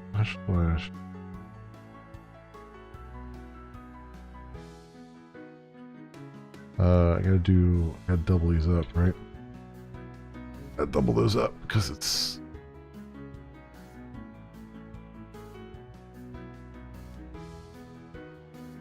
No, wait, that's not right. Those are // I don't have to double those. The backslash I have to double up. All right.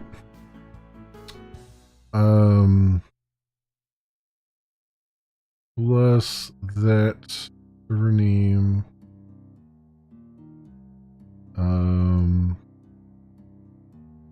Plus slash. Actually, I don't even need to do the slash at the end. We'll just leave that to the other thing. So I'll send that across and then, oops, that's the wrong thing. So base URL, so then it'll be base URL plus slash email verify, and then slash token. Right. That'll be the URL that we generate. That'll be in the email template. I still have to put into the database. I can do right now. I have that send verification email. So then this has to take a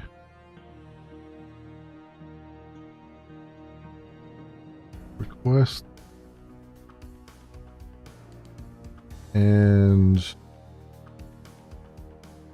this TFA stuff. I'll keep that null for now. It'll break, but it is what it is. So request user model. We have that. All right, make the template. Where's our email template? There we go. All right, so copy this. Insert into email templates. Email type will be verify or verification. Which one is it?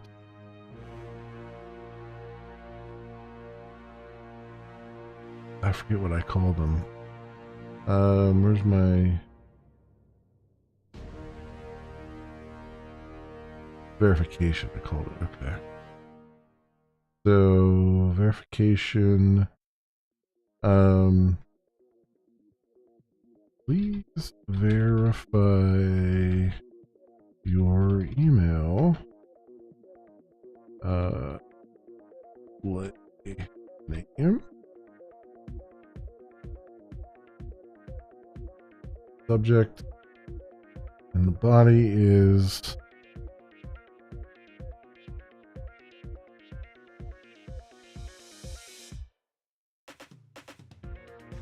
thank you for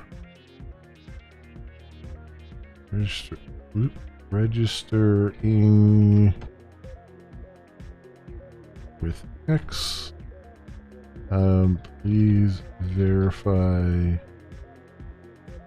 your email address by clicking this link. Fine. What did I call it? What did I call the variable?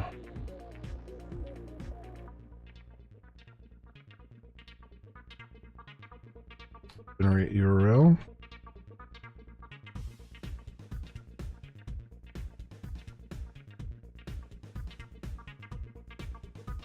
Okay, insert that.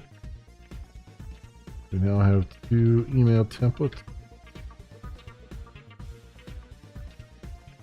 All right, excellent. I think we're about ready to give it the old college try here.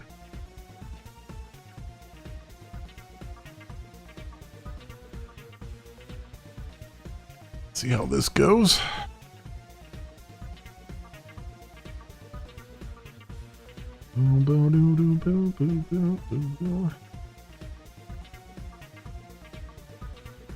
Net and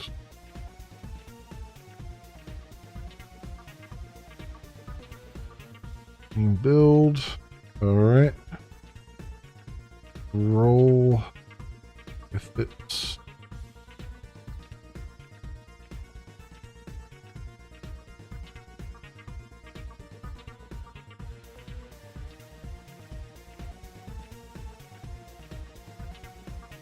Okay, start it up and go to here.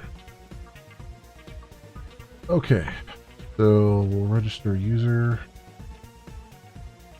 User 10. And what was that? 5756 M.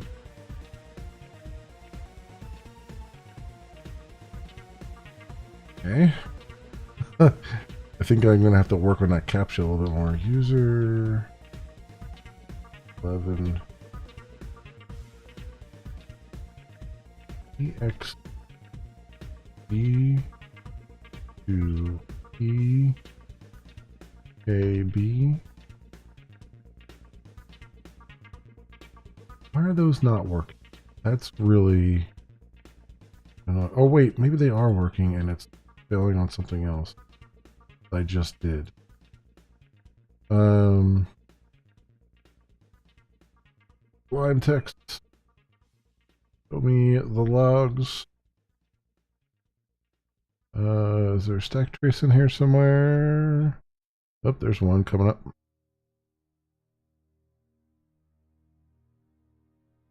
Ah, here we go. Insert into email verification, blah, blah, blah. Value too long. Type character varying 100. Ah, I got it. Got it. Okay. I was wondering if encoding it to base 64 would make it too long for the column. And now I know. So go over here and we'll make the token size 85. Try that. Project clean.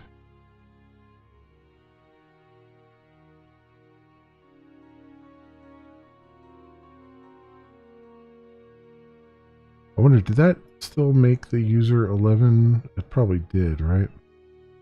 Identities. It did. It did. Which...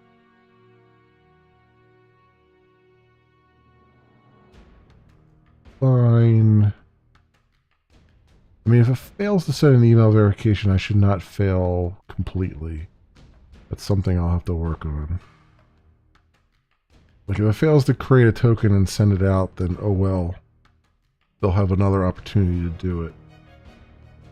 For right now, it's fine, but it's something I'll have to make that an optional failure, not a full failure.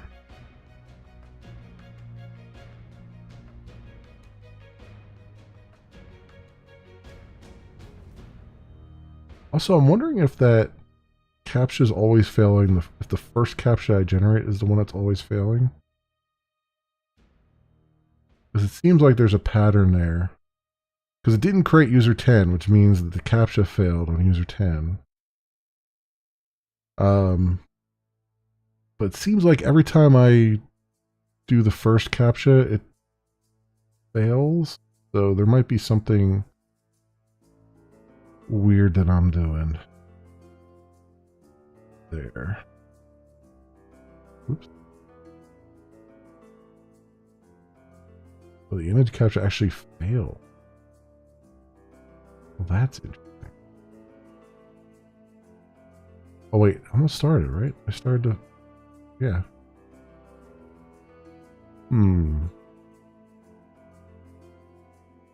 Okay. 12... 3... D... 8... Y... 6... E... R...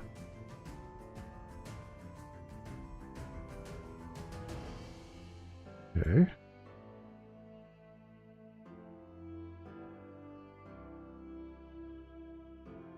There's a stack trace here coming up.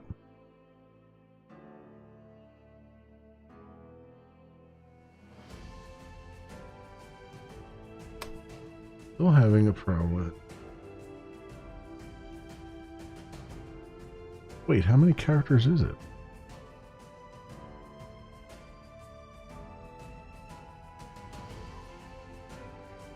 $116.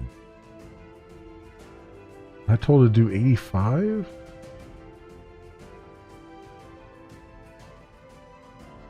It came out with 116 from 85? That's impressive.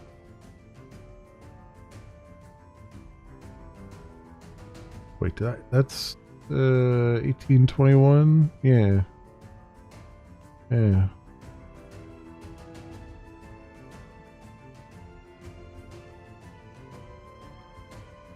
So 116. Oh,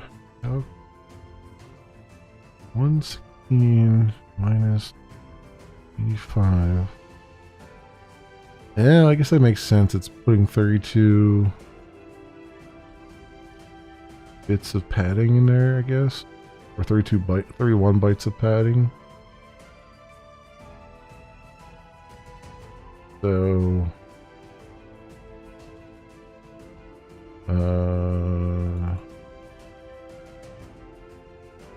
100 minus, we'll say 32 just to give it a little bit of extra.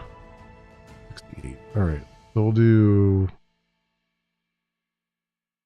68 here. See what that, or you know what? I'll just do 64 to hell with it.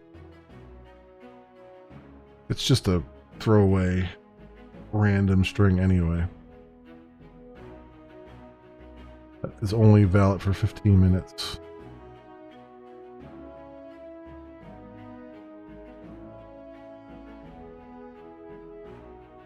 Go. Build.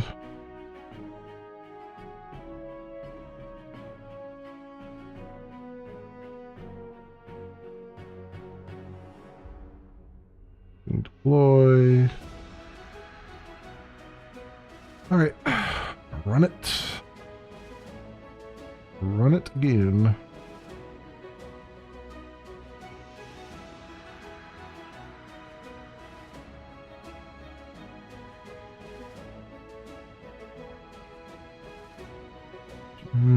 Okay.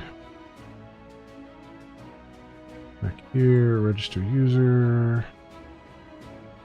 User 20. 5Y 8H4 E5. Okay, that worked. So, theoretically, I have an email. The Greenmail GUI. From someone at something.com. And here's the link it generated. So let's take that. Copy that. And let's try it and see if it works.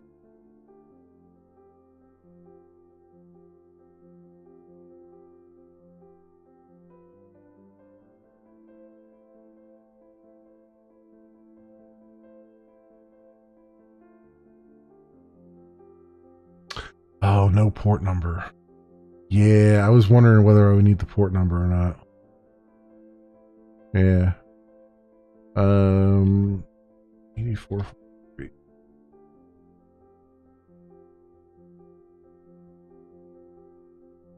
Email verify. Did I, after all that, did I just copy it wrong?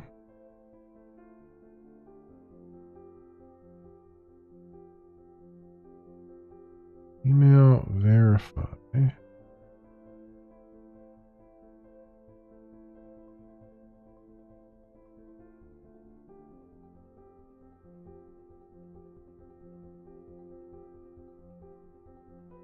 Target server did not find a current representation for a target resource.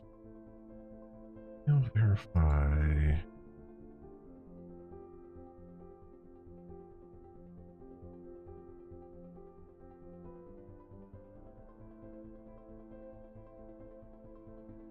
And it was slash then token.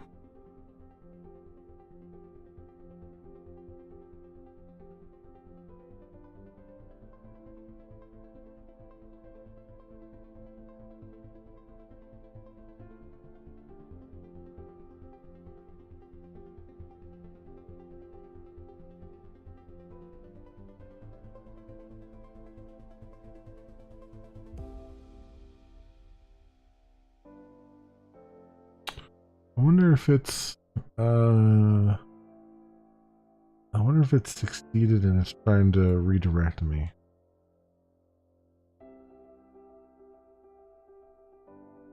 Back to the homepage.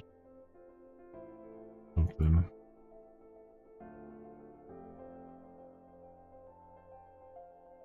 No, it's just saying 404 on that.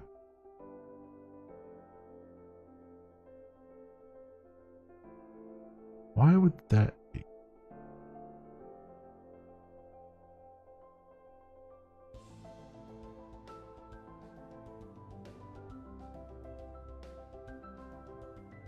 No, verify, because I put it.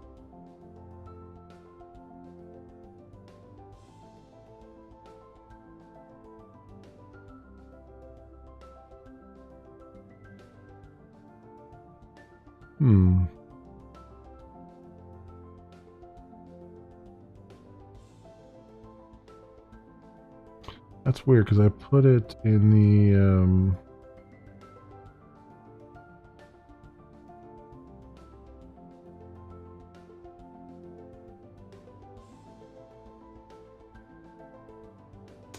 what is going on with fucking the fucking hell here?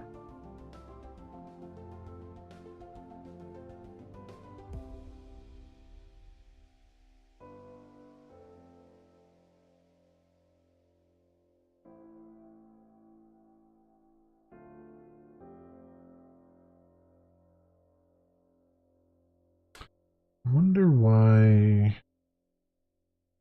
Go here and I say /email verify.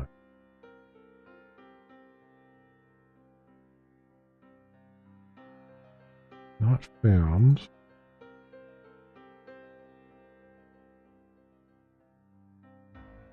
Found that. Well, what was wrong with the other thing? I wonder if it's I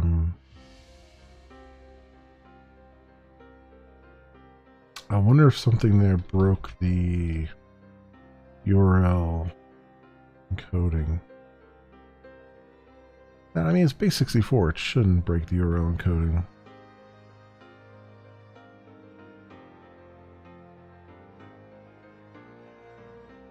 Oh, the slash. I bet that's what it is. Yeah.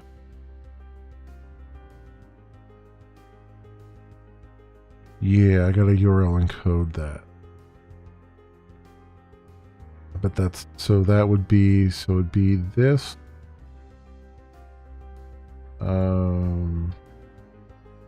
With the port here, A443. And then, what is, URL? URL encoded.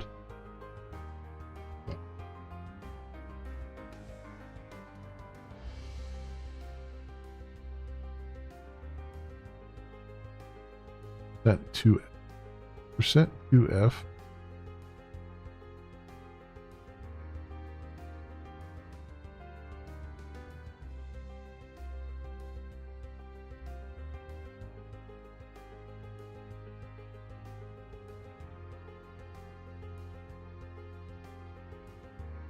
Bad request. Why would that be a bad request now?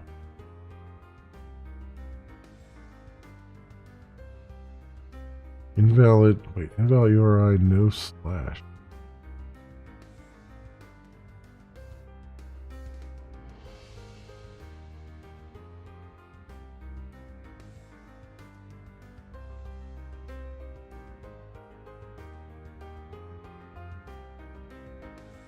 What does that mean? Is that Tomcat doing something? I feel like this is Tomcat doing something. I've never seen that before.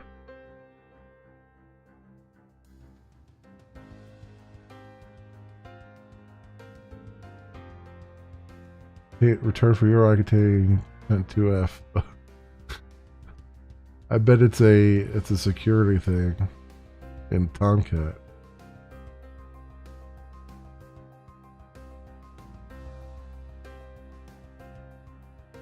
Oh yeah. Allow encoded / true. Oh wow. Wow. Okay.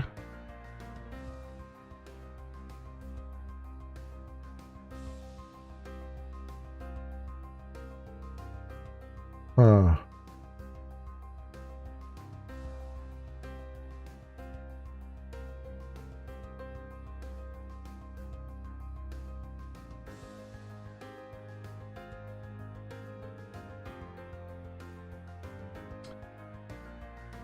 Use setup. Trying to do it in a new one.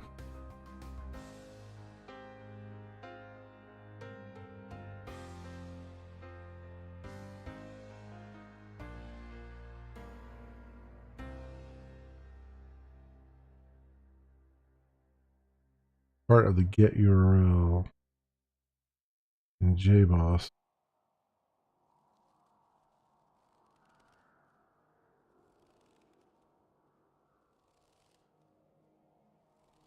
Prevent possible security vulnerabilities. Yeah, I figured. I don't want to.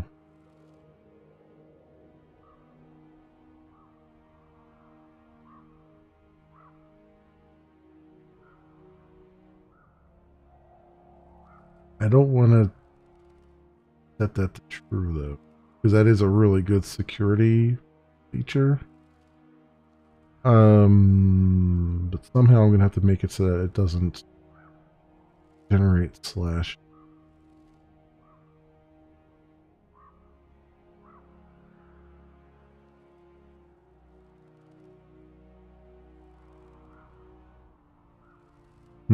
Okay. Interesting. How do I... Can I generate a...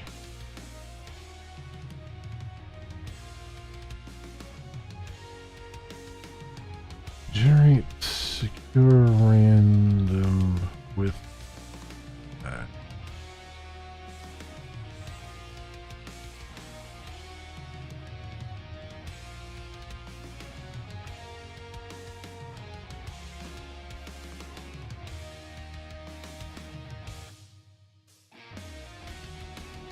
Or maybe, like, can I do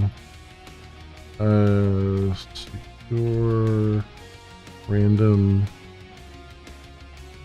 next bytes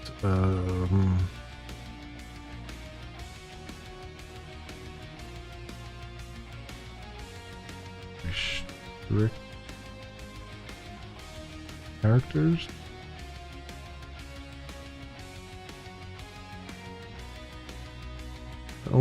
That only includes letters and numbers.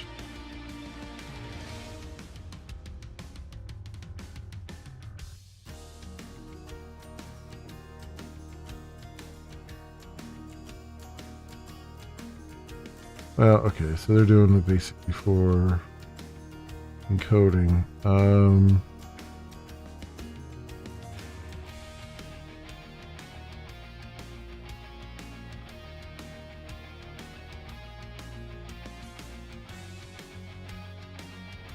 I could do that too. I could convert it to hex. That's not a bad idea.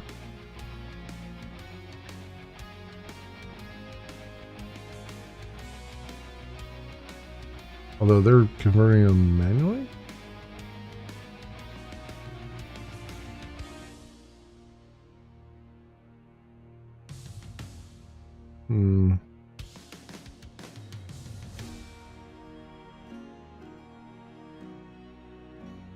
Well, it will be significantly longer, though, if I do that. I think it'll be double the size, at least. If not more so. Basically for... Can I say... Java-based before encode without slash. Well, forward or backward slash.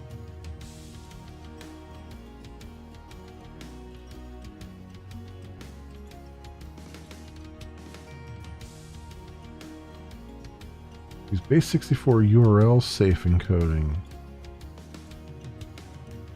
Ah. Let's see, they thought about it already. Get URL encoder, get URL decoder. Okay, that's even better. That is even better. Okay, so where are we at here? So get encoder.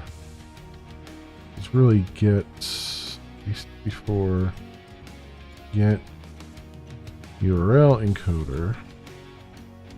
Encode the string.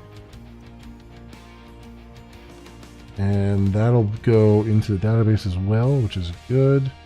That'll be what comes out the other side, and we don't have to worry about that anymore then, hopefully. So I didn't know there was a URL encoder versus a regular encoder. I guess I should be using that mostly. If I know I'm going to have something being passed around the system, but let's go project clean. Clean that out.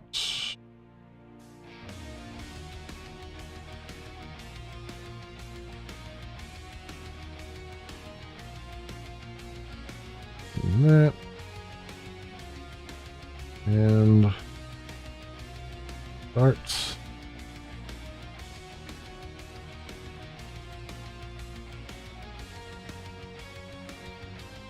See where we end up here.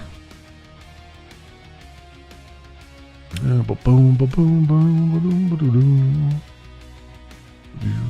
boom. Where do we end up? Here. Here. Oh crap! You know what? I need to put the port in there too. Forgot. Let's fix that while I'm at it. Roller here.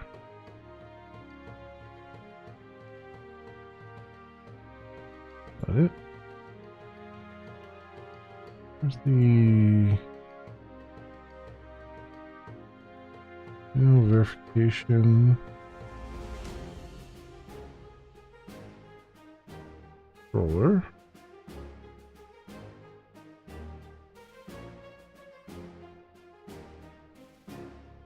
Oh, it's because it's in the registration. Yeah, user registration controller.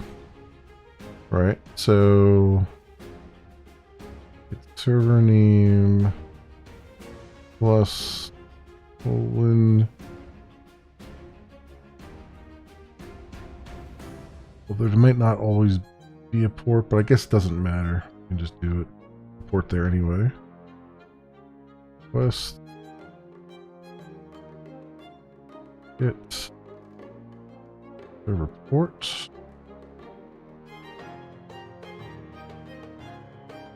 There you go. And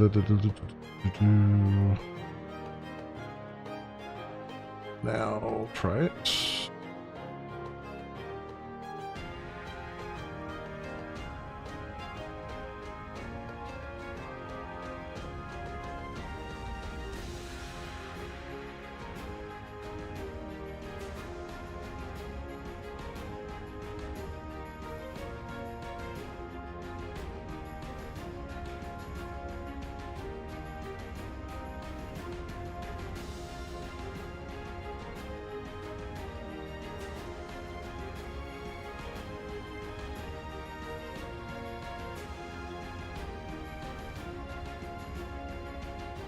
All right, so now back in here, register user 30, and X2ME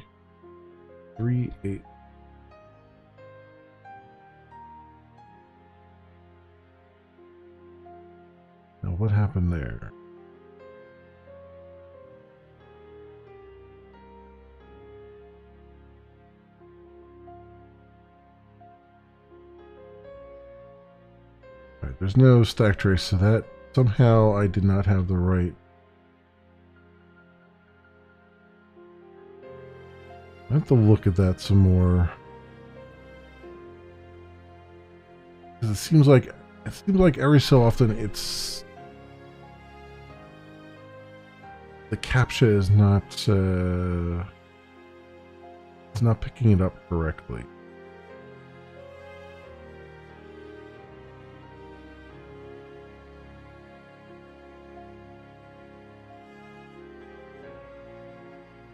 I don't see anything on the console either.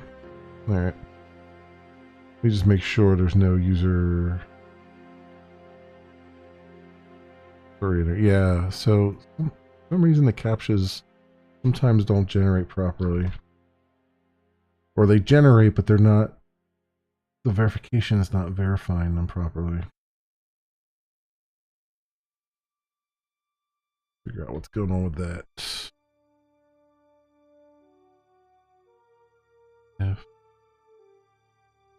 Fi7.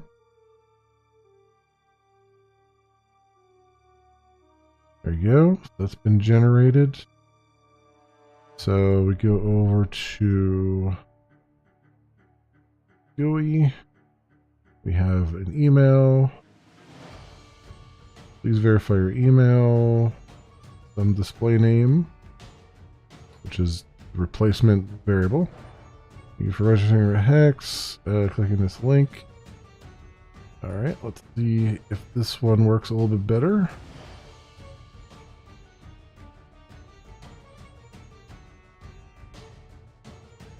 Oh, it's asking me to log in. Alright, user 30.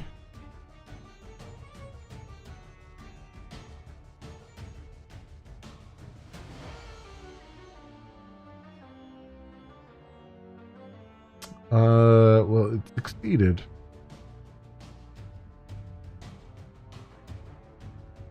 But it didn't give me a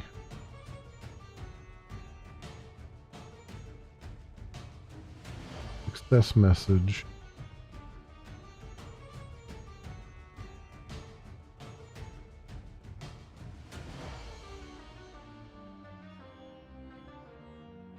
No verified text success. It didn't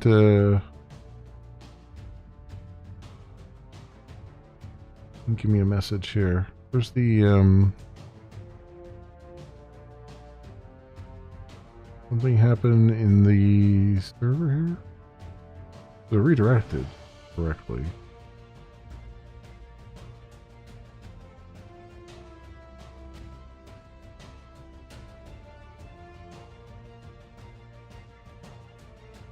View financials, math.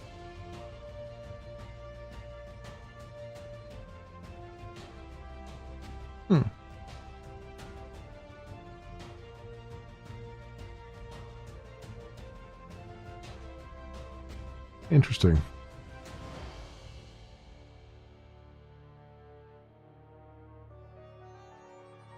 That's weird. It didn't actually show message unless I just have too many messages showing up on here. Although I do already have a request processed successfully. That should mess it up. I should like have a second one down there. Like it should keep going down the page.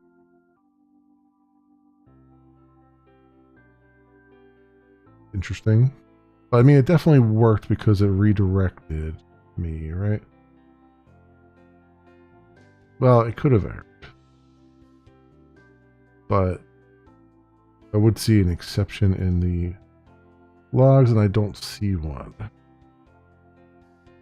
Leads me to believe that it worked correctly.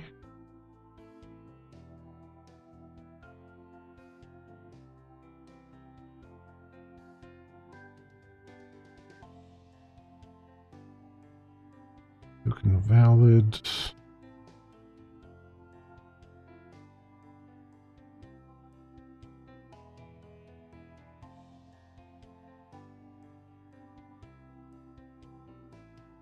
Key.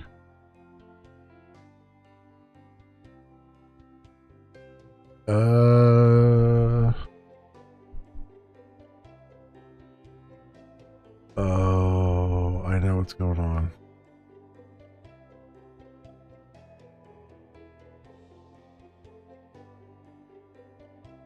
Yeah, I know what's going on.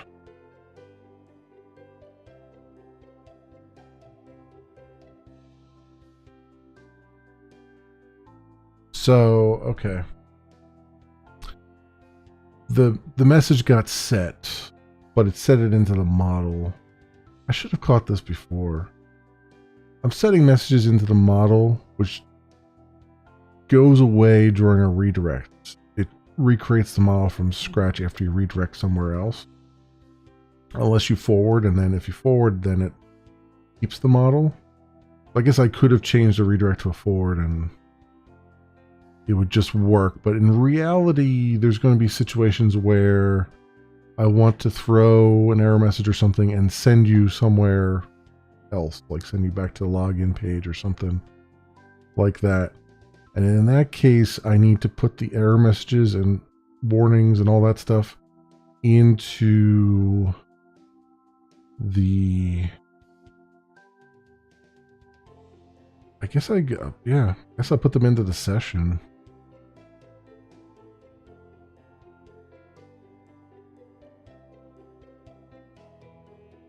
Or I guess I put them on the request too, I guess, but I think the request gets regenerated as well.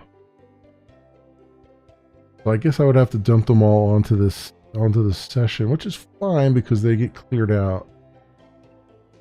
Well, I mean, I'd have to make sure they're cleared out, I guess. From one page to the next.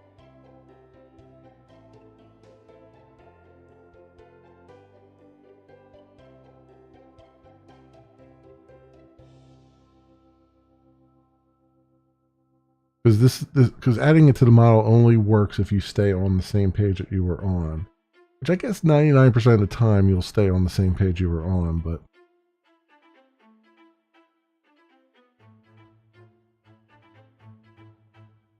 I would like to put it... I guess it would be best to put it in the Flash. Yeah, that's where it should go. It should go into the Flash messages.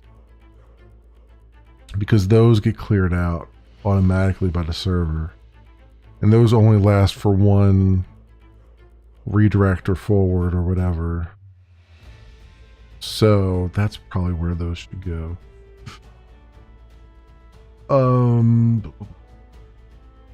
So this really, yeah. See, I was wondering why I was taking the model in there. Now I'm, yeah. West. So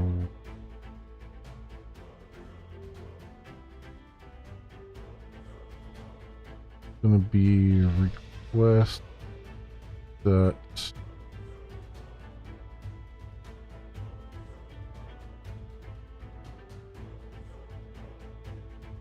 how do we do this? How do you get the Flash stuff?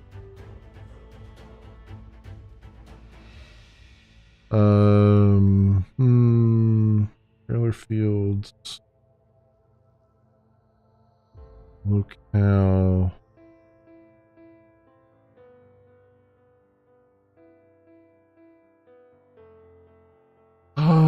Actually,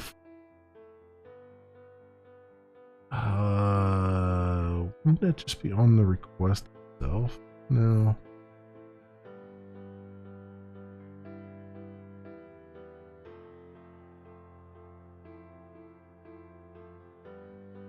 I guess that's on the model, isn't it?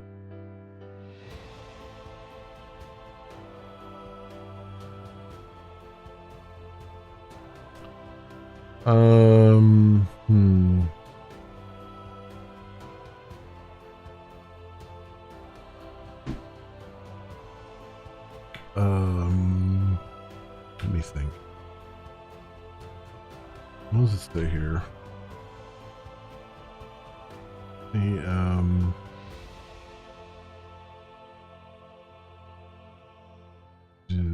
Alerts or pop-up message boxes in string. What's the best place?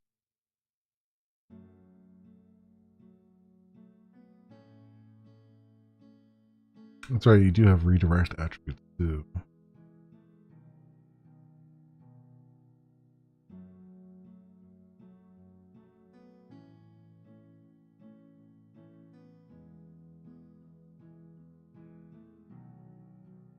Redirection. The best place to put it.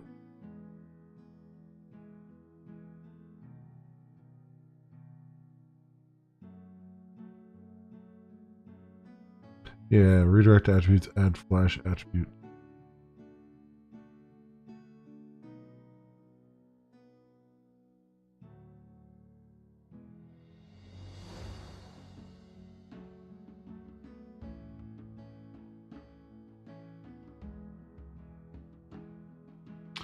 What sucks about that is you then have to have the redirect attributes.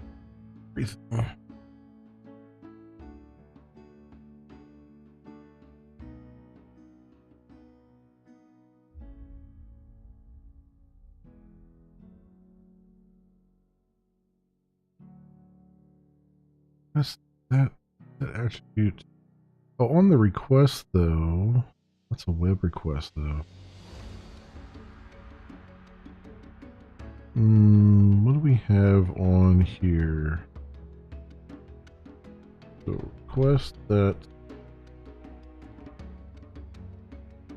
attribute. There's an attribute on this request. Attributes are reset between requests. This method is also used in conjunction with the request dispatcher. Allow remove attribute. Yeah.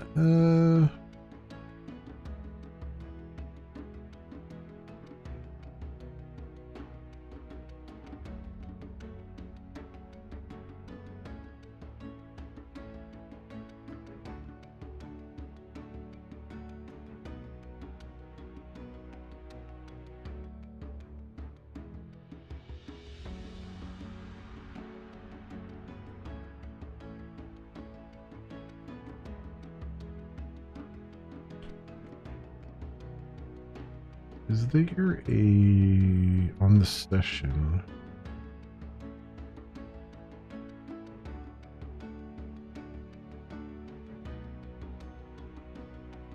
No. Okay. I didn't think. All right. So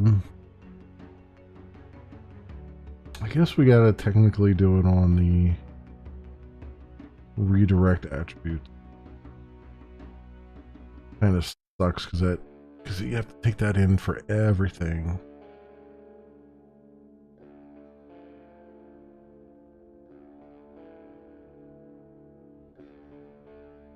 Whereas putting it on the model is like super easy.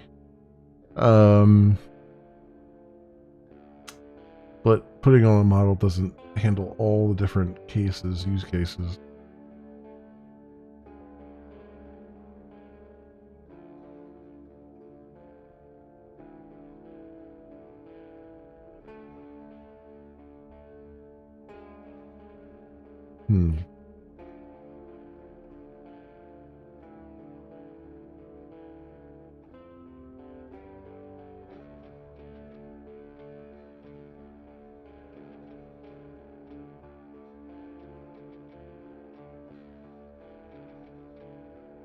I can make the HTML page look at both spots too.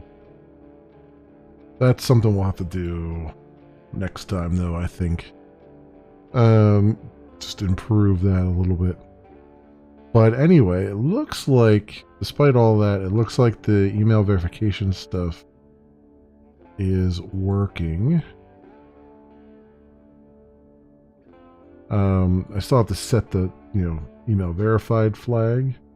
Which, is that under identities? Did I have that under there? If they type. No, I took it out of there, which is good. So that'll be under the user details. Do we have user details right now? Yes. Email verified, yes. I have it here. I have the database stuff to get their display name and collect all that. All that stuff. I just don't have it. I don't have the UI collecting it yet. I would like to make sure that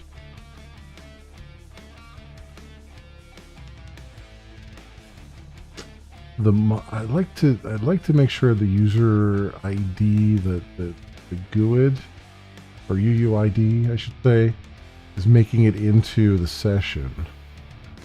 So I can just use that rather than having to do the lookup for the user ID constantly. I guess I could check that right now by throwing this back into debug mode. I have a feeling it's not there, but I think that's the next thing that should do. Is have that there, so we don't have to make an extra call to the database all the time. So I'm going to be using the UUID for the user a lot, probably. It'd be good if it was just there waiting for me, and rather than having to do the username all the time.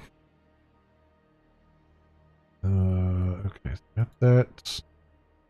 Pop on over to here. Register user 31.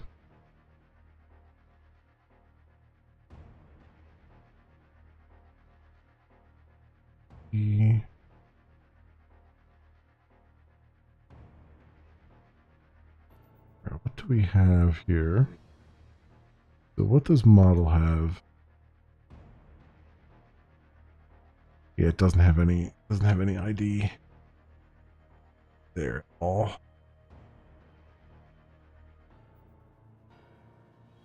I figured. Okay. Figures. Alright, that's fine. Find something else I need to kind of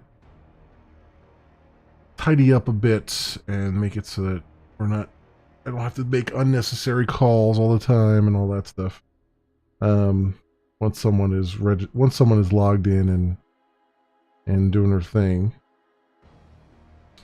And I guess, yeah, I mean, even for this point, I mean, you just generated